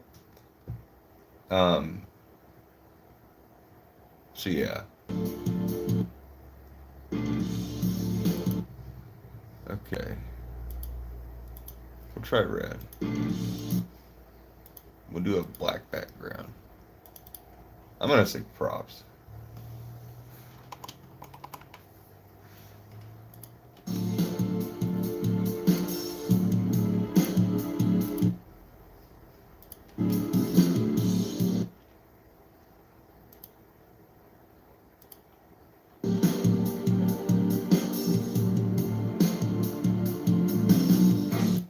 Alright, so this is for you guys.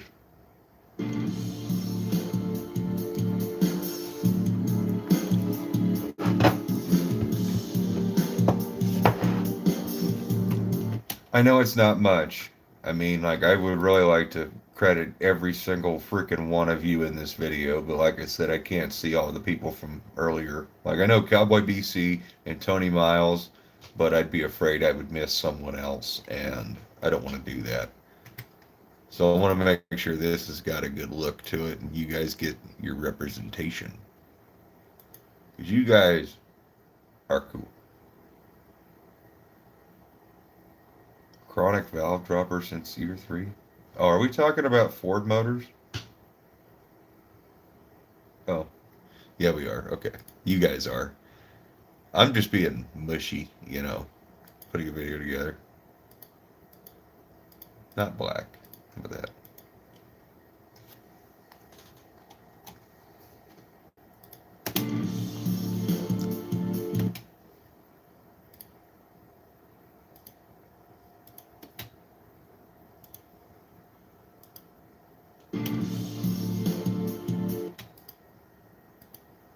I think black is the right choice.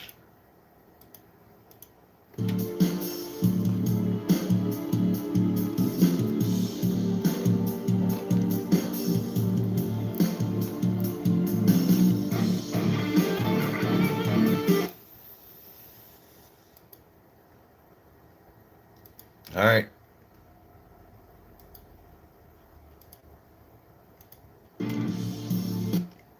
That's too dark. All right, we like that blue, but it needs to be lighter. Define custom color.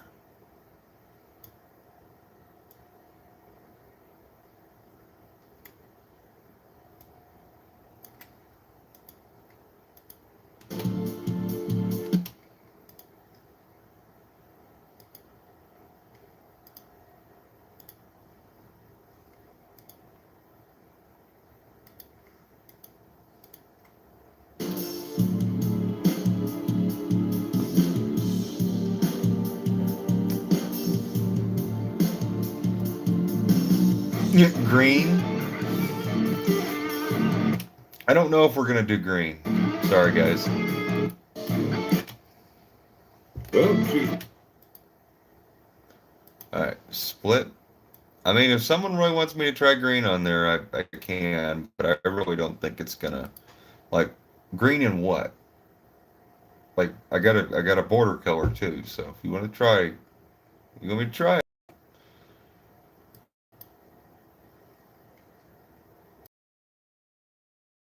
I'll do it.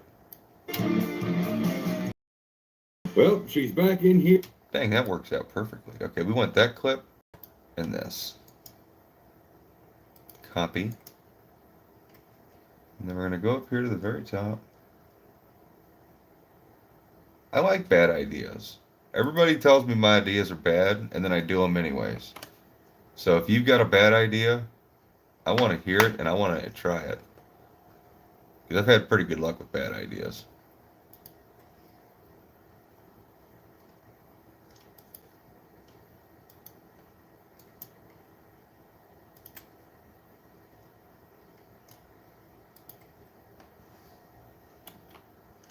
All right. Oh, poop. Was rubbing, which I wanted to show you guys that. I can't do that. That's going to screw up all my music. If I put that at the beginning. Dang it. I'll make it work. Alright, we're just going to grab the video clip.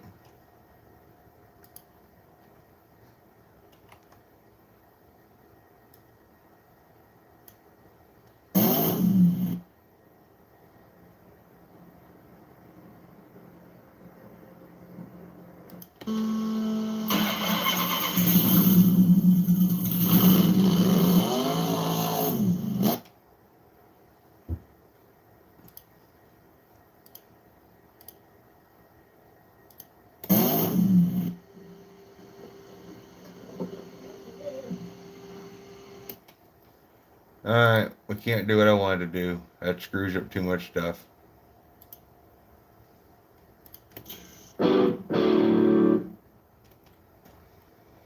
Alright, so that clip is right there.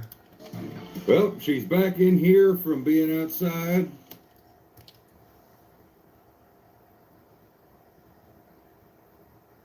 Doug, that's awesome.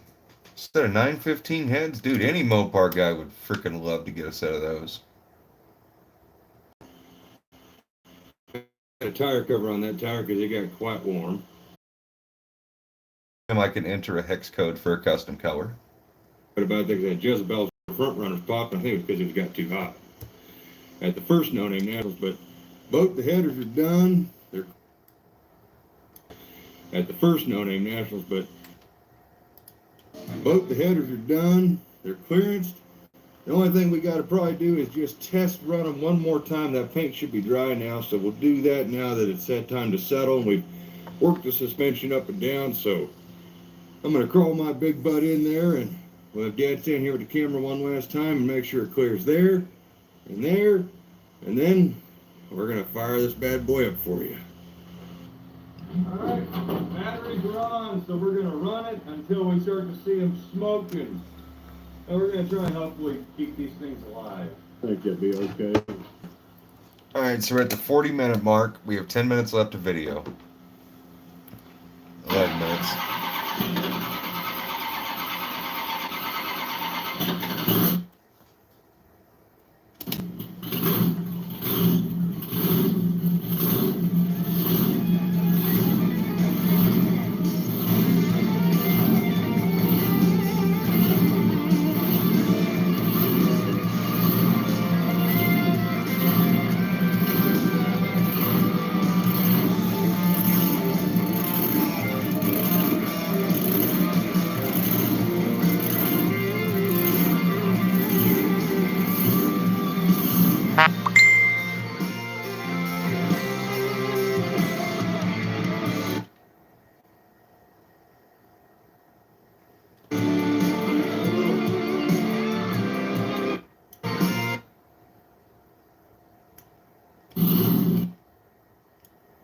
I have an idea.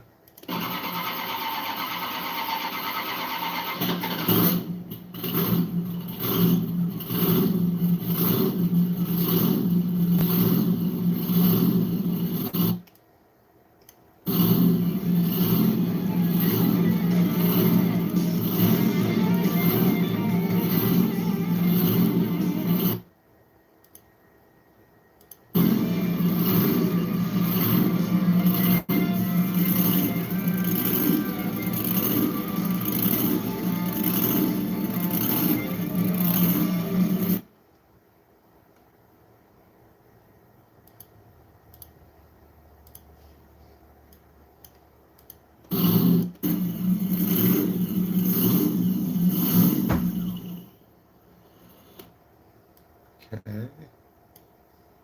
What a little off is if you let kind of rusty with the white, but the white is still there, and it does. Yeah, we brazed that. Let's see. Want to touch the tube?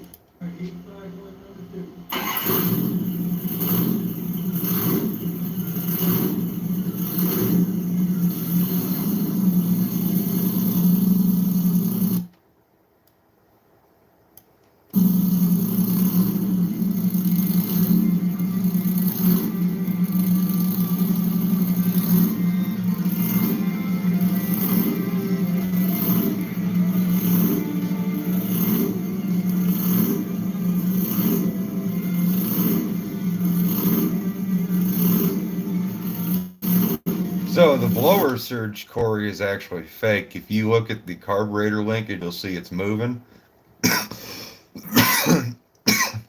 It's just me. I have the car set up to idle a little bit high in park, so that way when I put it in gear, it isn't so bad as dropping down. But blower surge is technically not something you really want because it's typically a condition between your engine going rich to lean, really bad. But I'm one of the guys where I don't really care if it's a bad thing because it sounds cooler than heck, and that's the reason why I fake it.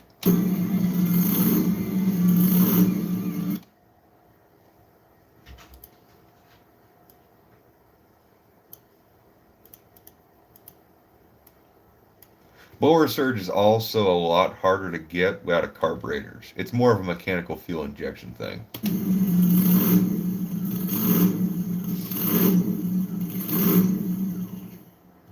All right, so if you guys ever want to know, well, Jed, or your kind of gummy stage before it cures on, you're more than likely just going to burn it completely off.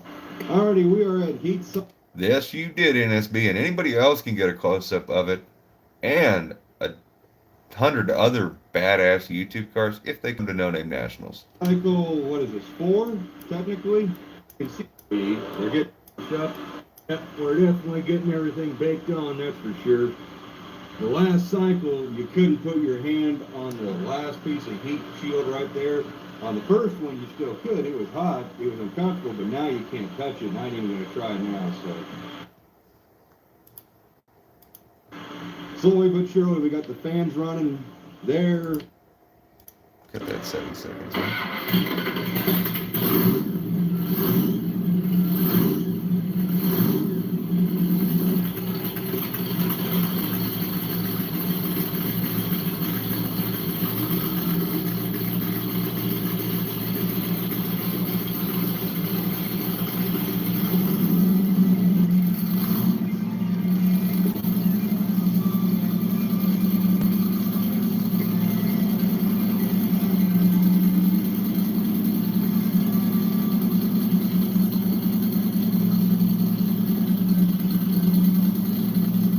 You can hear in this clip exactly, Corey, how my engine sounds at like idle and park. This is what it sounds like. Now, when the engine gets plenty warm, it does develop kind of its own kind of style of blower surge. It's just pretty slow.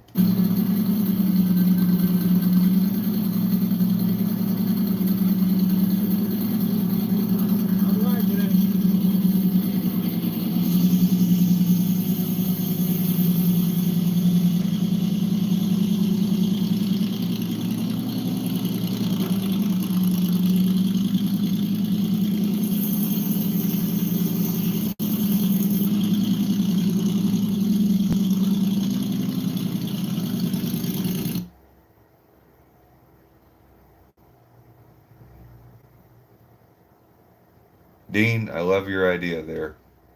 I actually have an 8-stack Hemi Hillborn injection setup, along with 2 Hemi blocks. We could technically put it on, but I'd recommend it for the aluminum one. I have a set of brand new aluminum Hemi heads, so if you guys want to come to Kansas and bring some more parts, we'll build a Hemi together. I need a rotating assembly and odds and ends. But I got all the big expensive stuff.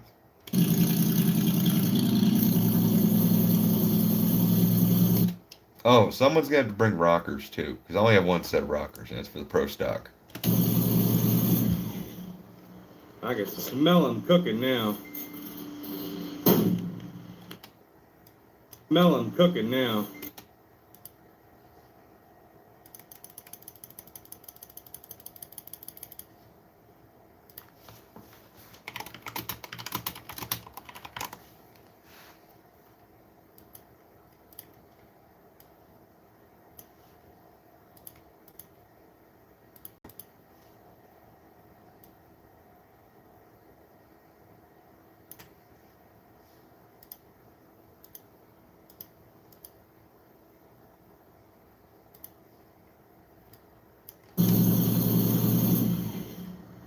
I can smell them cooking now.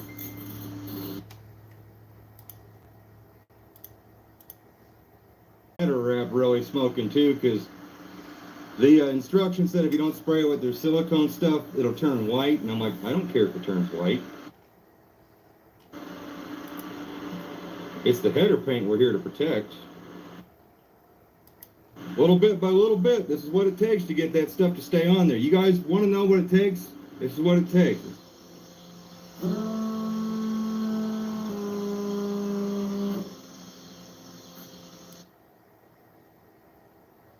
Takes it.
I kind of feel like we need some more cool music. Let's try Warships. No, that's way too upbeat. Maybe we need to go for one of those. No, it's way too fast. I'm vindicated.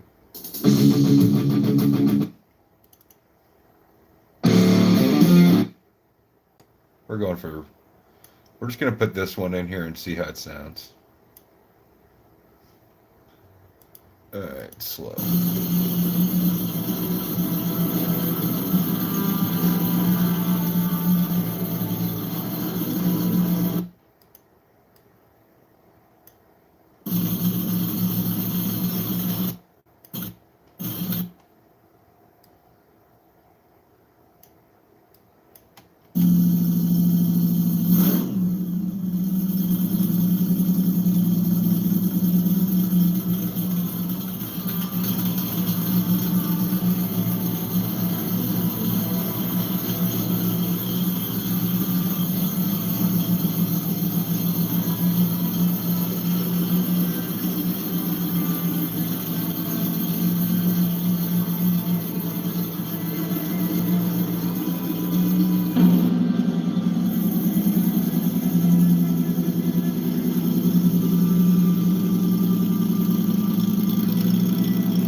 Huh, I didn't know that clip got cut that short. Let's see here. Huh. I didn't. Oh, that's why.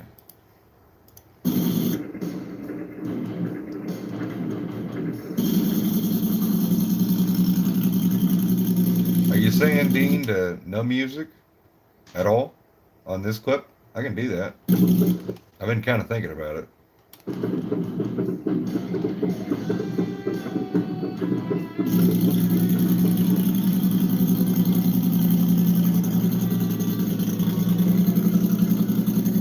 I can also turn it way down.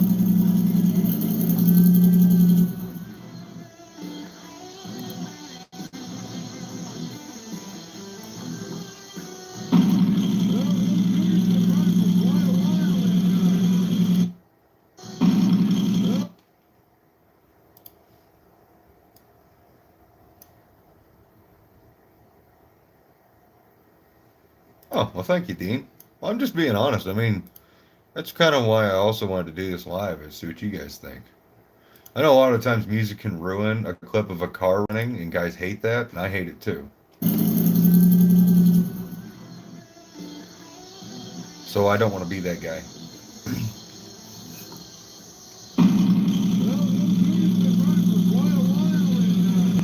What's weird is the music's not there, but I still hear it. That song kind of runs with the beat of the engine almost, funnily enough. Wow, wow, wow, wow, wow.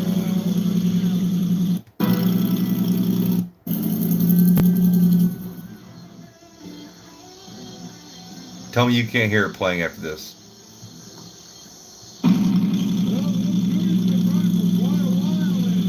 Okay, I'm just crazy. Never mind.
Dean, I couldn't agree more with you, man. Like, blue has never been my favorite color by any means, but damn it, there is something about a blue frickin' Mopar. And, oof, you're saying a 63? Ooh. Man, that'd be a great car.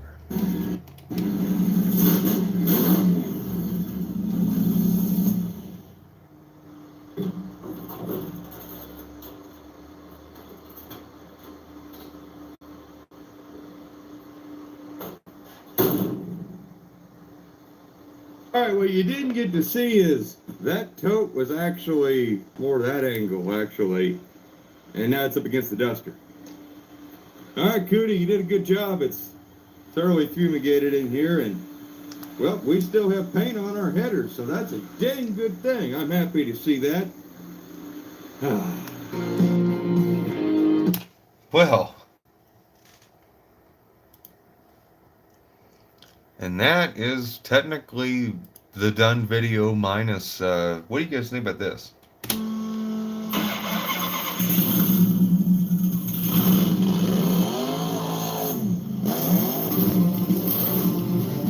Oh, that works.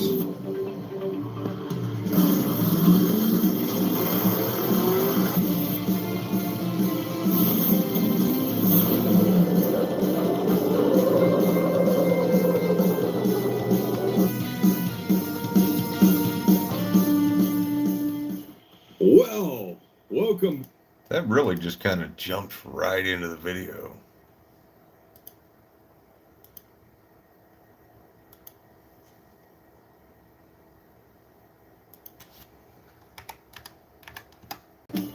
Well, welcome. I wonder if I can maybe do this transition just a sweet bit different without screwing everything up. Nope. Well, good.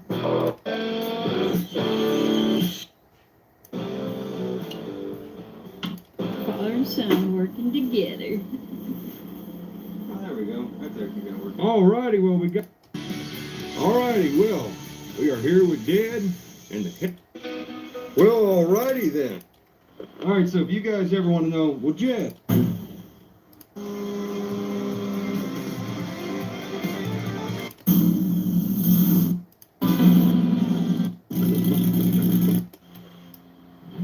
You're ready, son.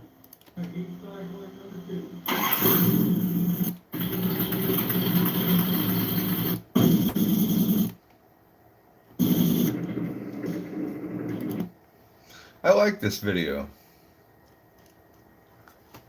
Thank you guys. You guys actually really helped me with the inspiration on this one.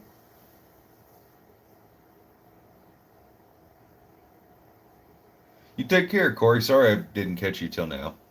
Leaving. All right. So, for everybody who has stuck with me, or at least has been here actually, still here, I will tell you the last piece to this video showed up yesterday, actually. And originally the ending for this video was going to be me taking it out and ripping it around more. But with us being so close to No Name Nationals, I've decided I'm not going to go tear up my BarelyCuda because that'd be bad. And, well, instead, my great friend Gary Paints It recently sent me a text with a photo, and it was pretty daggone cool. And, yeah, we're going to do a really special unboxing for a painting he did recently.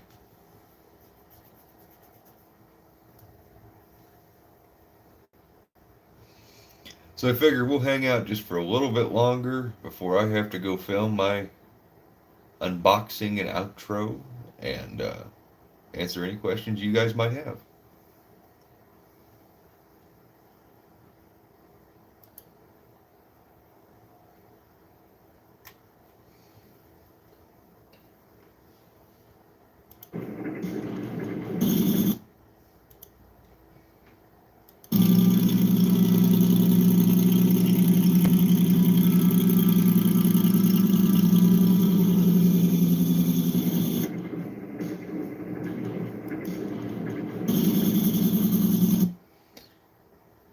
Yeah, I'm gonna call that a John Johans. I'm gonna imagine that's how you pronounce that. I may be wrong. If I'm wrong, you can crucify me now. Alright, so RB Mo Power. Hell yeah. Man, that was a good thumbnail.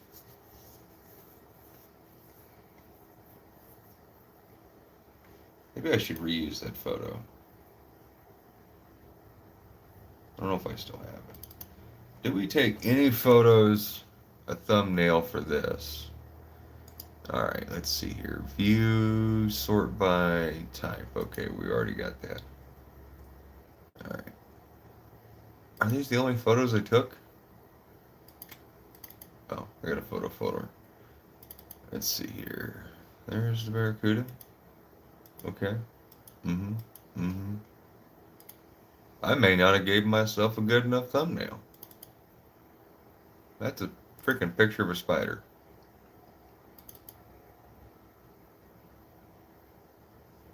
I don't like it.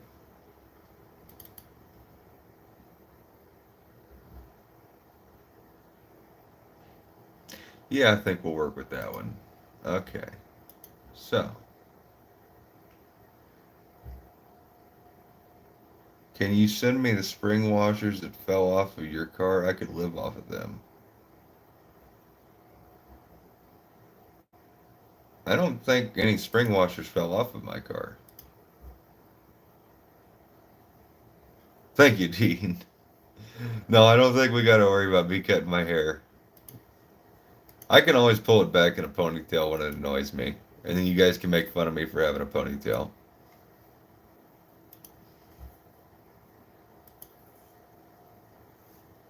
Alright, so now you're watching me use Photoshop to make this thumbnail. Which is technically part of the process. Normally I used to use Microsoft Paint. And then my good friend William told me, who's Charger 3 through Mopar, told me about Adobe having this stuff on sale. And yeah, I scored it. And this makes life so much easier than having to sit there and actually, like, I used to have to draw out each thing, and now this gives me the ability to just kind of go, yep, that's close enough. Yep, that's a car. That's a car. That's a car. That's a lot of car. Yep, that's a whole lot of Barracuda. And it gives me the ability to make what I think are decent thumbnails. The whole process of a thumbnail is supposed to grab the attention of people. And so I do my best to try and get people's attention with my thumbnails. I want my viewers to know, hey, that's one of Jed's videos. I might want to watch that. Or maybe, hey, that's one of Jed's videos. I don't want to watch that. That guy's a clown. So I can either let people know it's my video so they can watch it, or so they can avoid the hell out of it. Because either way, you know, if someone doesn't want to watch my videos, I don't want to, like, try and make them watch it. I only want people to watch my stuff if they want to watch it. But I don't expect anybody to watch this stuff. Because I am by no means professional at editing or any of that. Well, I guess technically by definition is you just got to get paid to do it. So I guess technically I am a professional. But if you guys understood how much most YouTubers at my level make, you'd understand that, yeah, we could make way more money at McDonald's. But that's not the point. I mean, I could make way more money doing 100 other jobs, really. But those other jobs don't give me the connection that this technically does with you guys. And to meet all the cool people I have, to make all the friends I have. So when a lot of people ask me about doing YouTube, I typically tell them, you know, don't view it as a job. View it as something you just want to do. And don't ever let it be anything besides that. But if it evolves into that, don't feel ashamed. Like, there's companies I do review videos for. I just did the Sterling Kit steam engine deal. And I thought that was super cool because I've actually always wanted one of those kits to do. But I never really, I was always cautious about the money. Like, is it worth it? And it's cool for me to be able to make these videos on reviews like that and be honest with you guys so I can tell you if it's worth your money. And so it's one of those things where it's nice to have the channel right about the size it is because we get a little bit of respect from the companies with the size. And that's really all thanks to you guys. Like, I can do my job and I can make cool videos, but I know a lot of YouTube guys out there who make way better videos than I can ever dream of. And they get a fraction of the views I do. And it's just a shame. And like a lot of those people I've shouted out to, Hex Jeff, William at Charger 33 Mopar, my buddy Brian at Dust Devil. I mean, I can sit here for an hour and just name content creators that are just the unsung heroes that don't get any attention or nearly any love. But the problem is, even though I say stuff about them, most of the time people still won't take the time to go check them out.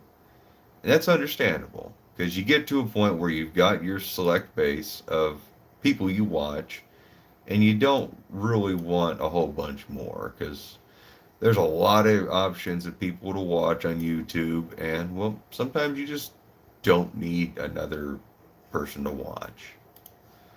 I know I'm kind of there. I don't even have time to watch all the people I'm subscribed to. Makes me feel bad. Alright, I think we got the CUDA drawn.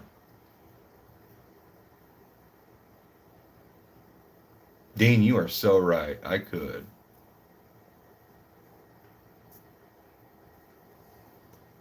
I could totally run my computer off that steam engine.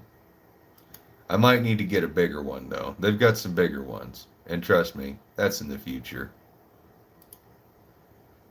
Yes, William, I'm using Photoshop, the same program, and I told the story about how he helped me get this. Am I missing it? Yeah, I'm missing a chunk of the header. There we go. We can work with that.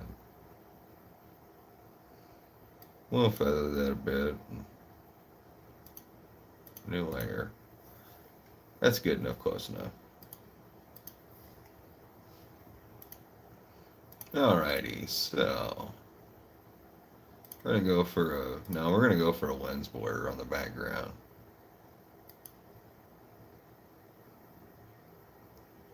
Steampunk computer tower. You have 666 favorite channels. Oh man.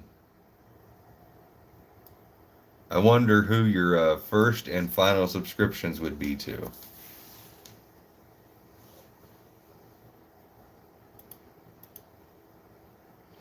And one way I will mention, anybody who does YouTube is curious about how I choose to do my thumbnails is I try to find the focus and like I guess if I was gonna make a photo, like really edit the hell out of a photo and make it pretty is kind of how I aim. So you take all the stuff that doesn't matter, make it less important, make it disappear, and you focus on the one thing that really matters without making stuff look like they don't belong. Like that, like here, obviously that's a little too much. You see the header focused in too much, so we're going to back that out a little bit. And now we're going to mess with the contrast. Yeah, we're going to zap the contrast out of that. Oh, dang, Dean. Well, that's an honor. Well, I know you've been subscribed for quite a freaking while, man. I know I can go into my YouTube thing and I can see who my first set of subscribers were all the way to my most recent ones, and I pay attention to that. And I also pay attention to which viewers are commenting regularly and I see often. And yeah, so I know who my regulars are. I know who my guys are that comment every once in a while. And then there's a whole bunch who just don't leave comments, and there's nothing wrong with that. I very rarely leave comments.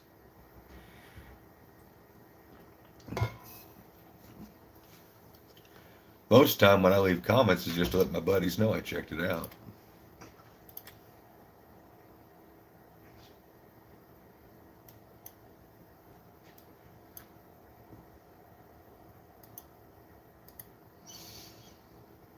Alright, we gotta clean up these headers a bit in this.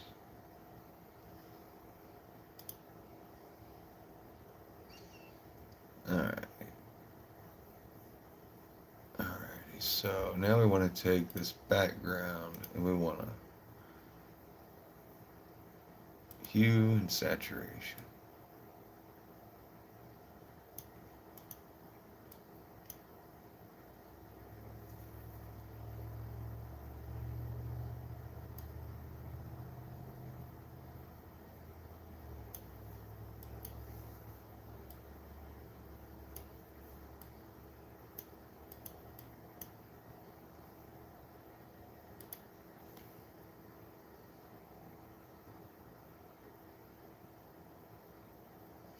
Not my best work in the world.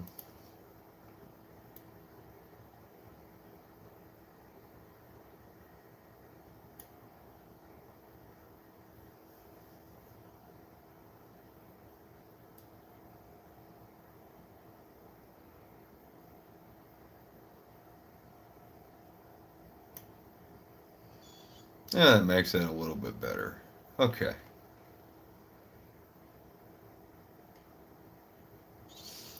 Alright, I need to do some work.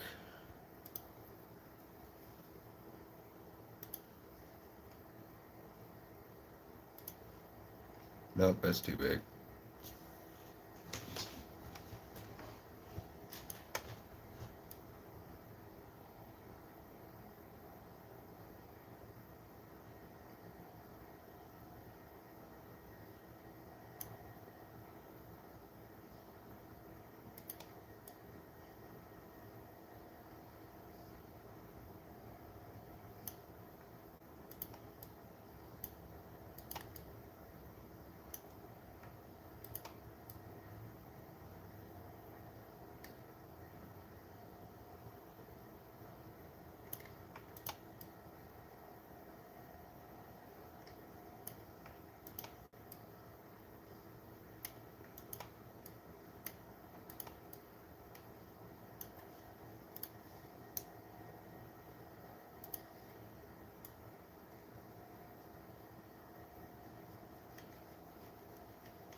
Dang it, I missed a spot.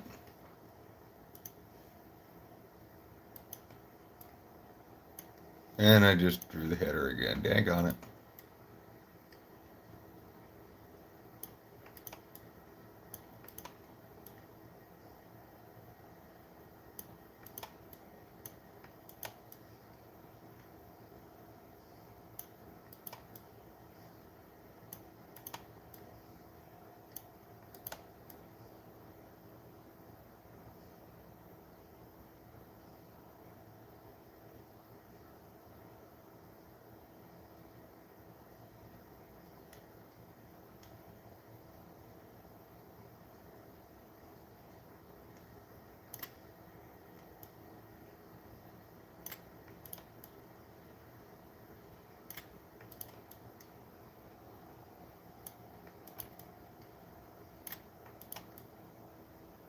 We're just gonna fill the shop floor up with red shag carpet. What do you guys say?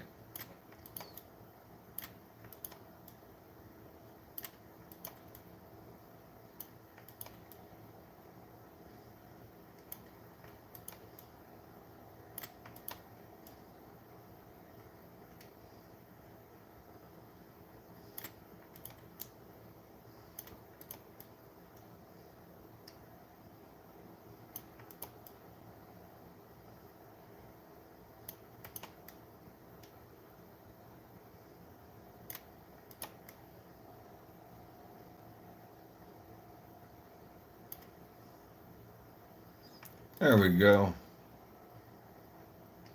No one's ever gonna notice this small detail on the thumbnail, but who cares? We got rid of the clutter in that corner, so.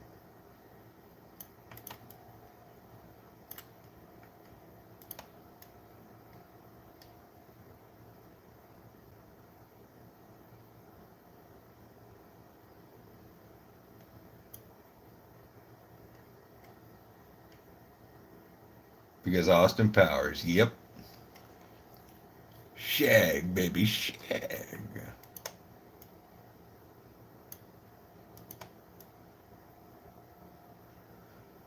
All right, who here grew up on Austin Powers movies or at least watched the heck out of them? I know I'm not the only one.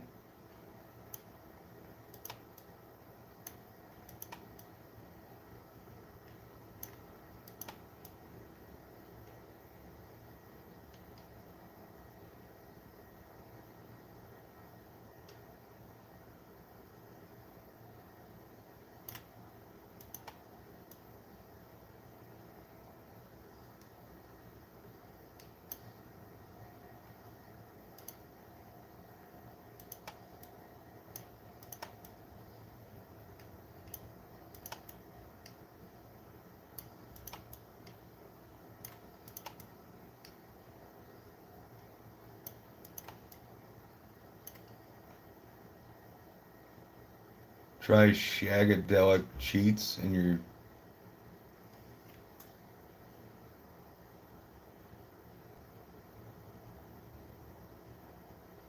I'm scared to try that, Dean. That might actually do something.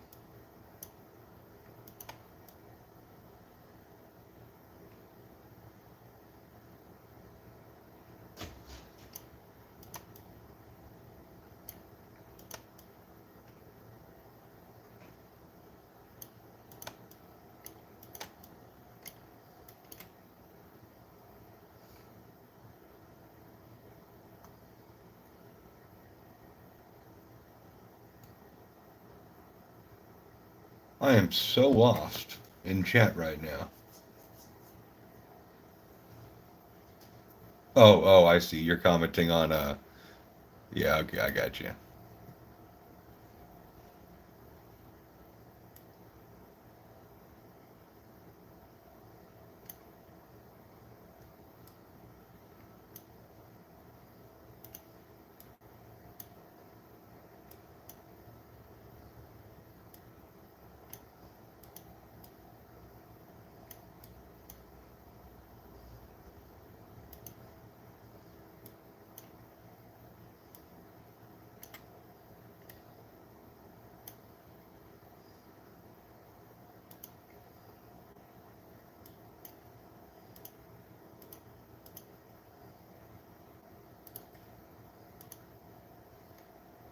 Oh no, that was a layer mask. That was the wrong thing to do.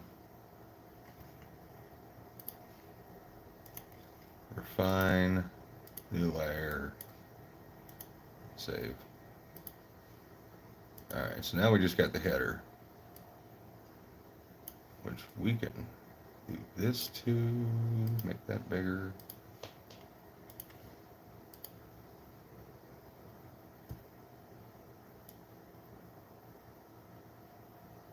Actually, we can just go ahead and go back to this layer, and we're just going to go ahead and make this header freaking disappear. This one no longer matters.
Sorry guys, I am kind of focused.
All right, this one we want to put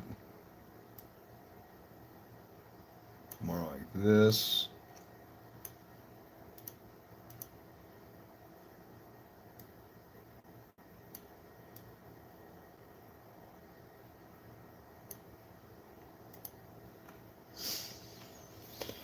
All right.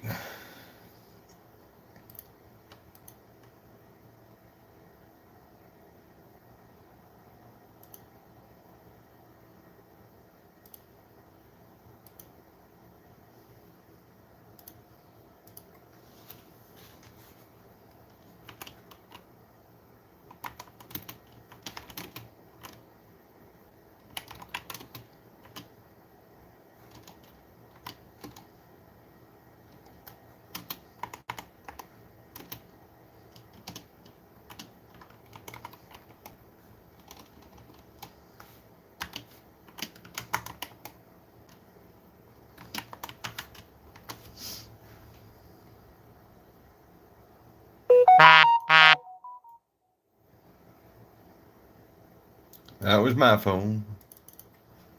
Let's see here. Now we want to give this a wee bit of arc, but not that much arc. That is too much arc.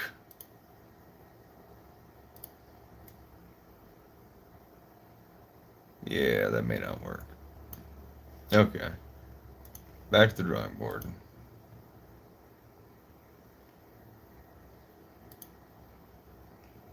Let's go for the arc cover.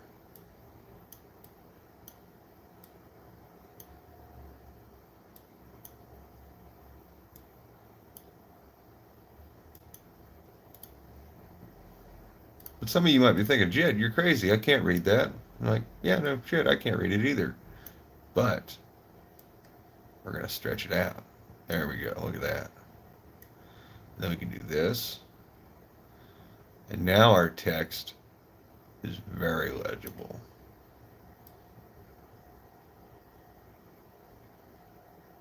We just have to decide if we like it there or not. So now we're going to save that, and then we're going to go back to the text tool, and now we can adjust our bend and our angle until we get it to where we like it.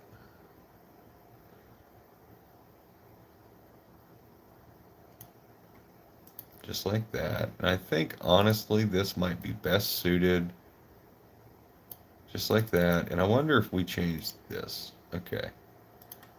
Let's see how that does. Yeah, I like that. All right, so we're going to take this and we're going to space this in a little bit.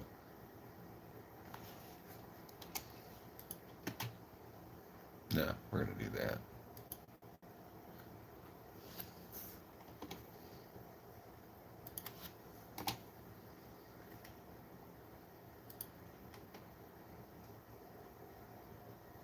Okay, I can live with that.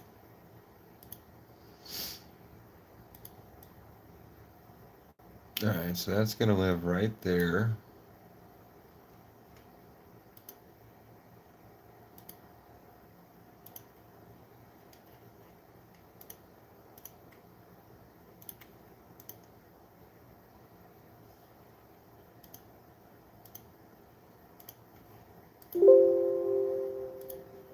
Sorry, computer.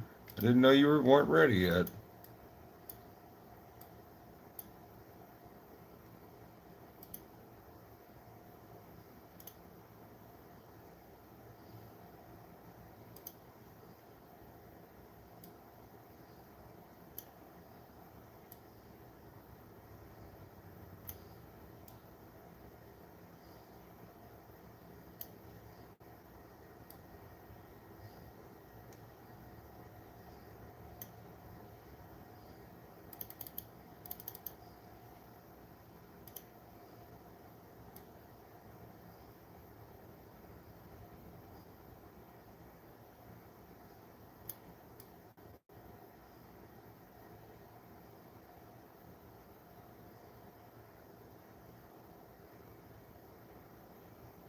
I would make it smaller.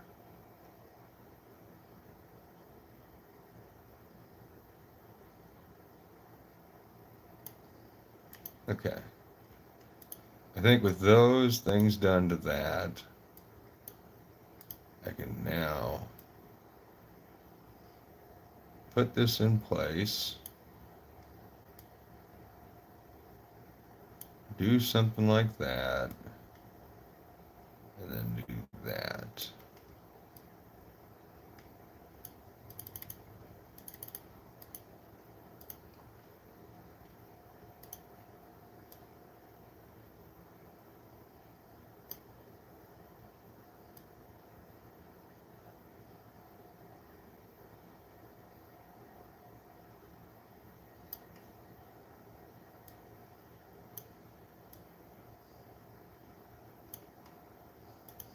All right, I think I'm pretty happy with that. I know we're losing viewers now. Of course, it's 8 o'clock now. I was actually going to go work on my 300 with Dad later tonight, but I guess not. Another late night in the office. But that is how these things go. Can't rush a video. You just take your time. Same thing goes with your thumbnail.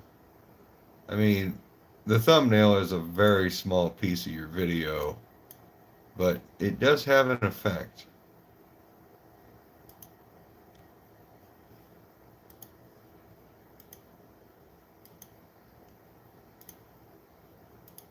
Whether or not everybody notices all the little things you do or not, they do have an effect.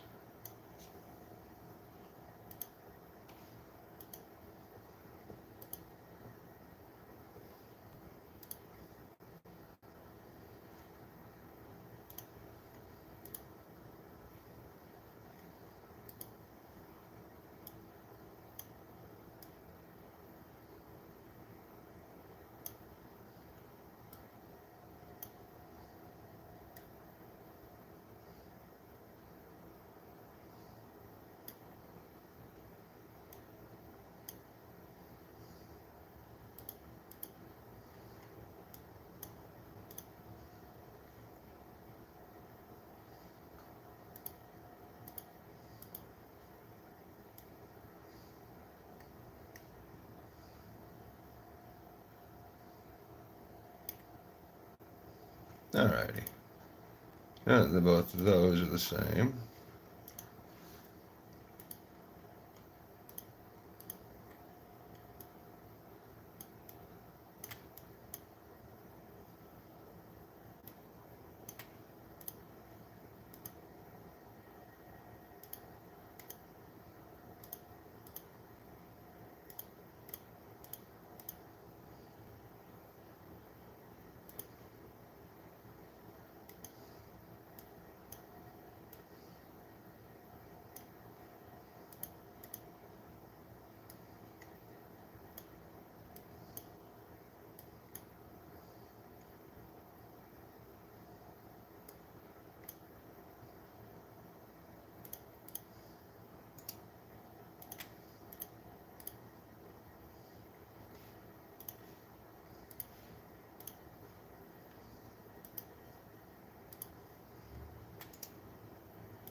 Okay.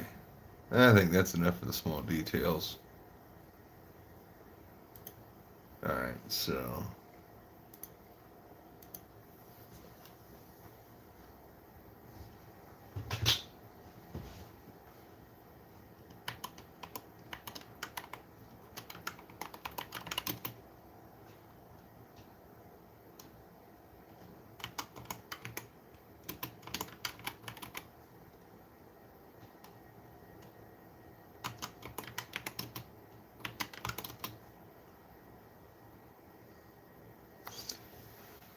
Oh, all right.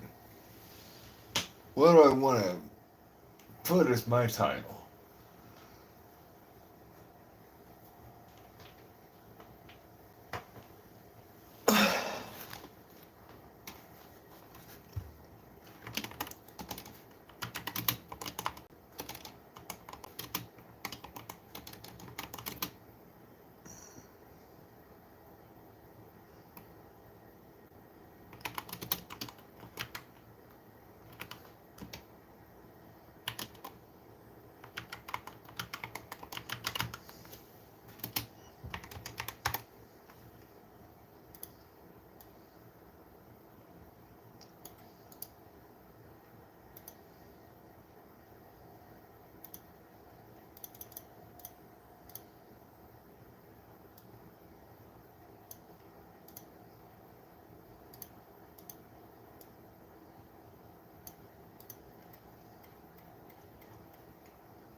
All right, now.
Daggone it.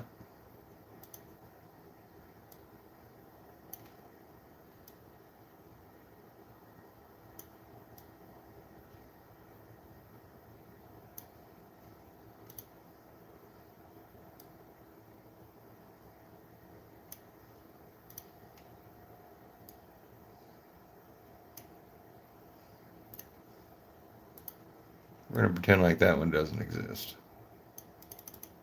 All right, now we're going to put this text on that far side.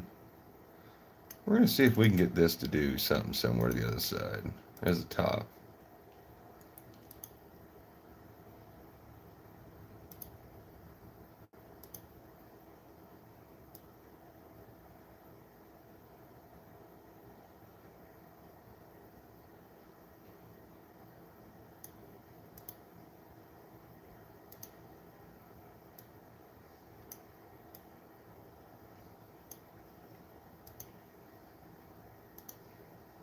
Do, do, do, do, do.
okay.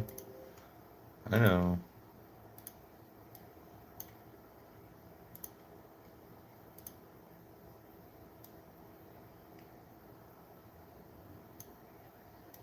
All right, we are almost done with this. All right, there's the video. Let's see here. We need my logo.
Well, thank you, Dean. I do appreciate that. I never do forget about everybody who has subscribed to this channel.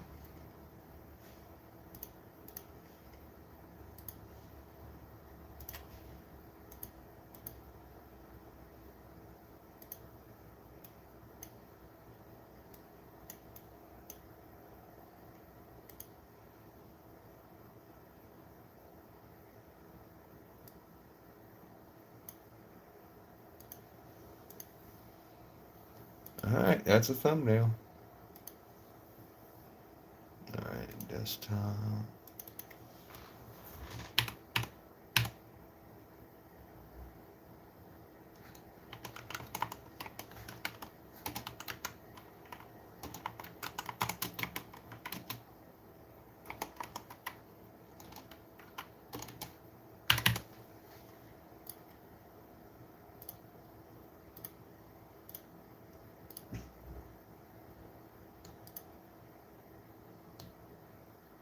All right, and our thumbnail is made.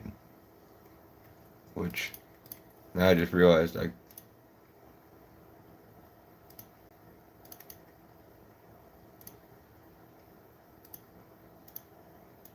actually got to try and do this first.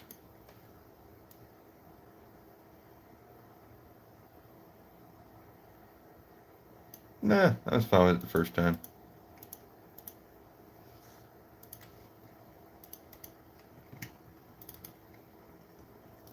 All right, guys, we have a thumbnail. Thank you very much for helping me with the video and everything else. Man, couldn't ask for a better group of people. So, 5 hours, 21 minutes worth of live streaming. I want to thank every single one of you guys for being here. And, well, thank you. Just amazing.